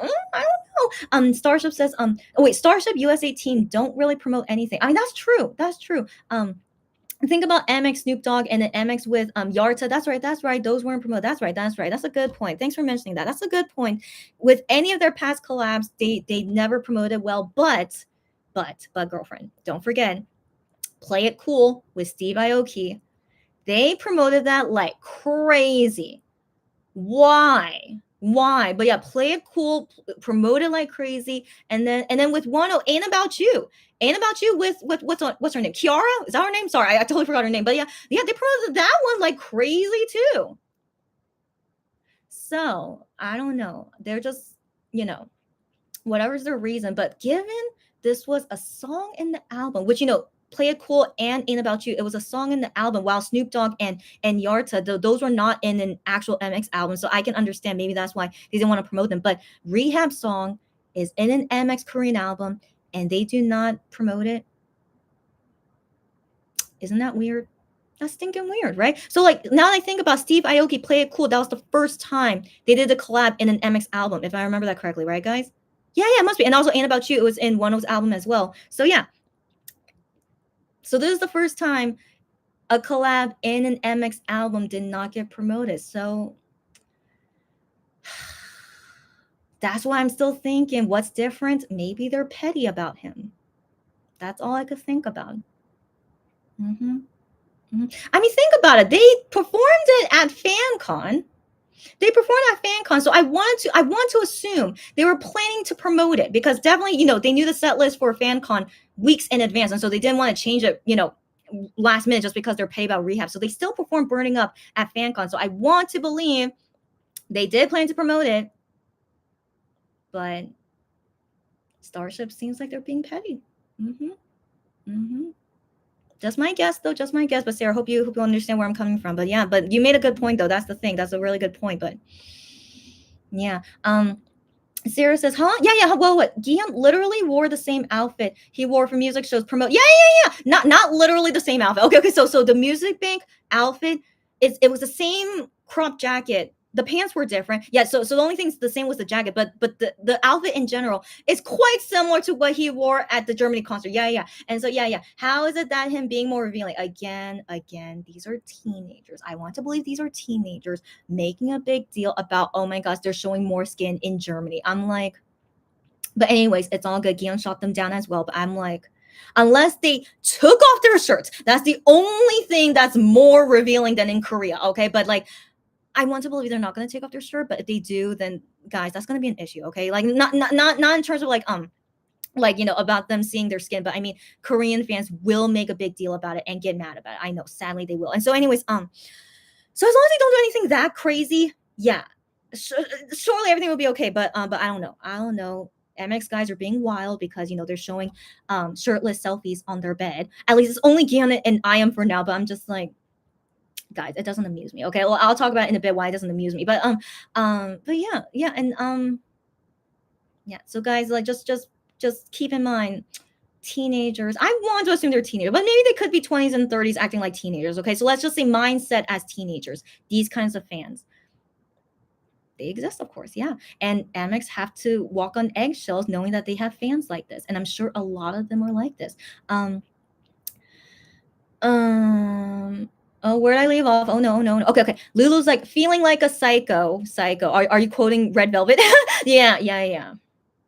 Yeah, guys, like I know we wish everyone was a normal person, but sadly many fans are like this. And so we have to accept this, And I think MX accepted as well, Sarah says, but that's USA versus Korea regulations. If the acrylic board is there or not the member's fault. That's right. I mean, I would be angry at the company. In all honesty, like, yeah, that's regulations, but you could still choose to have a board there for safety, even if regulations doesn't require it.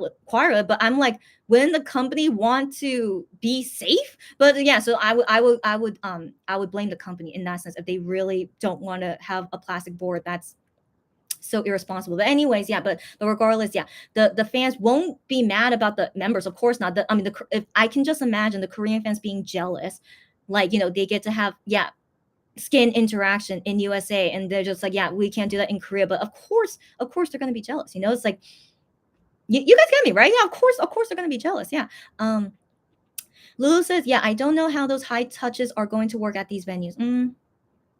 So yeah, so just FYI, guys, the only reason I'll be upset is that no one there cares about safety. Like they can choose to have a plastic board, but if they don't choose that, I just won't be happy about that.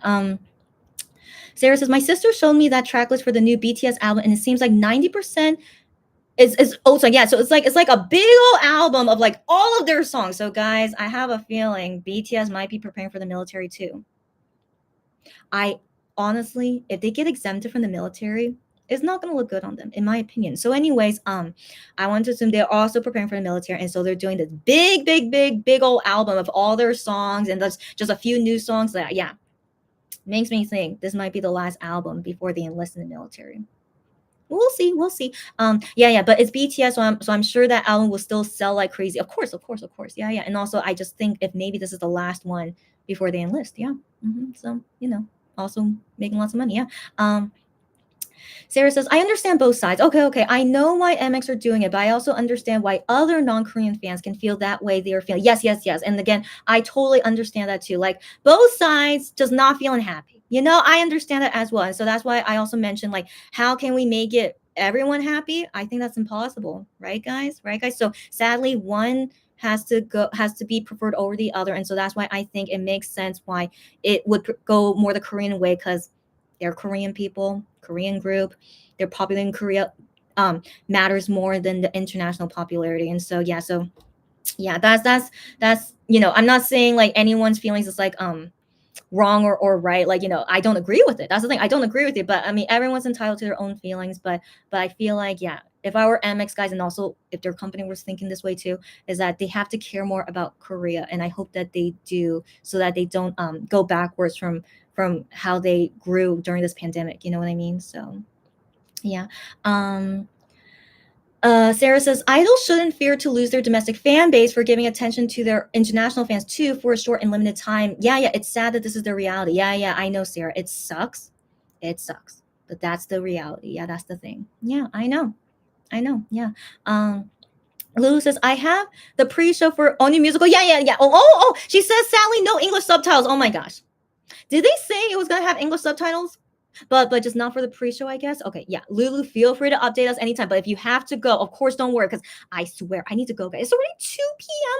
I need to finish all my work, guys. Okay, so yeah. So guys, like you probably won't see me do another live anytime soon unless like I don't know, unless something crazy happens. Okay. If something crazy happens, then I'll come to a live. But I'm gonna try and like do less lives these days because I really need to finish all my work as soon as possible. And so any customers are watching me, I'm doing my best, guys. I hope. Yeah, I try to explain to everyone I have been crazy house issues and stress from it, but now finally I just want to finish everything before new house issues happen. And so yeah, guys, so just any customers out there, I'm doing my best, guys. But thank you so much for everyone's understanding. Unico says a YouTube reactor had a very detailed rant about K-pop flex. It was very informative and interesting. I think you sent it to me, right, Unico? I will check it out when I can. Thanks so much about it. But yeah, I remember reading Gian's Undercut. She's most likely asleep. Yeah, but Gian's Undercut showed me tweets about this person's experience. So I wonder if that YouTube is the same. But yeah, but thank you so much. And yeah, I'll look into it later and we could talk more about it next time. Sarah says they shouldn't ignore Korean fans. It's not about that. Yeah, yeah. It's just that they should consider all fans' feelings. Yeah, yeah, yeah. We know Korean fans are extremely jealous. Yeah, yeah, yeah. Oh, totally, totally. Yeah, that's the thing. Considering all fans' feelings, but in my opinion, I've never ever heard them say, "Oh, international fans are jealous. We need to take better care of them." I've never say sorry, I've never heard them ever say things like that, but they usually talk about jealousy only with Korean fans. You get what I mean, right? Right, girlfriend? So, yeah, so like I said, I still can't imagine how they could do things equally. It's just gonna be I think that's expecting too much of them. I think that really is like I wish they were like BTS stats. Like BTS could be like super silent in Korea, but no one would care. They would still love them a lot. You know what I mean? And like them doing concerts only in USA. I mean, they did do a concert in Korea as well, but they did more concerts in USA that they didn't do in Korea. And like, no, still everyone still loves them. Like I'm sure some people were jealous, but they're like they totally are like more understanding, And so, but yeah, but MX are not like that. And so, yeah. So I just think for now, it's just sadly they just have to do it this way. That's my thinking. Um Sarah says, actually, I think it's more about how Korean fans are acting that makes international fans upset rather than the members themselves. Yeah, I understand that as well, Sarah. Yeah, yeah. Like fans already complaining when the tour hasn't even started yet. Yeah, yeah. Again, I hope you guys, if any of you guys like want to have a Korean girlfriend, if any of you guys get a Korean girlfriend, yeah, this is kind of like a preview of how having a Korean girlfriend is. This is how it is. Yeah, this is how they are. Not all of them, but some Korean girls act this way. Yeah, just normally, not even as a Korean fan. Some of them act this way normally. So, yeah, but Korean boyfriends, I mean, I'm not sure about them either, but I know they could be jealous too. But I don't know. But I just know more from the female side. And so, anyways, yeah, anyways, like they're like again, just how that jealousy thing is never gonna end, guys. It's just never it can never be, especially when MX treat the fans like girlfriends. Like Minhyuk, okay, like He writes on Fan Cafe saying that we're his babies and that we're, he says words to us like a girlfriend. So no, but he's not saying only to Korean fans, but he says it in Korean. But I mean, like, it could mean everyone, but I mean, he only says it in Korean. But like, he says these words that's like what you would usually say to a girlfriend. So, what can you do? What can you do, guys? This is the fandom that was created from their actions and just them being themselves as K-pop singers, and the K-pop fans are just acting typically how they usually would be. Yeah, I know. This is just, again, I know it sucks. I don't know what else to say. This is just how it is. Yeah. Um, Sarah says interesting at Unico, and then Lulu says, yeah, she's gonna search for that, if you want me to send it to you guys, I could send it like, but then again, I don't know which video Unico is talking about. But yeah, but if you guys find each other on Twitter, if you guys want to help each other out, go. Sarah says, Play It Cool was promoted and also had a Korean version. That's right. Yeah. But other collabs were totally ignored. Yeah. Even the Pitbull collab was played. Yeah, Pitbull collab was in All About Love album. That's right. I don't know why you didn't do anything about that. That's weird. But then again, it was in an English album. Yeah. I don't know. Yeah, that's weird. I don't know what to say about that, right? But yeah, ever since Steve Aoki Play It Cool, and then this is the second time collab someone in a Korean album and they don't promote it. I think that's weird. I still think they intended to promote it. In all honesty, I really think they intended it, but something happened and they're being petty. Starship being petty.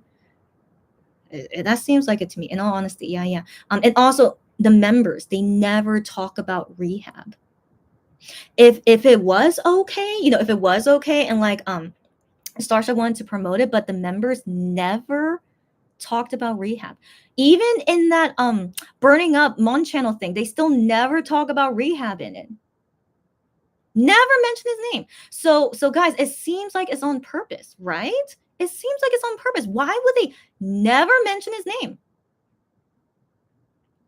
So yeah, I think, yeah, and also that they even recorded burning up, but I don't know if they recorded wildfire. So again, makes me think they were planning to promote it. They even recorded them recording burning up. So yeah, I want to believe they intended to promote it, but decided not to because they are freaking petty. Honestly, all the signs are looking like that way to me. Of course, I could be wrong, but just from my observation, right? Do you guys see from my observations too? Yeah, it seems like they're doing it on purpose.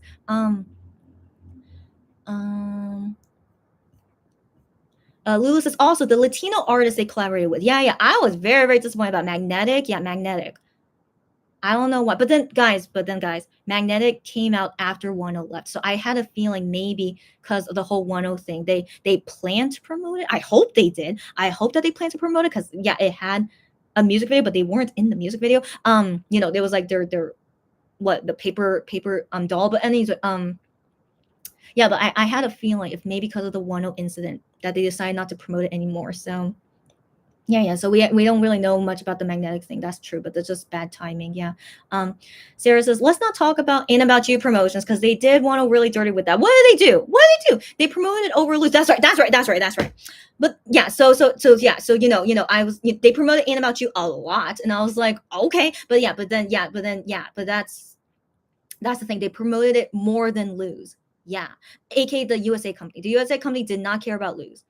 I was like, what the freak, and then yeah, they only care about Ain't About You, made a music video for it, blah blah blah, and all this, and like, I know girl, thank you for reminding me, but I'm sorry to remind you about it as well. Yeah, she's like, let's not talk about it, but yeah, again, just terrible. They're just terrible. Okay. Lulu says thank Ashley for that stupid move plugging Kiara, which is also part of their company, signed to them. Yeah. Promoting Kiara more than 1O. Basically, that was why they promoted it so much. Sarah says Starship used to have hyped all these collabs and not act like they never existed. MX being related to big names like Snoop Dogg, Pitbull, Yarta. Yeah. Could have been huge if treated and promoted correctly. I totally agree with you. But yeah, but girlfriend, all those things happened after 1O left. The Pitbull and All About Love after 1O left. Yeah. Magnetic and also Snoop Dogg all happened after 1O left, but 1O's voice is in all of those songs. Right? Didn't he do his Snoop Dogg song too? Yeah, his voice is in there, right, guys? I'm not a fan of the song, so I can't remember it, but if I remember correctly, they recorded that song when Wano was in there, right, guys? So, guys, we have to remember that. Think of the whole situation. These are all songs with Wano in it. Hmm. And so, anyways, with Burning Up with Rehab, there's no Wano in it, but they're choosing not to promote it. Yeah, I'm pretty sure it still feels so petty to me. Oh, Unico, you're so sweet. She yeah, put the person's YouTube channel. So yeah, you guys look it up later. Um um Sarah says, I know some brought back the Taekyon situation with all these exemptions talks. Taekyon was not exempted, was he? Seeing how he gave, that's right, he gave up his USA citizenship to serve and even served after undergoing surgery and more. That's right. And I really commend him. I already mentioned this before, but like, if he's not going to be working in the USA and he's only going to be working in Korea for the rest of life, he should serve the military. Yeah, and that means giving up his U.S. citizenship as long as he's very, very sure he's never going to work in USA or do something there. Yeah, I admire him and that he wants to continue his career in Korea, and he's still doing fine, as we know. So yeah, I really admire him for that. Yeah. Um, Unico says the Ain't About You video is what led me to MX, so I can't hate it. Good, it's all good, girl.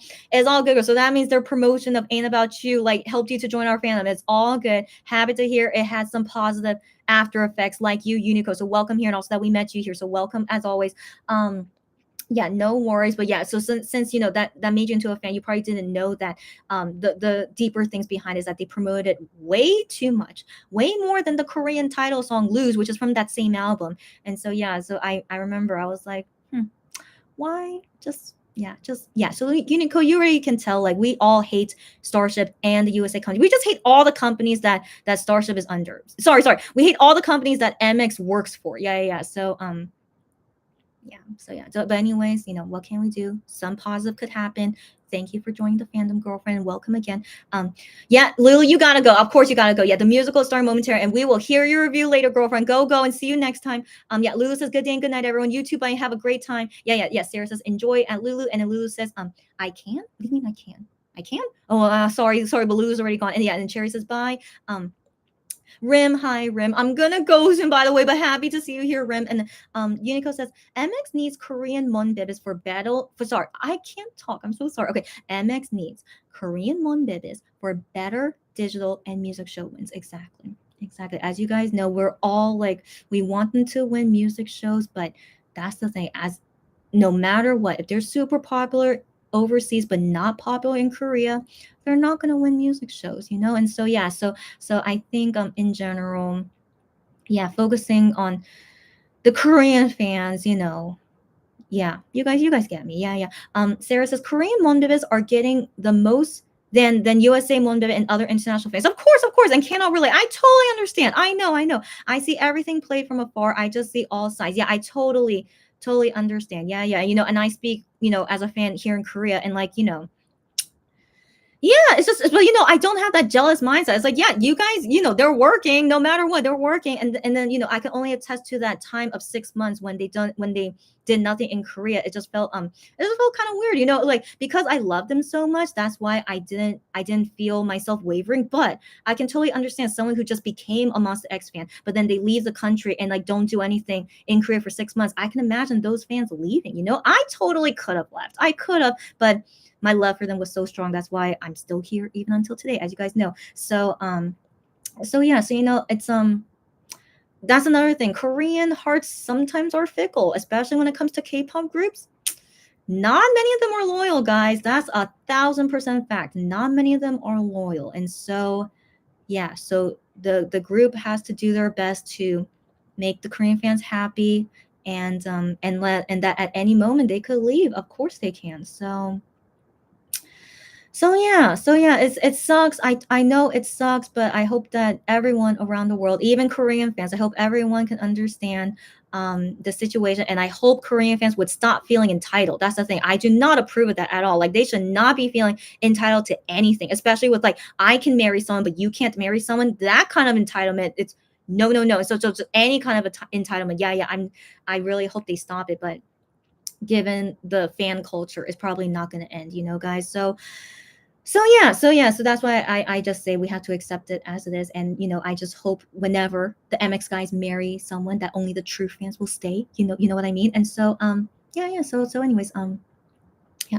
Anyways, moving on. Okay, Sarah says, I don't know why, but it feels like Wano knows how to make everyone feel included a bit better. Girlfriend, thank you for mentioning that. I didn't even think about that. Like Wano, man, he's an interesting dude. That's all I have to say. He's an interesting dude. Like but this is both bad and good. Both bad and good, because as you guys know, he doesn't have a huge Korean fan base. But if he did some things differently, he could grow his Korean fan base. But let's also keep in mind, Highland slash Starship does not give him opportunity to grow his Korean fan base. So let's not think about that. Okay, so regardless, yeah, Wano does his best for everyone. Like I can't imagine that he feels like he needs to play favorites. I don't think he ever will be, but I mean the only thing is that he would talk more to Korean fans because he's most fluent in Korean. So that's the only thing that that we can totally see, is that he would mainly talk Korean. As you guys know, like he would try his best to talk with other international fans, but he's really not good at other languages. And so that's the only thing that I can notice from him, is that he's like more with Korean fans because he can only speak Korean fluently. But regardless, he still tries to get everyone included. But yeah, but the thing is, because he doesn't really give a lot to Korean fans, I do wonder if that's an issue. In all honesty, I do wonder. But I want to believe Wano doesn't care. I want to believe, because as you guys know, there are he has crazy fans. I don't know if they're only Korean, so that's why I stopped myself. So he has some Korean fans that stalk him, and he says those are not real fans. And so I always want to believe that he also has like what's the word, he keeps it what's the word I'm looking for, like he never goes past a limit, like he never goes too far, because he knows about these stalker fans and stuff. And you guys know, like we can never see some V lives because some issues happen in those V lives, you guys know. And so yeah, so Wano, I think he should be more careful, in general. But in general, I also think because of him being more careful, it's like trying to keep like fans like at this even level. Like he's not giving too much or too little, but it's just like kind of like this, you know what I mean? While MX is like really too much, in all honesty, but the thing is, because of them being way too much, they have the the big Korean fan base that they have right now because of it. Y'all get what I mean, right, guys? So yeah, so it's both pros and cons. Like I do appreciate how Wano is doing it, but of course there's still cons to it. Every way of how you treat with fans, there's no perfect way, and there's always pros and cons. Yeah.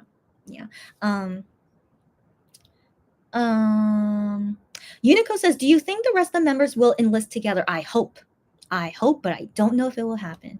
I hope, but I don't know. Yeah. I wonder because Ju Honey, who's born in 1994, he said it's not far away for him to enlist in the military. And he's born in 1994. So technically he can enlist next year. But he says, oh, it's not far away until I enlist. So I wonder if they are going to enlist earlier than they should,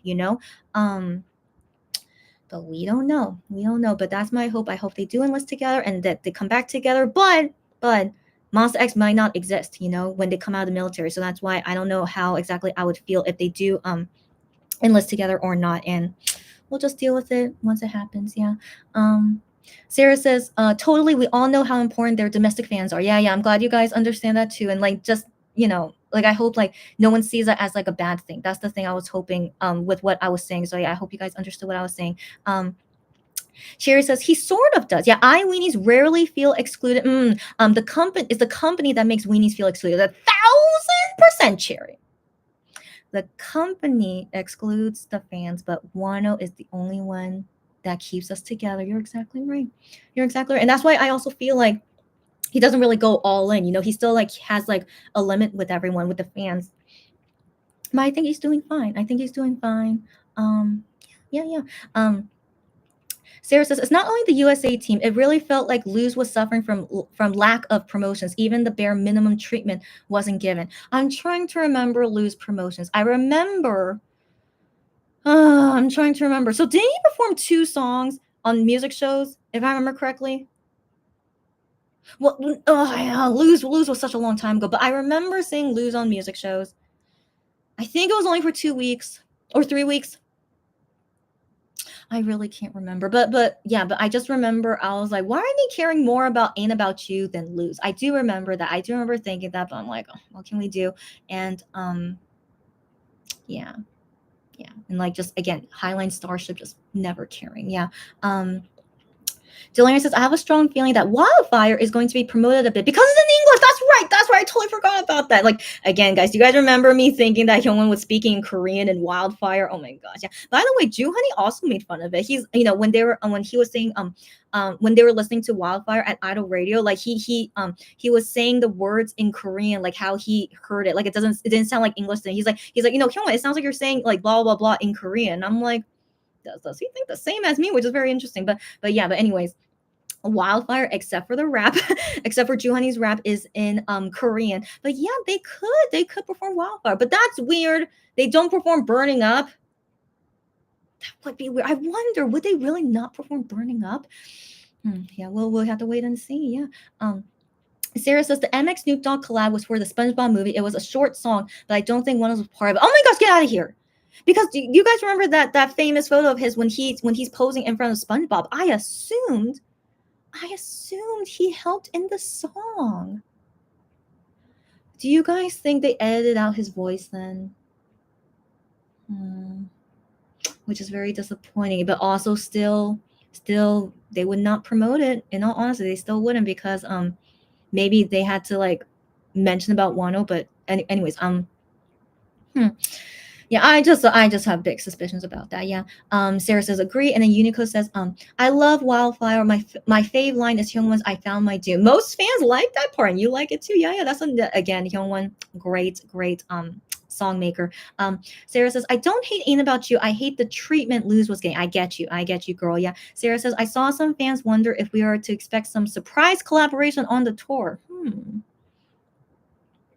So that's why I was wondering about Burning Up. Would they have Rehab join? But I don't know. I still think they don't like Rehab, guys. So, but yeah, surprise collab. I mean, the so far with the surprise is that the Korean backup dancers are there, so that's already a surprise. I did like this is the first time I've ever seen MX have backup dancers overseas for a concert, and so I do assume since there's 5 members now, I think maybe they wanted to make the stage look more full. So I don't blame them. That's why. And so yeah, as long as they can afford paying for these dancers to come, then go ahead and do it. So seems like they're getting lots of money from Lexus if they're able to fly over backup dancers. I mean, I want to assume that's why they never had backup dancers overseas, because it costs lots of money to fly them, house them, pay for their food, So Lexus must be giving them lots of money.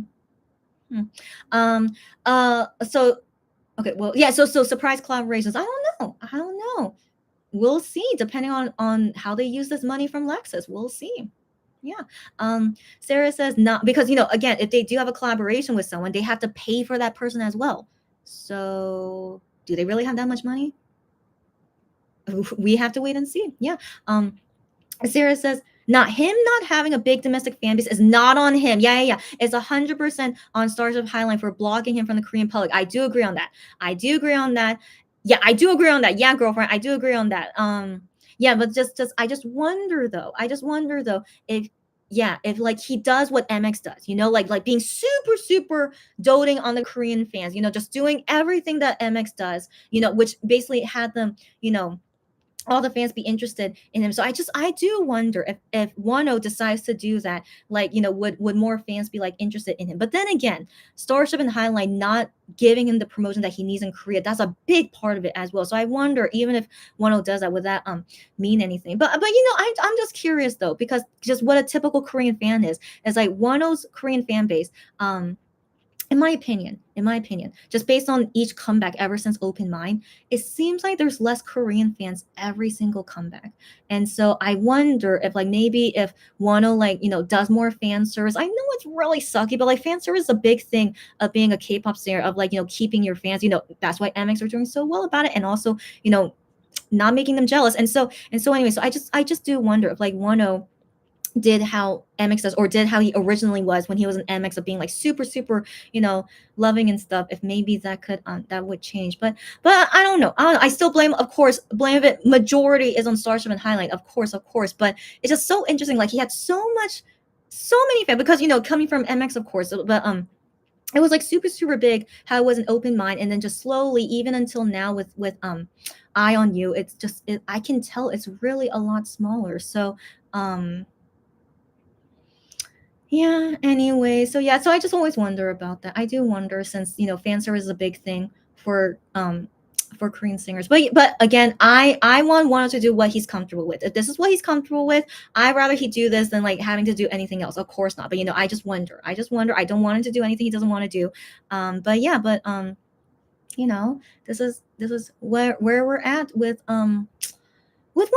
It's just basically any of us fans that that like him just the way he is, even though he's not promoted at all. But we just have fans that just randomly find him, maybe from Instagram or things like that, or just randomly algorithm from YouTube. I feel like that's the only way, that new fans are like coming to the fandom. But I still feel like it's getting smaller though. So yeah. But anyways, I just want him to be happy. I don't care about his popularity, guys. I know we really want Wano to win a music show, but as long as he's happy and he's doing everything that he wants to do, I'm happy too. So that's why I just really don't care about music shows anymore. All I care about is just him being happy and doing what he wants to do, and that he does not listen to fans that tell him what to do. As you guys know, Wano had that experience of fans telling him what to do and they got angry. I'm like, you have to be careful, Wano. So and his fandom's not even that big, but he still can make the Korean fans angry. And so yeah, so I just hope that that he stays careful about it, and just okay. Anyway, so Unico says, Chrissy, have you watched Cupid by DKZ? I've heard of the song.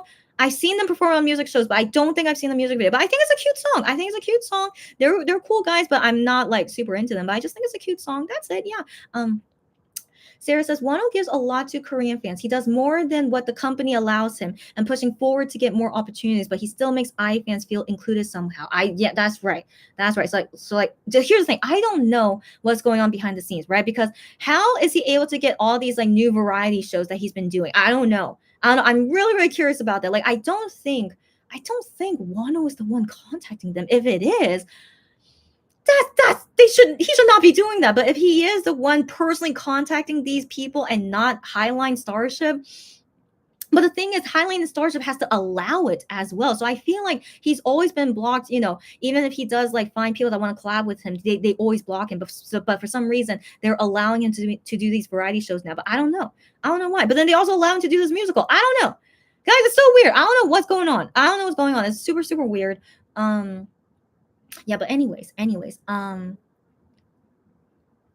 my opinion, okay, yeah, Sarah, this is all my opinion. I can't speak for the whole 1-0 Korean fan base, but in my opinion, how I feel being like a fan in Korea as a weenie, it definitely feels different from being an MX fan. That's the thing. It feels very different from how MX treats Korean fans. That's the thing. And so with 1-0, I don't know how to explain it. Man, that's really hard to explain. I don't know, because also I don't follow him on. Sorry, I'm not allowed to see his post on Fan Cafe, but usually I see people post on Twitter. But he doesn't even post a lot on Fan Cafe, which I think is really really weird. So in general, I still don't really get a big feeling that he's really doing a lot for Korean fans, in my opinion. Like, it's just him doing his regular work, getting on variety shows. That's great for him. Okay, that's great for him. And then also like giving us more opportunities to see him everywhere. Like, of course, he's also doing it for fans as well. But in general, I never feel like do you guys get what I mean? I can't explain it, but just is different from how MX treats Korean fans, and that so like in my opinion, Wano is my bias record, so like I love him a lot, of course I do, but I'm just trying to imagine if like he was my I don't know. I can't explain it now, because recently these days he's not as active, right? So maybe I'm just thinking more at this current moment, but I'm trying to remember like in the past he was like very, very active though. So yeah, but I still can't say it made me feel deeper in my love for him. Does that make sense, guys? It's me. All I can say is just it feels different from how MX treat Korean fans. That's the thing. It does feel different, but I don't think it's better than how MX does. That's the thing. So so I can kind of understand if like Korean fans might have a wandering eye, because like we don't really feel too much from Wano. You know what I mean? Like, if again I'm wearing his concert t-shirt, like I love him. Of course I love him. But um hmm, I don't know. I don't know what I'm saying anymore. But okay. Yeah, so like like yeah, I'm just speaking from my personal experience here, in Korea and experiencing being Wano's fan here. It's yeah, it's just it just feels like I'm liking an indie artist, if you guys get what I mean. Like it's like it doesn't feel like I'm really liking a super popular person, so it's like yeah, it's so hard to explain, guys. I wish I could explain it, but that's the best I can do. But that's why I don't know if I could really agree with that that one was doing a lot for Korean fans. Like it's just normal. What he's doing is just normal. It's normal, but I don't feel like it's more than normal. That's what I mean. So hope you guys get what I mean. But yeah, so that's what I mean is like I wonder if Wano does do more for Korean fans. Or like again, I don't know how he could because his company is terrible at it. But yeah, but I just wonder if maybe Wano like acts differently. I don't know. I don't know. But yeah, just my personal feeling. Okay, so guys, I need to go. It's 2:30. I need to go. Okay. Okay, so Cherry says, right, Wano tries to speak English, but he doesn't do that often either. But we just feel naturally included somehow. I know, like I've said this all the time about Wano. Like Wano is a guy where any person can like him. Do you guys get what I mean? Like anytime when I see Wano do anything with MX anywhere, or like even at fan signs, or like just anywhere, like any person that meets Wano, there's no way you can dislike him, and so I do feel that because he has that natural personality in him, because I don't think any other member is like that except Wano. Yeah, so because of that personality of him, I feel like that's how it feels like he includes everyone, because legit he can make any person like him. You don't get what I mean? You guys get what I mean, right? And so I think that's really, really such a unique thing about him, and that's why I really liked having him in MX, because he's like that person that could like kind of like make everyone get along, even the fans. Guys, I miss him so much in the Monbebe fandom. Like, just having that Wano presence and like having the fans get along because they kind of copy it from Wano. I miss that. But like this current fandom, they don't have that characteristic of Wano, and that's why I just really am not into this fandom right now. But yeah, that's Wano. That's one, and his fans, weenies, the whole fandom. Oh my gosh, that's a part of the Monbebes that I miss, that I see in the weenie fandom. You guys get what I mean? So yeah, I always wish for weenies and Monbebes to be together again, but I don't know if that'll happen. Yeah. Sarah says, yeah, because of that famous picture, we were wondering if Wano was supposed to be part of the song, right? I think he was, guys. I think he was, but they cut him out. If you guys really didn't hear his voice in there, so. Sarah says, yeah, it's something about Wano. And then Cherry says, sorry for saying this, but F Starsha. No, you say that anytime, girlfriend. We lost so much of Wano and MX content. You know it. We have lost all those content that they don't plan to ever release to us. So much of those in the dungeon or in the trash can. Who knows? Yeah, I know. It's terrible. I hate it too.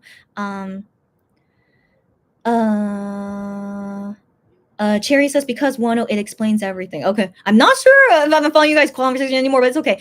Sarah says, by the way, during Lose, Wano performed only Lose on music shows. Blue was the first night he promoted more than the title song. I can't remember that. Oh my gosh, I'm so sorry. Okay, yeah, because Ain't About You, was also in the Lose album. So I felt like he was promoting two songs because of those two. But the thing is, Ain't About You was not on the Korean music show. That's right. But he promoted Ain't About You so much, and I still wonder what the heck about that. I still wonder. Yeah.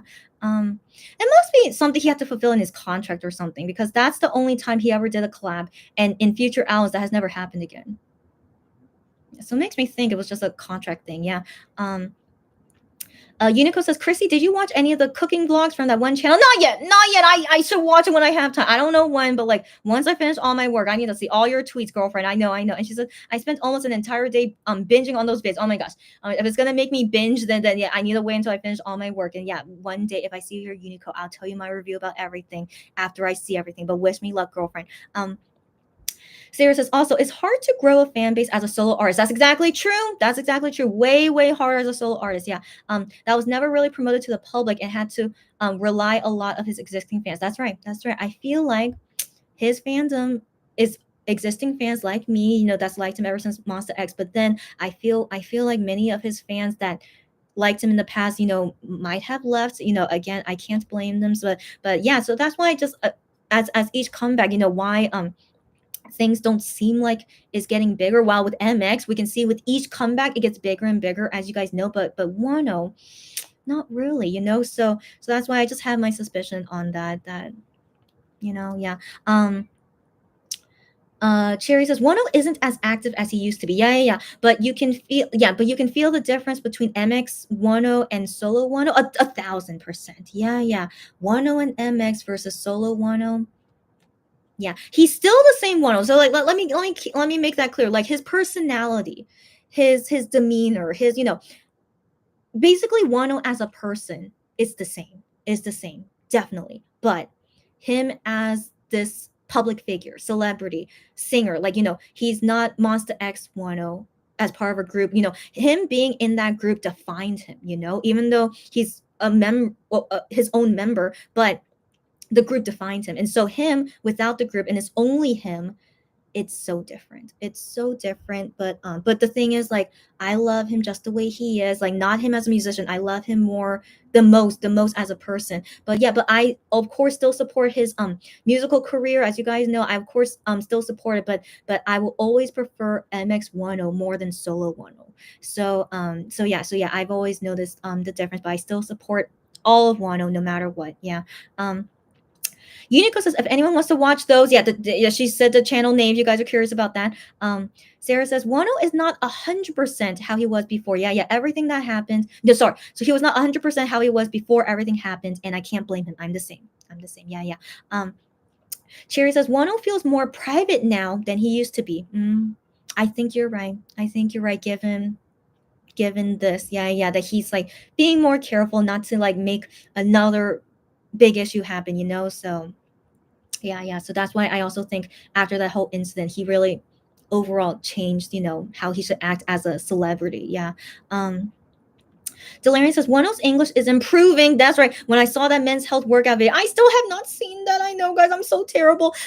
Yeah, so that's I've noticed his English is improving. That's right. It's not perfect yet, of course not. But yeah, but he's definitely doing his best, which is really, really good, of course. Yeah. Sarah says, yeah, totally can feel the differences, but I can't blame him. Yeah. He had to suffer losing his group and friends, and many fans turned their back on him. Yep. That's why. I always support Wano more than the other guys, like even more than Gion. Even though I say, yeah, I still think it's true. Like I will still buy the most things that's Gion related since he is my ultimate bias, but still Wano as my bias record. Like as you guys saw, I chose him over Gion, and so yeah, so it depends on the situation, but like yeah, that because of everything Wano's been through, like I can't I need to support him the most, and so that's why I do my best with Wano, of course. Like it's still not exactly the same like versus Gion, but yeah, that's why I really have a soft spot for him. Yeah. Sherry says, yeah, Wano doesn't hate anyone, but he probably feels more cautious now than he used to be. Exactly. I do agree on that. Yeah. And Sarah says, it's just that Ain't About You was pushed more. It felt like Ain't About You is the title and not Lose. Yeah. Yeah, it kind of felt like that, huh? Yeah.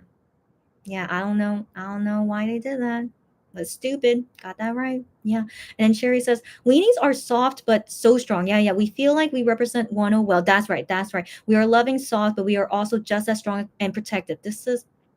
I miss that. Like, I love seeing it in weenies, of course, because yeah, that's how you guys always are. That's how you guys always are. But I miss that in the Monbibit fandom, and yeah, that's why again, Ultimate Bias OT7. Like that was I never thought when I was, when I became a fan during Jealousy, I just never thought this would happen, and I just felt like what bad luck I have that I finally found a K-pop group that I love so much and then had this terrible thing happen. But because I love them so much is why I didn't leave. I totally would leave because who wants to deal with all this drama, right, guys? You guys feel me? Like yeah, I'm sure I'm not the only one that was tempted to leave, right, guys? But the love for them is just way too strong, way too strong, and so Every moment I'm getting tested, and the next thing is if they renew with Starship, that's gonna test me again. But I'm still gonna be their fan. But I'm just gonna go through some changes, of course. But yeah. But anyways, yeah. I always miss the past. Yeah.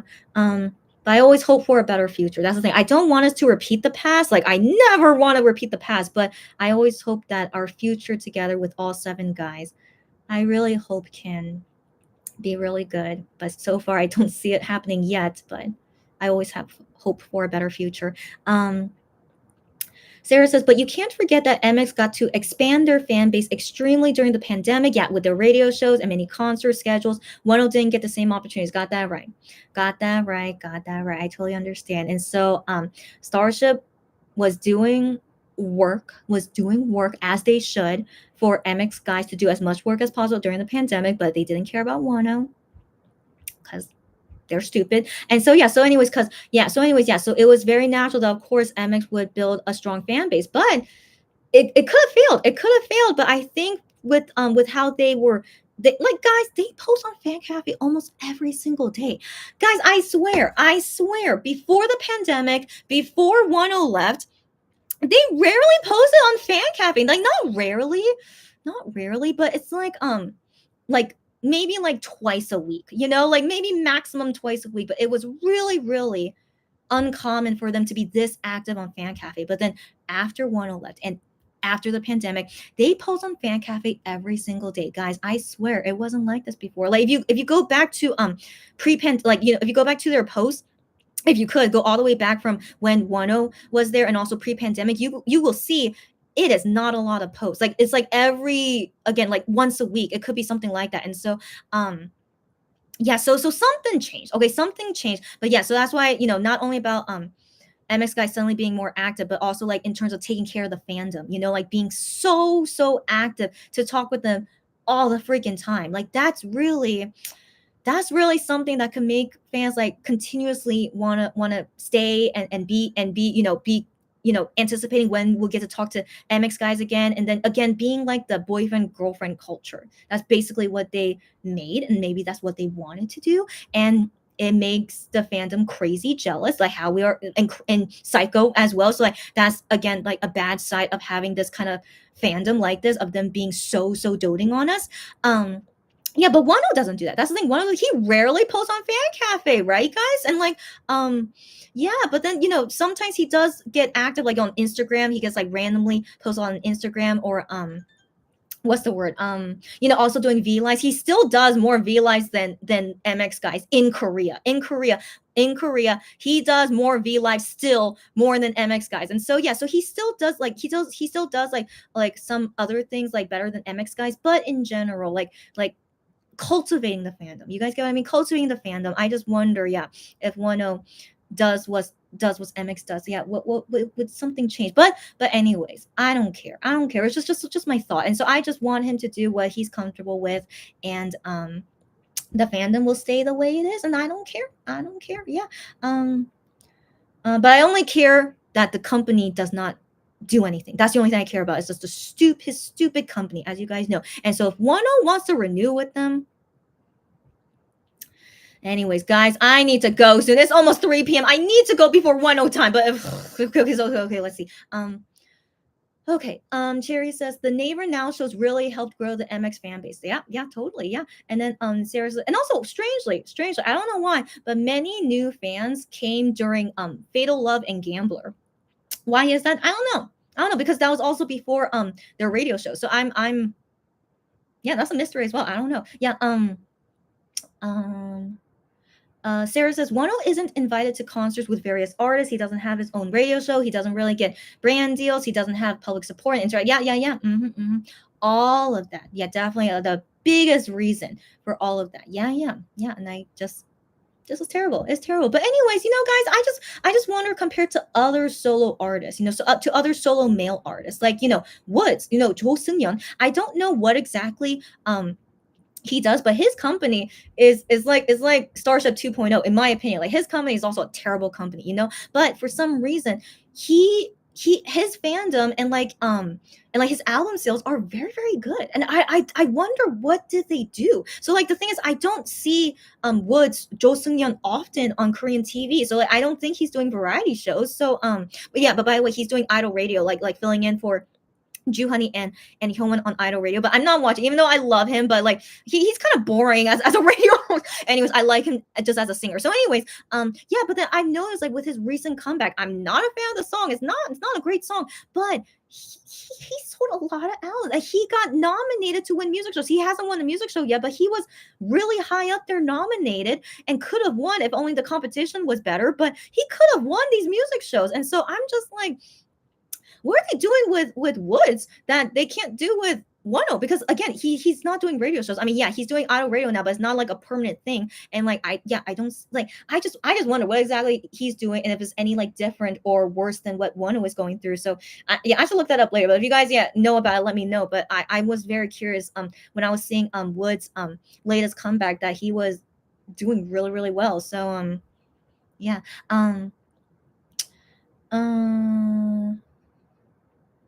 Sarah says, MX radio shows. I already read that. Sorry. Wait, did I? Wait. Sarah says, MX radio shows were the best things to happen to MX and Wonders. They got to communicate with fans and gain more fans. It was a total win-win situation. Got that right? It's just interesting. Why? Yeah, just interesting. They decide to do that late in the game. That's the thing. Like, why didn't do this from the beginning? But yeah, just interesting. Jerry says, Monbib's fact that feels like myth is that the fandom was so chill and accepting before Wano left.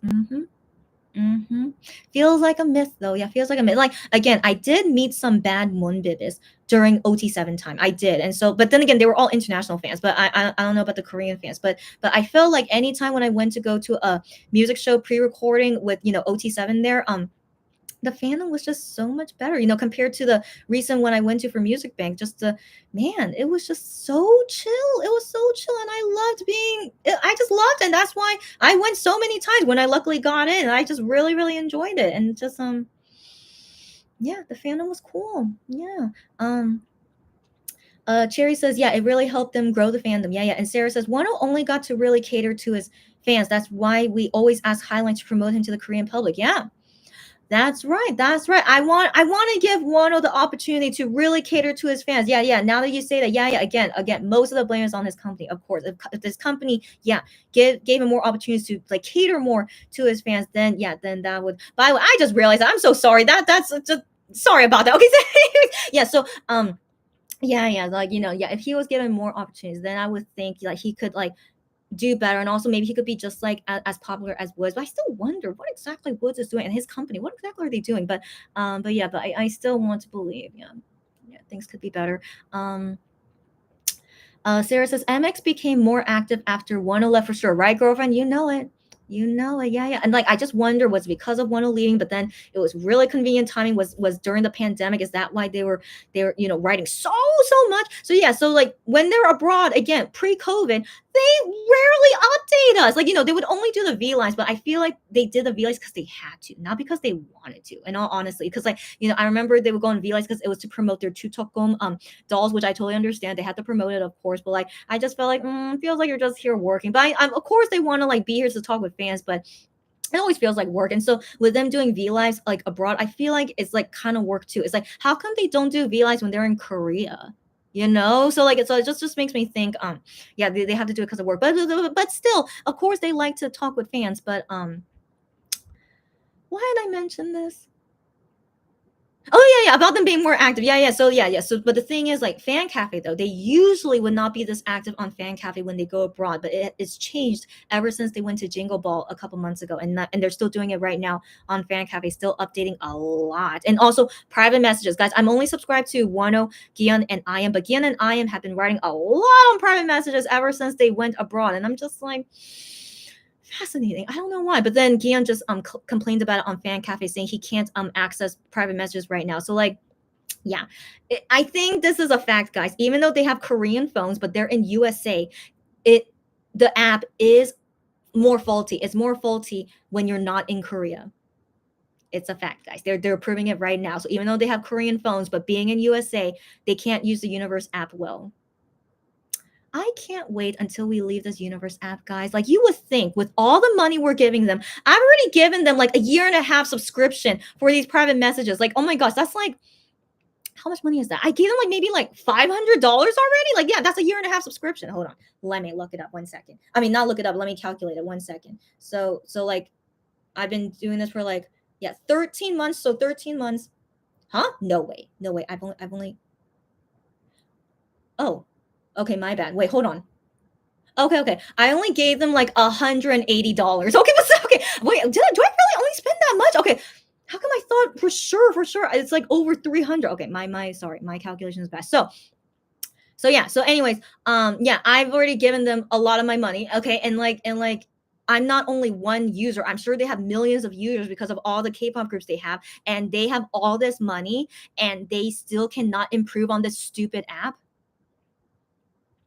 I still hate that I have to give them money. And so anyways, I just can't wait until we can leave this app. I don't know when, but yeah, but just FYI, yeah, this is unusual that they're being so active abroad. And like, you guys already know my thoughts about why I think they're doing this, but yeah, but it's all good. And so before I leave, oh my gosh, before I leave, I wanted to talk to you guys about their V lives. And so yeah, Hyungwon.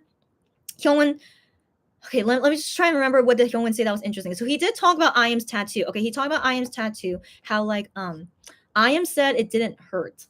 Really? That's a huge tattoo on your forearm and it didn't hurt, but that's what Hyungwon said. He said that it didn't hurt, and that it represents a withered flower, which is one of his songs from his mixtape. And I was like, everyone was guessing what type of flower it was, but no one was guessing it represent a withered flower. I'm like, how come none of us thought about that? But yeah, given the position it was in, yeah, everyone was just most curious about the type of flower, but it might not even be any type of flower. He just did a random flower to be withered, but who knows if it does have a special meaning of what type of flower it is. But hopefully one day when IM does a V live, I really want to assume he's going to do a V live. I like all the members. I think all the members throughout their time in USA, I want to believe they're all going to do a V live. And so yeah, we'll see when he does a V live, and I'm sure a fan will ask him about his tattoo, and then we'll see what he says about that. But that's all that Hyungwon said about it from his perspective. And then Hyungwon, this guy. Okay, so first off, he is one of the members that does not have any kind of tattoo. But then someone asked him, "Do you want to get a tattoo?" And he's like, "I don't have any plan to get a tattoo." So like, yeah, I mean, that's what he says. It's not like he's never gonna get a tattoo, but like at this moment, is like he says he doesn't intend to get any kind of tattoo now, but the thing is, in the past he did say he was interested in tattoos, so that's why I'm like, that's what he says now. But ideally for me, I hope none of them get tattoos. I just, as you guys know, it's just not my thing. But anyways, yeah, so he said that, but then he said, I imagined getting a tattoo on my face. I'm like, Hyungwon, why even imagine it? In my opinion, why would you even imagine something that silly? But he says, but all the fans were like commenting saying like, don't do that. Why do you think that way? Like, don't even blah, blah, blah. And he's like, no, I only imagined it. I only imagined it, guys. I'm not gonna do it. I only imagined it. But I mean, for him to even think that way, I don't know. Yeah, he's a weirdo. Okay, Hyungwon as well is a weirdo, but hopefully he will never get a tattoo on his face. Okay, I think we can all agree we do not want him to ruin his face, right, guys? But yeah, but if he does eventually want to get a tattoo, that's his decision. But yeah, but personally for me, I hope he doesn't get a tattoo. And so, anyways, because given what he thinks about, anyways, surely he's fine. Okay, so anyways, yeah, and then there he talked about how he's not sick yet, and so yeah, so he's relieved that he's not sick yet. I'm trying to remember what other interesting things that he's saying. Oh yeah, here's another thing. Both of the guys, Hyungwon and Giyeon, they have issues with their hotel Wi-Fi. So like Hyungwon had to redo it 3 times. Giyeon as well had to redo it 3 times. It was, yeah, so anyway, so I think what they did to resolve it is that they had to lower the quality of the video. So I believe that's what happened. If not, correct me, but like yeah, so lower the quality of the video, and then yeah, the Wi-Fi was able to process the live stream, and then blah blah. But like, yeah, I'm sure they were very annoyed. Like I remember Hyungwon saying like, this hotel is nice, but not the Wi-Fi. And I'm like, yeah. So like again, USA Wi-Fi. I don't know if you guys have ever experienced USA Wi-Fi. It's the worst. It's the worst. Whenever I go to USA and dealing with their Wi-Fi, I'm like, take me back to Korea. Okay, I'm so spoiled in Korea with the fast Wi-Fi here. So like, just no thank you. So anyways, so yeah, I just thought that was interesting about them dealing with USA Wi-Fi. I can't remember anything else because it was a couple days ago. But if you guys have any questions about Hyungwon V Live, please go ahead and ask me, and I could let you guys know. But I wonder if those have English subtitles already by now. But yeah, if you guys have any questions about it, let me know. But that's all I can remember that I thought was fascinating from his V Live, just him being silly. And then Gian. Okay, so Gian did it a couple hours ago. So the thing is, he wrote on private messages the day before that he said, if I look okay, I'll do a V Live soon. So I don't know when, but like I assume probably before the concert. And so yeah, he said, yeah, if I look okay, I'll do a V Live and I'll let you guys know in advance when I'm doing the V Live. And so the thing is, guys, I usually don't wake up before 9 a.m. I don't know what's wrong with me. I usually can't wake up before 9 a.m. And so maybe I have like how like Spider-Man has like Spidey sense. Maybe I have like Gihyun sense because I somehow woke up at 9 a.m. Okay, so I somehow woke up at 9 a.m. just randomly woke up at 9 a.m. But the thing is, I fell asleep like 3 something a.m. Okay, so I don't know how that happened. So anyways, yeah, I wake up randomly at 9 a.m. And of course, the first thing I do is that I want to look at my phone to see what time it is because I had an appointment this morning as well. And so I wanted to check what time it is. And then I see the notification, Gihyun freaking V Live. I'm like, excuse me. And so guys, I missed the first one. Okay, so he did one at first, but I missed that one. So I was asleep at that time. But then, yeah, again, the Wi-Fi issues, right? So then he did a second one. So I see the notification of the second V Live, and it said it arrived 1 minute ago. And I'm like, no freaking way. Did I really wake up in time to see his V Live? And so, anyways, I'm like, this is like weird Gion sense. Okay, so anyways, I click on it, right? I click on it and like, I'm watching it, but I just woke up. I'm trying to like focus on it and like watching him on my phone. But then I can see that he still is having like laggy issues with it. I'm like, oh, so unfortunate. Yeah, their Wi-Fi issues, which exactly happened with Hyungwon. And so yeah, so like Gion just did that live for like as long as possible just to see if really it's still not working well. And then he closed it again and then did it a third time. And this third time, of course, I'm wide awake now and just waiting for him to like, yeah, come a third time. And so finally this third time, it is not lagging at all, and he's like continuing the V Live as normal. And then I think what he said is that he lowered the quality. And so, anyways. So we see Gion this morning, right? This morning, Korea time at least. But then him was like 8 p.m. New York time, I think. And so yeah, so he's in his hotel room just chatting with us. And yeah, the only things I can remember, yeah, talking about that time hanging out with Hyungwon. So he said, yeah, work out with Hyungwon, went shopping with him, ate steak with him. That's all I remember him saying. And then, so the thing is, I don't know why he would say this and like be okay with it. But like someone in the comments asked him, like, oh, did you wear your mask or not wear a mask? I don't know what the question was, but he said, I went out and didn't wear a mask. And he said that and looked perfectly fine, like it was fine. I'm like, you just said that you're out in New York City, the place where it's booming of COVID cases, and you're fine saying that you went out not wearing a mask? Like he had like no expression. He just said that like it was fine. And I'm just like, So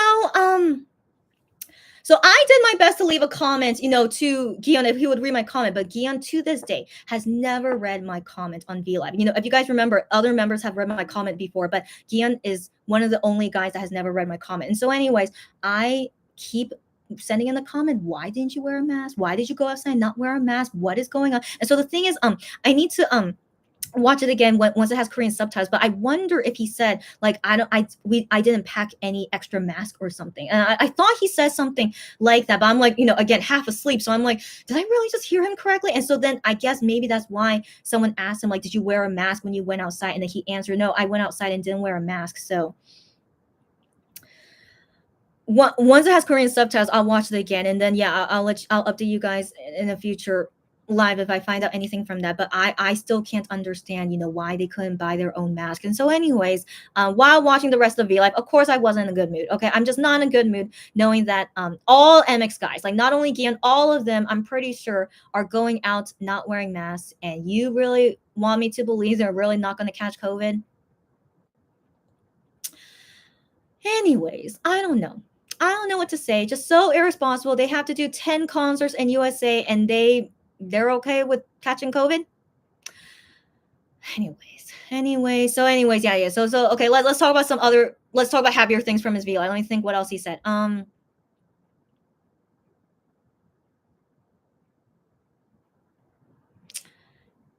Wow, I can't remember anything. Okay, I'm sorry. Okay, that I think those are the only things that like really shocked me about him. Yeah, him saying he didn't go to Times Square with I am. Oh, and then him saying about jet lag. So like for one of the days, like again, it seems like they're just enjoying a vacation. They have like no work to do until the concert day. And so he said that one day he like slept all afternoon and then yeah went to go work out, but then for some reason he still felt sleepy to like sleep all night again. And so he said like I basically slept for like 24 hours, and I'm just like, that's what jet lag does to you. And so yeah, he talked about his jet lag issues and like he was like sleeping a lot. Oh yeah, and then he got like the New York Yankees like baseball hat and a jersey, baseball jersey, and I think it says his name. So I don't know if he got it customized or not, or maybe someone gave it to him, but he said it says on there Gian and then number 22 for his birthday, I assume. So that's cute. And then he said that he would post a photo about it later. But the thing is, at the end of the V Live, he said, "Oh my gosh, I'm so sleepy right now." It was like 9 p.m. So it's almost 9 p.m. New York time. He's like, "Oh my gosh, I'm so sleepy right now. I need to go." And so yeah, and then he went, and so I want to assume he fell right asleep. So then yeah, so he didn't send us a photo of his jersey, but he said that he would. Yeah, so I hope they're gonna sleep very, very well. They should be. I hope they're sleeping very, very well. And yeah, and then hopefully today's concert will go okay. Um, yeah, unfortunately, that is all I can remember from Gion's live. I'm sure other things happened, but that is all I can remember. Yeah, yeah. And so, yeah, so that's all I want to comment for today's tea chatting. But also, I want to comment about their half naked selfies. So, guys, of course that's normal. Of course it's normal. They are sleeping with no shirt on. I think what guy out there does not sleep with no shirt on these days, you know? And so, anyways, yeah, and they're also in their own hotel room. They're not like disturbing anyone with their nakedness. And so, yeah, so they're sleeping in their own beds with no shirt on. But then the thing is, why they suddenly want to send a selfie? So I am and Gian like with like on the same day, like within hours of each, sorry, no, within minutes of each other. Like I don't know, because Gian was aware that Ian was gonna send a photo of his bed selfie. So anyways, they send these bed selfies on Universe, and of course I'm seeing these as they send it. I'm just like, why? Okay, so the thing is, they have done this before, but it's rarely happened. It rarely has. Like it's not like Wano that does it like Wano does it like it's his normal routine. You guys get what I mean? But then with MX guys, they're usually quite shy about it, which they should. Okay, they should. They're usually quite shy about it. But on that day, Gion and I they were wild and they wanted to show themselves half naked on their bed right after waking up. And I'm just like, oh, right now it's 1:00 time. And then yeah, I see Sarah, I'll check your DMs later, but yeah, happy 1:00 time. I said I will leave before 1:00 time, but yeah, I knew it wasn't gonna happen. So, anyways, yeah, so anyways, it's just them being different. Okay, so I don't know how I feel about them being different, but maybe because these days, because of love promotions, they're showing more skin. So maybe they're just like, whatever. I want to be like 1:00 now. I'm gonna show all my skin like all the time, I guess. So, anyways, as you guys know, I'm still conservative. Okay, so like my personal opinion, I'm like, I don't know what to feel about it. It's like, of course I like men. Okay, you guys already know this. I'm straight, right? So of course I like men. And of course I like Gian and I am, but I don't know.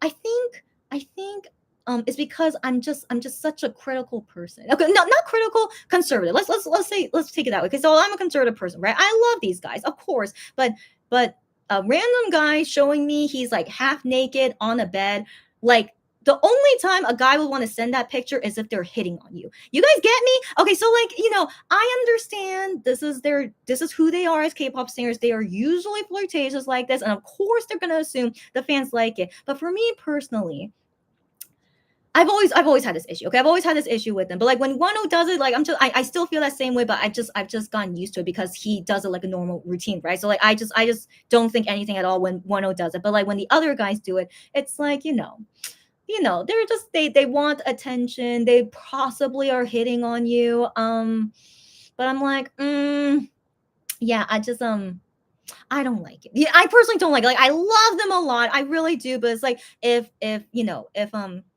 if you're, I don't know, it's just I just don't like that feeling of like, this is like a fake relationship. You know what I mean? Like I really really hate it, even though that's like their job of like being in this fake relationship with us. But I'm just like, yeah, I don't like it. Okay, I don't like it. So like if you guys can like take it and like enjoy it on your own however way you want, I'm glad. But it's just, yeah, for me personally, yeah, that's the word I was looking for. I'm such a realistic person. Yeah, I really really think too realistically. It's like if a guy is trying to hit on me and he wants to get with me and then sends me a photo like that, I would understand. Right. But yeah, but like this is like all feeling like so fictitious, it's not a word, fictitious. Okay, just feels fake, it just feels fake. And like again, I wish I could see it and just enjoy it as it is, but I can't, I can't. I really yeah. So anyways, I hope they stop it, but I don't think they will, right? I wouldn't be surprised if at the concert one of them takes off their shirts, right? So like I'm just trying to prepare myself to see them be wild kids in USA for some reason, but also I'm also preparing if they catch COVID as well. So I'm just like, yeah, I'm just feeling all these things about MX guys, and they're not really making me happy these days. They still haven't ever since that news article came out, but yeah, I'm just dealing with it the best I can. And yeah, that's all the tea I wanted to share for today at least. And who knows when it'll be next time, most likely after some concerts finish, and then we could talk about those concerts, and you guys can also update me because I'm not looking on SNS a lot. So there's, yeah, I'll also love to hear updates from you guys about how these concerts go. And we'll go from there. But let's hope this concert tour goes okay. I say that not feeling confident in saying that, but let's hope things will be okay. All right, so guys, these are the last comments and I'm gonna go. Okay, so excuse me,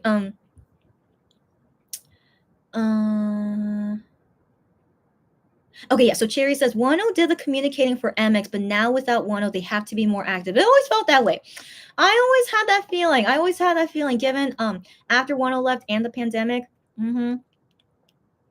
I had that feeling, so I wondered if that was why just all of a sudden, yeah, they got more active. Yeah. Thank you for reminding me, Sarah. Thank you for reminding me. I always forget about that because X1 had to disband so suddenly. Yeah. Woods was in Produce 101X, that's right, and other things. But he was also in a group called Unique. I liked him ever since Unique, and I'm still very sad that Unique kind of disbanded. But anyways, yeah, Produce X 101 definitely helped him. That's true. I totally forgot about that. Woods, unlike 10, was never banned from the public eye. That's also another good point. That's also another good point. Yeah. So yeah, even though his company sucks, like Woods' company is a really sucky one. Okay, guys. So yeah, but even with his sucky company, but still, because of the other things that he did to get, like, if it wasn't for Produce X 101, Woods would still be unknown. Yeah. Even though I would know him, and me and a few others, of course, because we've known him from Unique. But yeah, but Produce X 101 finally made him more famous. Yeah. And so with every comeback he's gaining more fans. How is that possible? I haven't seen him on variety shows. Yeah, so anyway, so I'm so curious, like, what exactly Wood's PR team is doing, but yeah, but I do understand what you're meaning, Sarah. He still has an advantage over Wano, but yeah. Sarah says exactly at Cherry, but I totally forgot what you guys were saying. Oh no, about them being more active on Fan Cafe. Yeah. Sarah says, talking about Wano, we do miss him. He is too quiet, but he is also very busy and needs to do everything alone and carry all the burden himself. That's right, girl. That's right, girl. Seems like he does everything by himself, right? He has a company by name, but feels like he's doing everything by himself. So I'm like, why renew with a company when you're doing everything by yourself? Wano, I hope you're listening to me. Yeah, I really hope he go somewhere better. Cherry says the one quiets are very hard. Yeah. When Wano is quiet, yeah. I understand, guys. Yeah, but guys, just FYI, we're gonna see him a lot, probably in a month from now, right, guys? So we can do it, guys. We can do it. Yeah. Sarah says their V-Lives abroad or for their Korean fans to not be upset they can't see them often. I mean, right. Wait, let me read the rest of your comment. She says, I miss their old V-Lives when they were just goofing around being crazy. Right. Right. I know. Like, I wasn't a fan when they did V-Lives where they were goofing around being crazy, because I remember when I became a fan in Jealousy, and then right after that they did the World Tour 2018, and then everything else after that. I felt like they still were like out of touch, in my opinion. Like, they didn't really do a lot of V-Lives even when they were abroad for some reason. And like I don't know. I always felt like in 2018, that was basically what I was talking about, like some kind of long period of having to wait for them to come back to Korea and then doing Korean things. But yeah, I always felt 2018 and 2019 because of all their overseas stuff, like it always felt so quiet here in Korea. But anyways, but yeah, their V-Lives at the time pre-COVID, they were mainly doing V lives to promote tutokum or like some kind of other things they're promoting. Like I just remember all of their V lives were mainly focused about selling their tutokum items, because at that time they had it being sold in Korea, and they were just promoting all these new items and stuff. Like, they showed the items that wasn't even sold yet, and so like, yeah, they were like promoting these items and stuff. So I always felt like their V lives, yeah, it is targeted for Korean fans, because we're buying those items in Korea, but I never felt like it was to make us feel better. So like I personally never felt like they were doing anything to make me feel better here in Korea until they went to Jingle Ball. So like, when they went to Jingle Ball, I was assuming like, yeah, same thing's gonna happen, just not gonna be too into us, and like they have to focus on their overseas thing. So I assume, yeah, it's gonna be like 3 weeks of like nothing happening in Korea. But it turned out they were being like super into us, and I was still very surprised seeing all this. Like, wow, this is the first time I've ever seen them do things like this. And so yeah, so for me personally, I never really felt like they were doing V lives that was for Korean fans until they went to Jingle Ball recently. And so yeah, but the previous times, of course it was directed towards Korean fans, but I just never felt anything from it, so yeah. But again, this is all my personal opinion. I don't know how other fans felt about it, but yeah, for me personally, I still felt like I wasn't really getting anything MX related in Korea for like 6 months while they were abroad. So yeah, but anyways, but I still stuck around. Of course I did. I had other things I had to do in my life anyway, but just like MX wasn't on my mind. Yeah, yeah, again, it was just an interesting time I went through. Yeah. Yeah, but anyways, but nowadays it feels like their V lives now is like for Korean fans. Now I think these days seems like it's for Korean fans. Yeah. Cherry says 1-0 V lives are the best. They were and are. Yeah. Sarah says the one drought is hard. I know, guys. I know a month sounds long, but I mean, guys, we need to prepare ourselves when he goes to the military too anyway. So yeah, guys, just hang in there. I know it's tough though. I know, but yeah, we're gonna see him soon though. Sherry says, this is the longest we have gone without Wano doing a V live. I felt like that. I felt like, when was the last time we seen him do a V live, right? Yeah. But yeah, I know. But guys, yeah, he's just working hard, and hopefully he's okay. Sorry, and then yeah, and hopefully we'll see him soon. Sarah says, based on Hyungwon's words, I am's tattoo seems to represent flowered. Yeah, like I am song. Yeah. So like a withered flower. Yeah, which is what. Yeah, so the Korean word of that title means a withered flower. But then the English title is flowered. Yeah. So yeah, that's all he told us, but did not say what kind of flower it was. But I hope we see I am in a V live soon, and surely someone will ask him, and we'll see from there. Jerry says, Hyungwon, why on the face? I know. I don't know. Who knows what made him think that way, and why did he want to tell us? But like, I was just terrified. Like, Hyungwon, don't get a tattoo, okay? If that's what you imagined, and like I don't trust him. Yeah. So anyways, yeah, he said he's not gonna do it, but still, to even tell us that was really interesting. Sarah says Hyunwon needs to keep that tattoo idea in his imagination only, in my opinion. I agree on that as well. Yeah, surely it's never gonna happen. But yeah, but just terrifying that why he even imagined it. So yeah, that's why I'm still worried about Hyungwon. Okay, so anyways, Sarah says, okay. She DM'd me something. 1 second.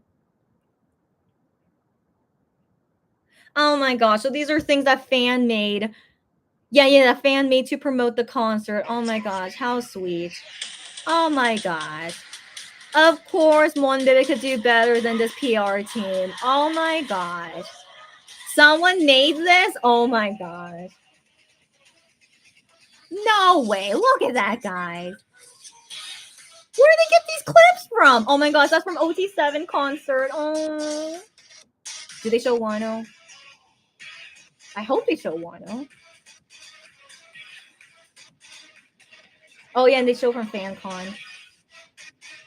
But I don't see Shonu actually, so maybe. Oh no, I see Shonu.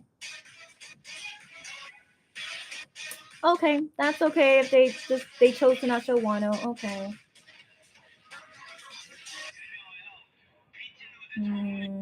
Yeah, they show the FanCon from last year.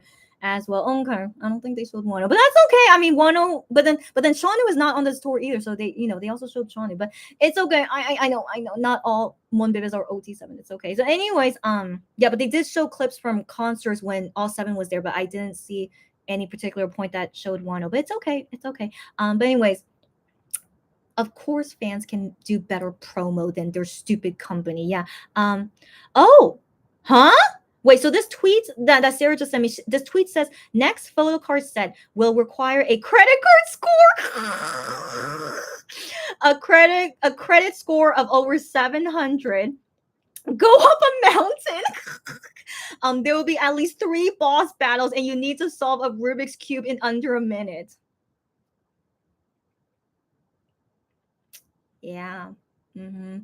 Honestly, now this just makes me think how ridiculous this is. Like, I understand Lexus is the sponsor, but that's so crazy. If you own a Lexus car, you get this exclusive photo card set. That's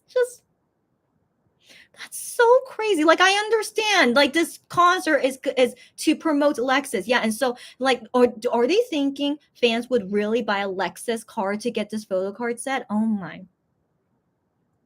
I can't believe it. If they really think fans would do this. If any fans do this, please tell them stop it. Like unless they really can't afford it. But if the main reason is to get this photo card set, no. Guys, any person should stop them. Even Monbibs to Monbibs, okay? But yeah, but even having this kind of event is ridiculous, right? Yeah. Oh my gosh. And this other tweet says, "In the cart you go, in the oh."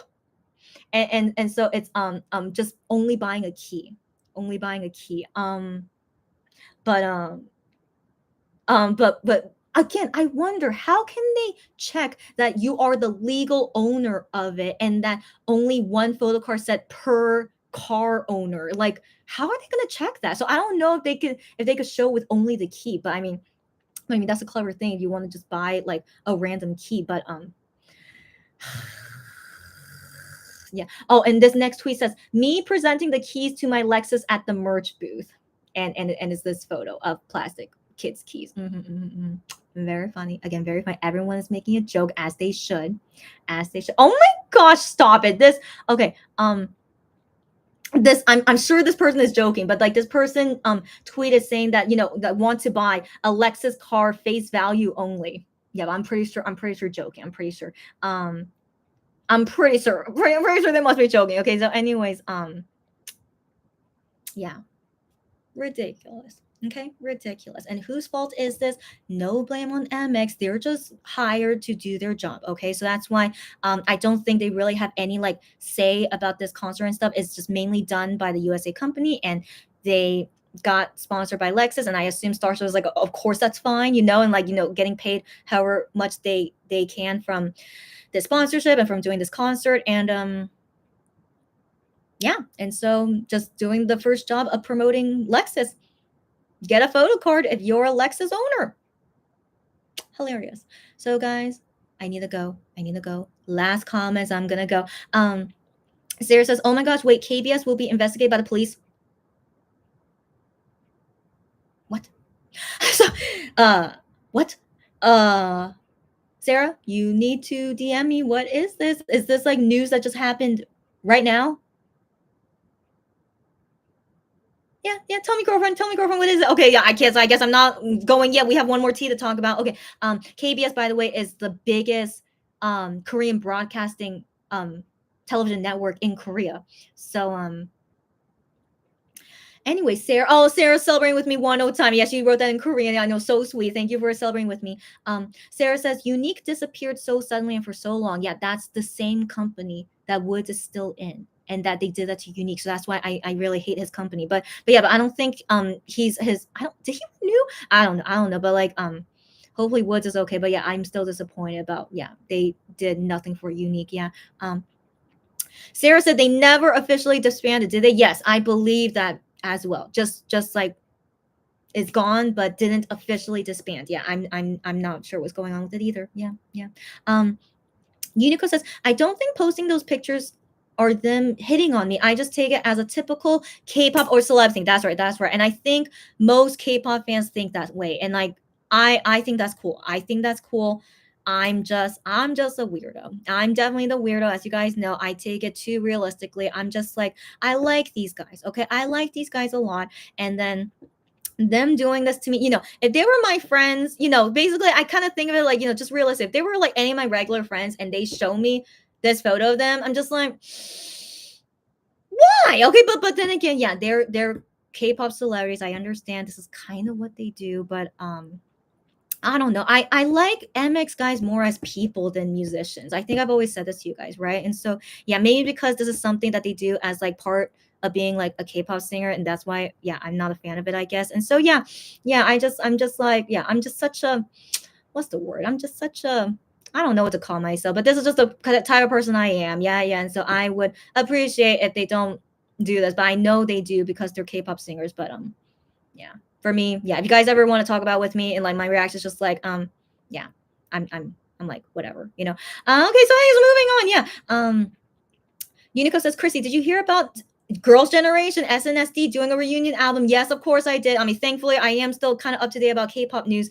even with my busy days. But yeah, I didn't think they would reunite, but they are. But they are. Good to know. Good to know. So like, yeah, even though some of the members did leave SM, but they said they would be okay reuniting as Girls' Generation, even if they're not under SM. But like, if SM is like willing, basically. So like, if SM is willing, even though they're from a different company now, willing to like have them reunite, then good to hear, but I don't know how they're going to be splitting the money and stuff. I'm sure they have a contract, like temporary contract with whatever that's going to happen, but I am very curious about that. I am very curious. I'm going to look into it later. And yeah, I'm curious because SNSD, they were one of the first K-pop girls I actually liked when I first got into K-pop. But also, most of the girls are around my age. Most of them are 1 year older than me, but in general, like they're around like my age. And so I just thought it was just so interesting to see them like around my age. And yeah, it became one of the biggest K girl groups of all time in K-pop. And but the thing is, they definitely they definitely got what's the word? In my opinion, they got worse after Jessica left. In my opinion, I actually liked Jessica. She's a great singer, but yeah, they had some kind of drama and like kicked Jessica out. And yeah, so I always felt like I can't really like them as much as I did before, just with the whole Jessica drama. But I'm curious to see how their reunion album will be. Yeah, we'll see. Get out of here.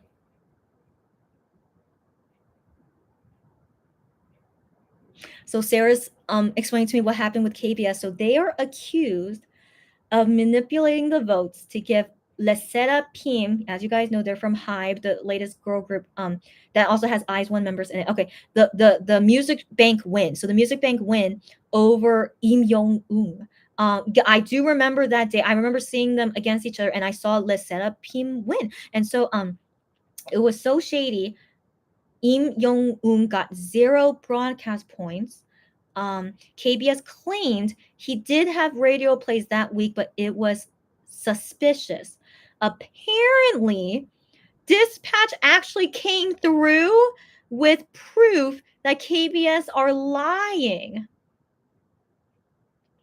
So, Dispatch is usually known for being terrible, but maybe they have something against KBS. And also, maybe they're an Im Young Un fan, which is very, very hilarious. Okay. Okay.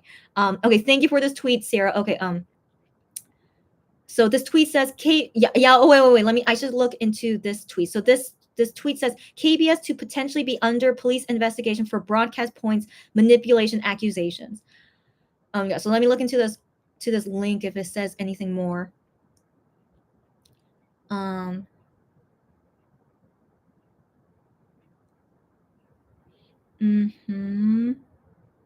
So someone was suspicious. So someone was suspicious at first. So like this person was suspicious, and this person says there were loopholes in the explanation given by KBS as they deleted Im Young Un's songs from the song list selection.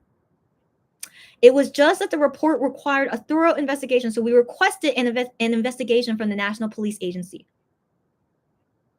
Wow, wow, wow. And so whoever this person is I mean, it's an anonymous person, but that person probably like went to dispatch to say like, hey, you need to like, report on this, like this, that could have happened. So I don't know if dispatch is really, still, I don't want to say if dispatch is really good guy in all this. And so anyways, yeah, whoever this person is, yeah, it's just this person. It says here this person was just a regular citizen, most likely an Im Jong Un fan. Oh yeah, and then yeah, so this person got it done, and now potentially.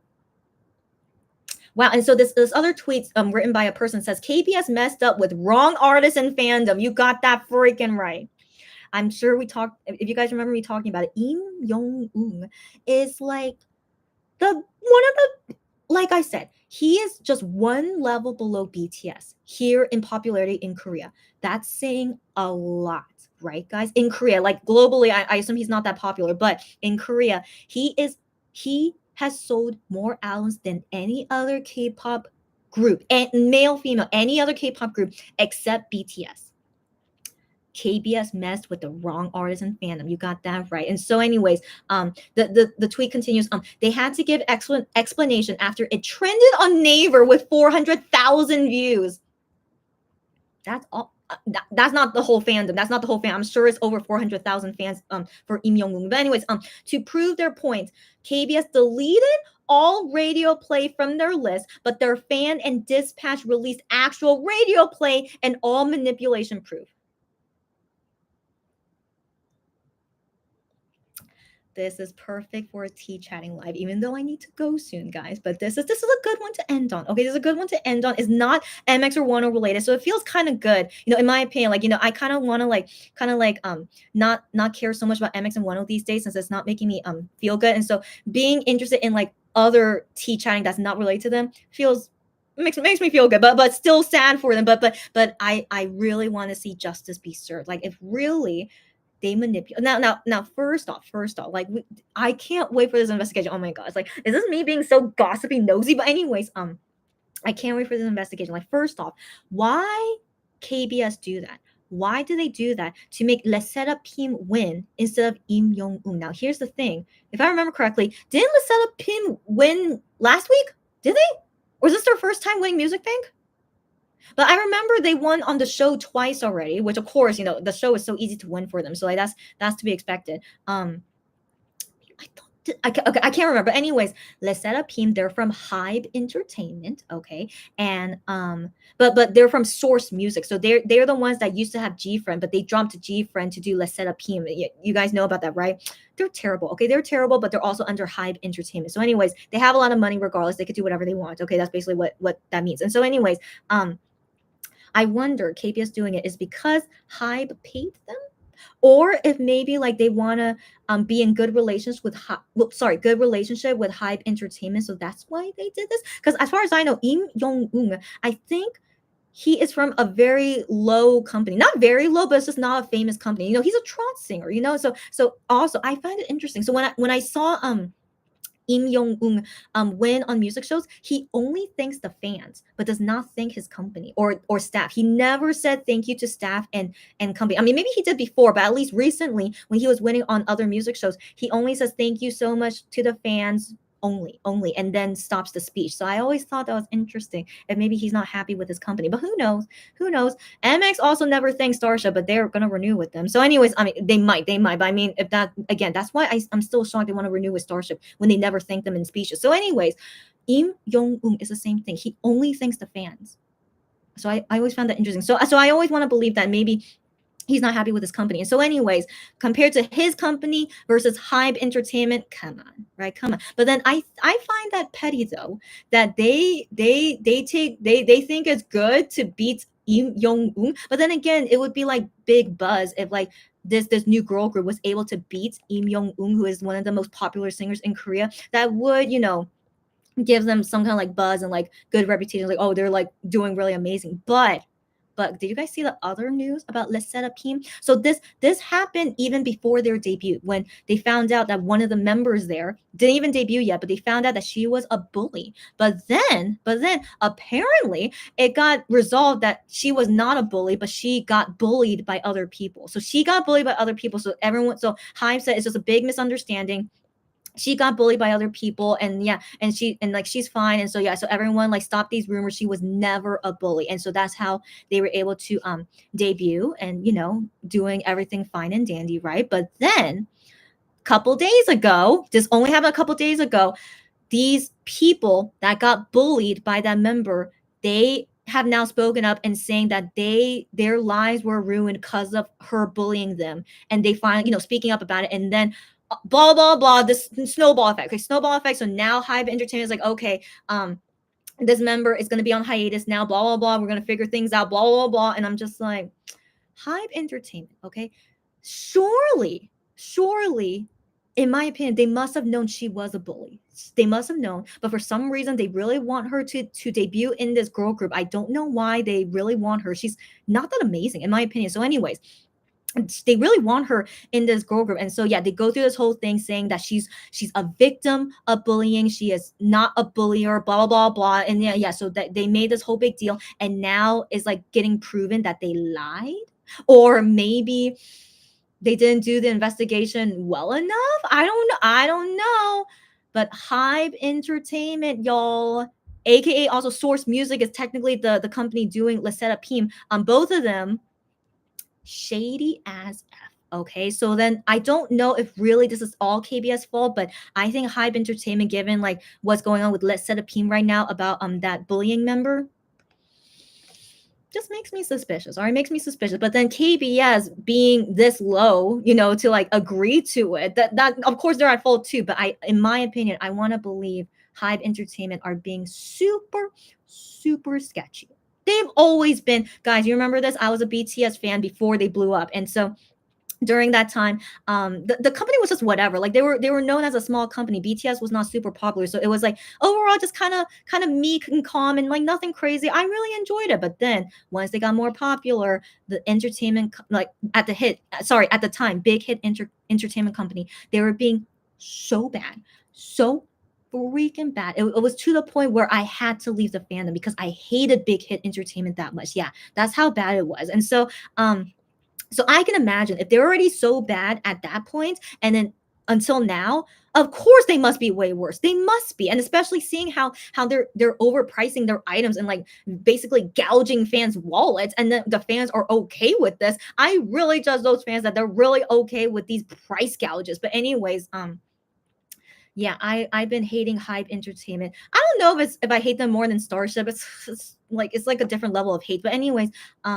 yeah, I really hope that that this is not only KBS reputation being ruined, but I really think Hybe Entertainment, Let's Set Up Pima as well, all of them. I really hope through the investigation they find out about who exactly is the cause of all this, and we'll see what happens. Is Let's Set Up Team, are they going to be the first girl group that debuts and breaks up in the shortest amount of time? I don't know, but that's really embarrassing, really embarrassing. So let's see updates about this in the future.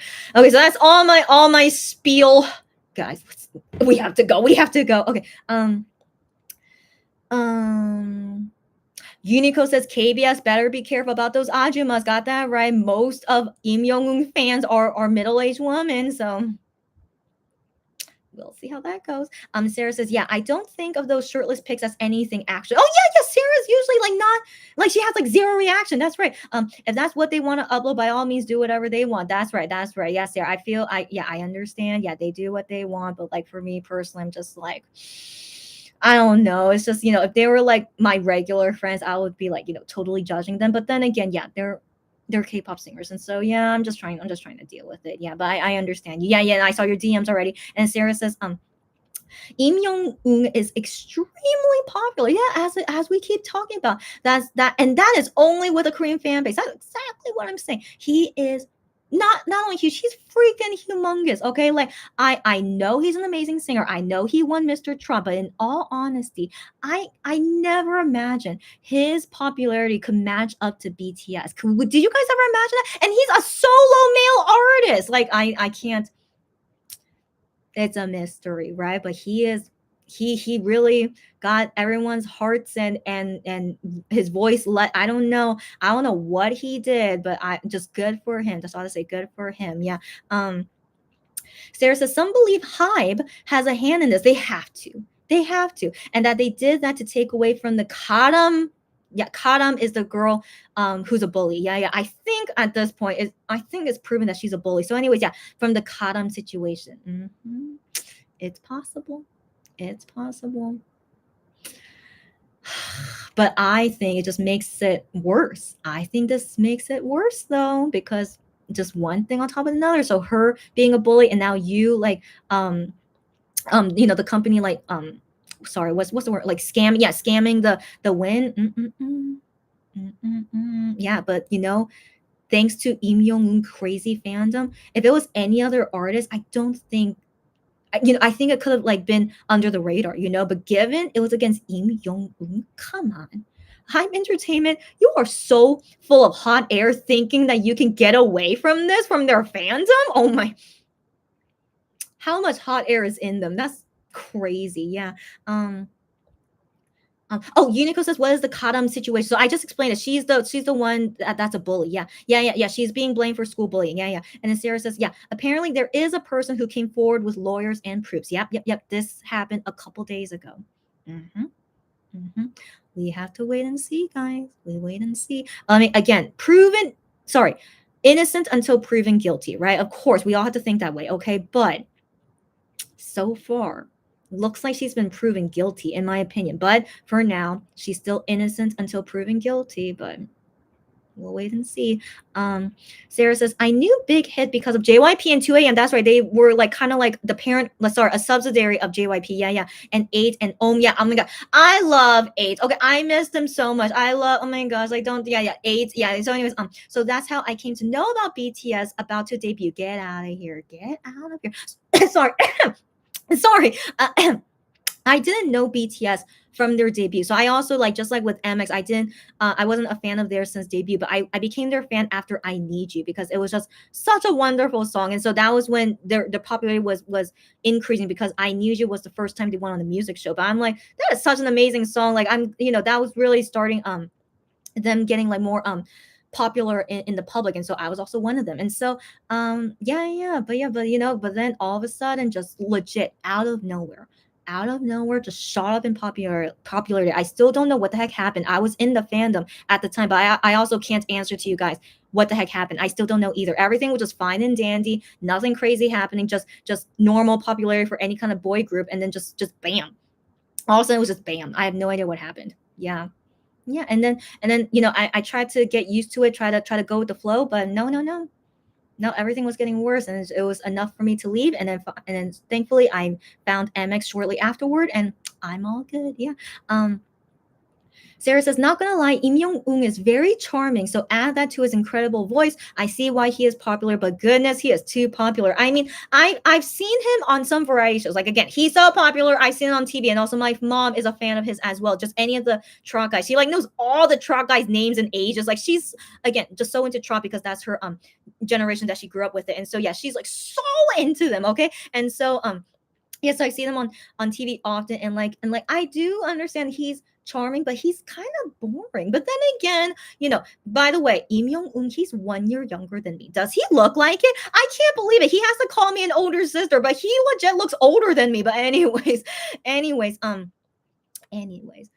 I understand. Yeah, he is like a nice personality, but I don't think he's like amazing, So I really wonder what exactly is so amazing where he can be up to BTS status. What?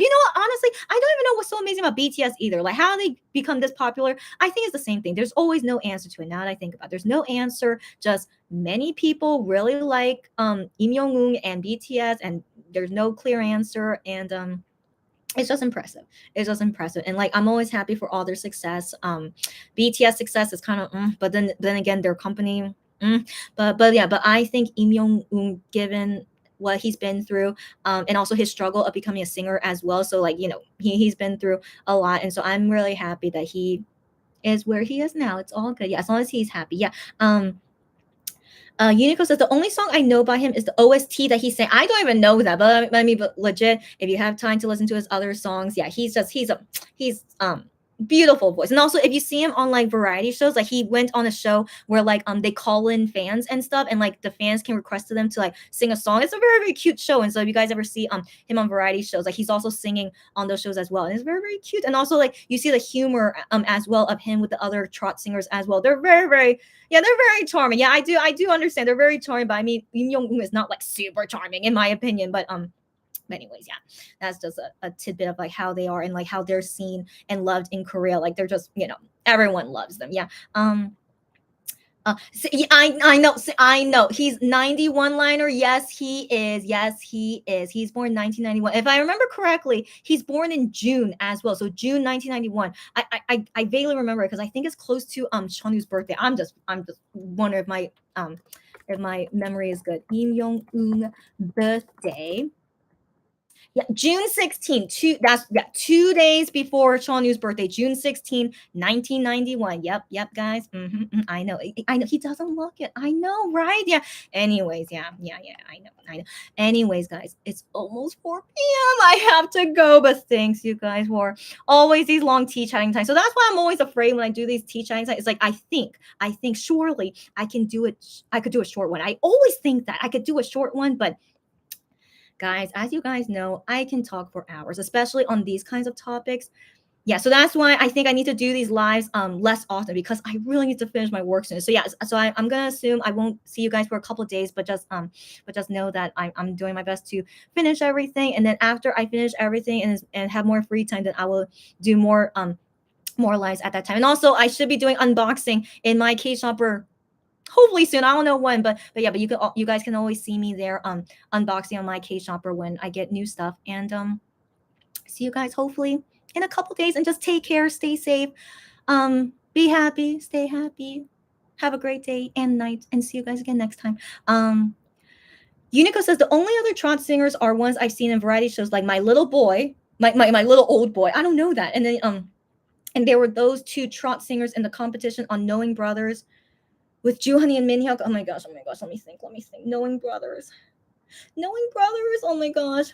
I can't remember those trot singers. Oh, wait. Yeah. Now I remember. Those trot singers are not popular. I know it's weird. But like, the most popular trot singers here in Korea are the ones that participated in Mr. Trot. So those trot singers, that were in Knowing Brothers, like they're popular, but they weren't on Mr. Trot, and they're just like a different level from Mr. Trot singer. So FYI, if you guys are curious about the other Mr. Trot singer, so Im Young Un, who was the winner, and I can't remember who was second place. I think was Young Tak. So anyways, he's very popular these days as well, guys. I actually, before Yongtak got popular, I actually saw him at a concert randomly before he got popular. And so I was just very shocked that I actually seen that guy before. And then now he's like a super popular trot singer. So anyways, Yongtak.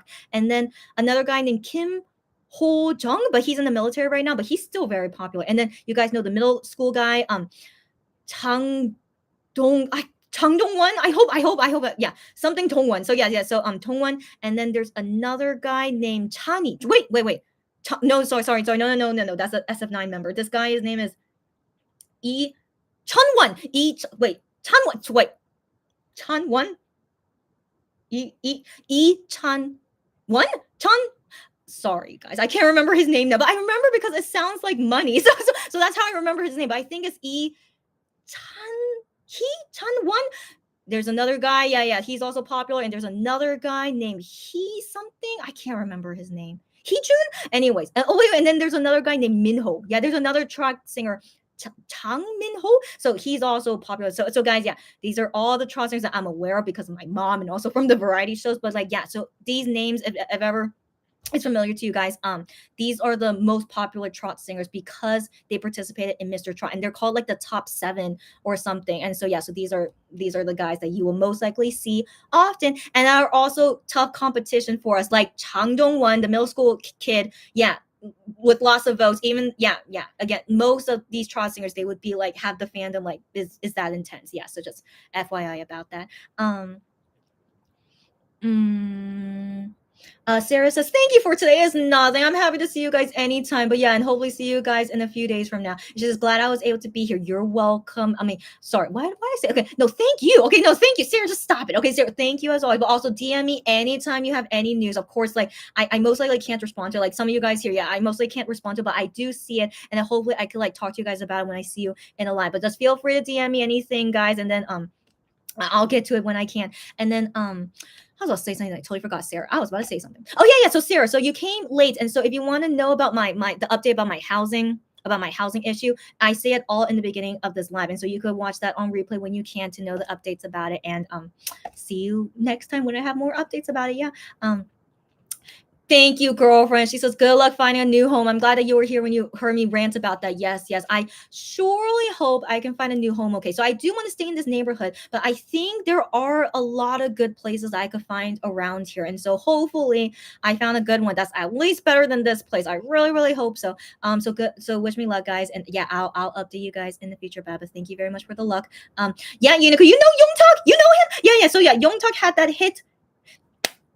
Thank you for reminding me. Juhani sang that in Kabojago in the karaoke episode. So he wasn't super familiar with it. So I don't think he's a fan, but at least he's heard of it because that is such a popular song. So I'm glad he at least heard of it. It's called Genia. Yeah, yeah. You just wrote it. The Genia song. I think it's just called Genia, which just means like really or like yeah. So anyways, yeah. That song so popular. Okay, so popular. And of course, everyone loves this guy, Youngtak. And so yeah, so I was wondering, would any of the guys know these trot songs? But yeah, given how popular that song is, I'm glad he knew. And so it was, and again, as you guys know, it's so funny the way he sang it. But that's because he said he wasn't super familiar with the song, but he still sang it amazingly. And so yeah. And we have that famous moment. Yeah, that's Youngtak's song. Yeah. Unico says show music core is between Psy and I. Wait, music core is usually 3 contenders. Who's the third one? I'll watch music core later. I'll just have it as background noise. So thank you for letting me know. But I think Psy, because music core gives a lot of weight for digital score. I think Psy is gonna win, guys. It's the number 1 song right now. Are we shocked? Of course not. Psy's that featuring Suga. It's the number 1 song right now. Yeah. Jennifer, why are you awake right now? What is she doing? Okay. Jennifer says, hi, everyone. I just fell asleep 10 p.m. New York time and woke up 2 a.m. Girl, why are you here? She says, so excited for tomorrow. That's right. Gian spoiled. They have solo stages for each other. That's right. So yeah. I talked about lots of things, and also Jennifer, I mentioned you here in this live. If you ever have time to watch it, yeah, I mentioned you here. But yes, they actually spoiled this on the anniversary V Live, the May 14th anniversary V Live. They already spoiled it there, but maybe yeah, people didn't translate. Why wouldn't people translate it? But anyways, yeah, they already spoiled that each member will have a solo stage, but we don't know what song each person will do. And so yeah, I remember I wanted to talk about this. Sorry, okay, I'm gonna go soon. Okay, but I remember the way that Gion said about it.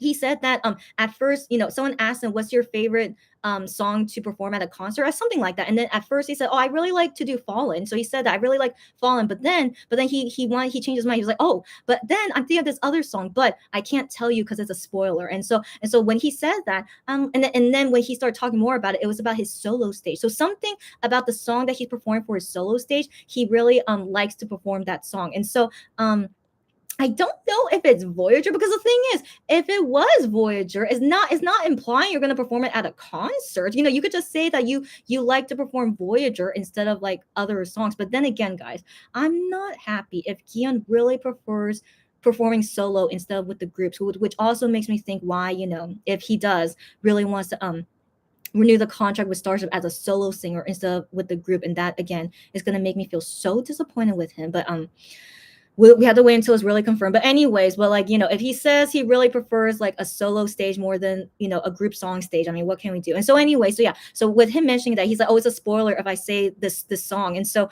I want to believe because he said it like that, because if it was Voyager, it's not, I mean, okay. And anyways, it makes me think it's like a new song. I don't know. So maybe it could be a cover song. I could be wrong, but I mean, it's just, I don't know. I don't know. I don't know. We wait and see. So just the way that he talked about it on the V Live today. I wonder if they're all 5 members. They're going to do cover songs. So Jennifer, I don't know when you'll be able to do. And also I'm not sure when I could do YouTube Live as well. But whenever I do a YouTube Live and I could catch you here, and then Jennifer, you can tell us everything because we cannot wait to hear your story. But as always, Jennifer, stay safe. people are not going to be wearing masks. I'm sure you saw that already in USA. No one wears masks, but Jennifer, I hope you wear a mask. Please do, and just stay super safe. Don't touch people, okay? And have fun, but hope you'll be okay. And so anyways, yeah, she's excited for that. But yeah, so like also, yeah, Kian talked about it more today, and we'll see how it goes. Yeah. Sarah says, "Oh, good. I'll replay it later to know about it." All good, but yeah, thank you. Yeah, Sarah, thank you for watching on replay if you have time. And yeah, that just thought to let you know I updated here. And so see you again next time. Sarah says, "I know most of the names you mentioned by name at least. That's cool. That's cool." Again, I wasn't sure if I said it correctly, but yeah, anytime I see any of these guys, they're like the most famous trot singers in Korea. Yeah, but Im Young-un is like the top one, of course. Yeah. Also good to know that you actually recognize these names. It's very, very cool. Sarah says, at Jennifer, yeah, they spoiled that during the anniversary V Live. Yes. And guys, they finally showed the video of that cake, guy. Oh my gosh. Okay, I swear this is the last thing I'll talk about. That cake, guys. Can you believe there was so much thought into that cake? But it was so cute. Okay, so last night when I was watching it, even though MX guys are still not making me feel good these days, but watching them make that cake, and finally we have all the answers as to how they make this cake, they're just hilarious. Okay, but guys, they really, really thought it looked good.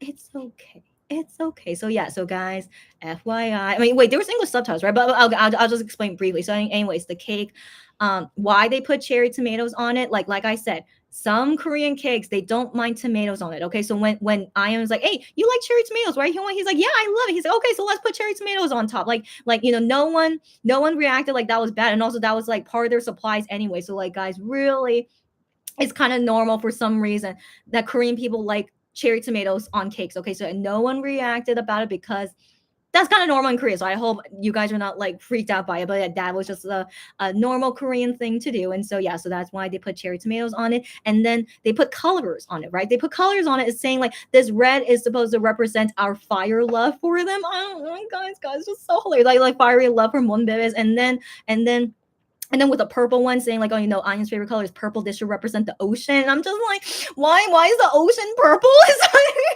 And it was like, okay. And so they're trying to like color it, and they're like, "Oh, it doesn't look that bad." I'm like, really? They were like saying, "Oh, it doesn't look that bad." And then for some reason, that soda that they say doesn't taste good, for some reason that was there as one of the ingredients to put on the cake. But then they started sprinkling soda on it. Guys, I'm just like, anyways, it was hilarious. Okay, I don't know why they put soda on it, and then how did the cake not like dissolve, but it was fine for some reason. And then it continued with, remember on the cake there was like a random circle of red, like, what was it? I was always curious too, why is there a random circle of red there? And so given that, they colored in an ocean, that was supposed to be the sun, and that was Hyungwon's idea. So Hyungwon is like, "Oh, we need to have a sun here," and so he just colored in a sun there. So yeah, that was supposed to be the sun. And then and it was so interesting, Cherry. You're still here, Cherry, but like, I am said, the expression of like cherry on top, and I was like, oh my gosh, he knows that expression. I don't know. I don't really know how good Iam's English is these days, but I'm curious if we're gonna hear him speak in a normal accent on this USA tour. And so, anyways, he said the expression, "Oh, the expression cherry on top. So we need to put one cherry on top." And then when they put this cherry on top, they're like, "Oh, it looks like the sail of a boat that's on the ocean." And so the reason why they put the cherry randomly, like not in the center, right? It was just randomly on the side because it's supposed to represent like the sail of a boat on that purple ocean. So guys, they're so silly. Okay, like when I first saw the cake, I'm like, because at the V Live, in the actual V Live, they really pretend. So I rewatched it to hear what they said. And so they really pretend, "Oh, we got it from a super impressive, like a super cool bakery." And they're like, they do the designs, blah, blah, blah. And so like, they were like making it into a big deal. And so basically was lying about it. And everyone was like trying to hide it. And so anyways, yeah, they're like, "Oh my gosh, it looks really good, blah, blah, blah." And like, I'm just like, and so when I see the designs, I'm like, is this really from a bakery? And so yeah, so I just was wondering though, maybe they gave the design like this, like maybe this is what MX designed, and so they just copied exactly what MX designed. So I was thinking maybe it was something like that, but I was also thinking, people were tweeting like, "Oh, this is a design made by Shaunu," and I'm like, oh my gosh, this totally looks like something Shaunu would make and everything like that. And so everyone had all these guesses, right? But it turned out It's all from the mastermind of I Am and Hyungwon. Legit was not inspired by Seonyu. It was just all from their random mind of how they made this decoration. And then yeah, they made the number 7 from an orange. That was very impressive. Hyungwon did that. So he somehow made a really pretty 7 from the orange. And they're just silly guys, again, I've really, judged this decoration, but now that I know it's done by them, and they're not artistic to begin with, of course it's fine, and like the meaning behind it is very, very nice, but definitely would have never known if they didn't explain it to us. So I'm just, yeah, so that really cheered me up last night. It actually did. That was the only thing that cheered me up, um from something that MX did recently. And so yeah, just was very, very cute. And that's all. I swear, we're going. Okay, we're going. Okay, last comments, guys. Unico says Psy's music video has already 160 million views.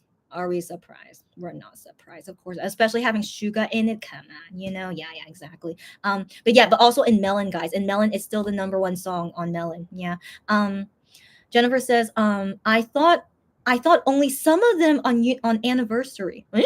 What do you mean by that? But no, they said very clearly on the anniversary V Live, they just revealed that yeah, we're gonna have solo stages at USA. But it's okay. Maybe no one like translated it in English or Japanese. I don't know. It's okay, Jennifer. But now you know. Yeah, but like we're not surprised when Gion said it today because they already said it a couple days ago. But yeah, now you know, girlfriend, enjoy those solo stages and please come back to us as soon as possible and let us know about it. Unico says Im Young-un is the 3rd nominee. Happy to hear he's still nominated, even though it's been a couple weeks of his song. But I think Psy will still beat him. Yeah. But good to know. Thanks for letting me know. Sarah says have fun at Jennifer, and Jennifer says Gion said we will mess up at the end.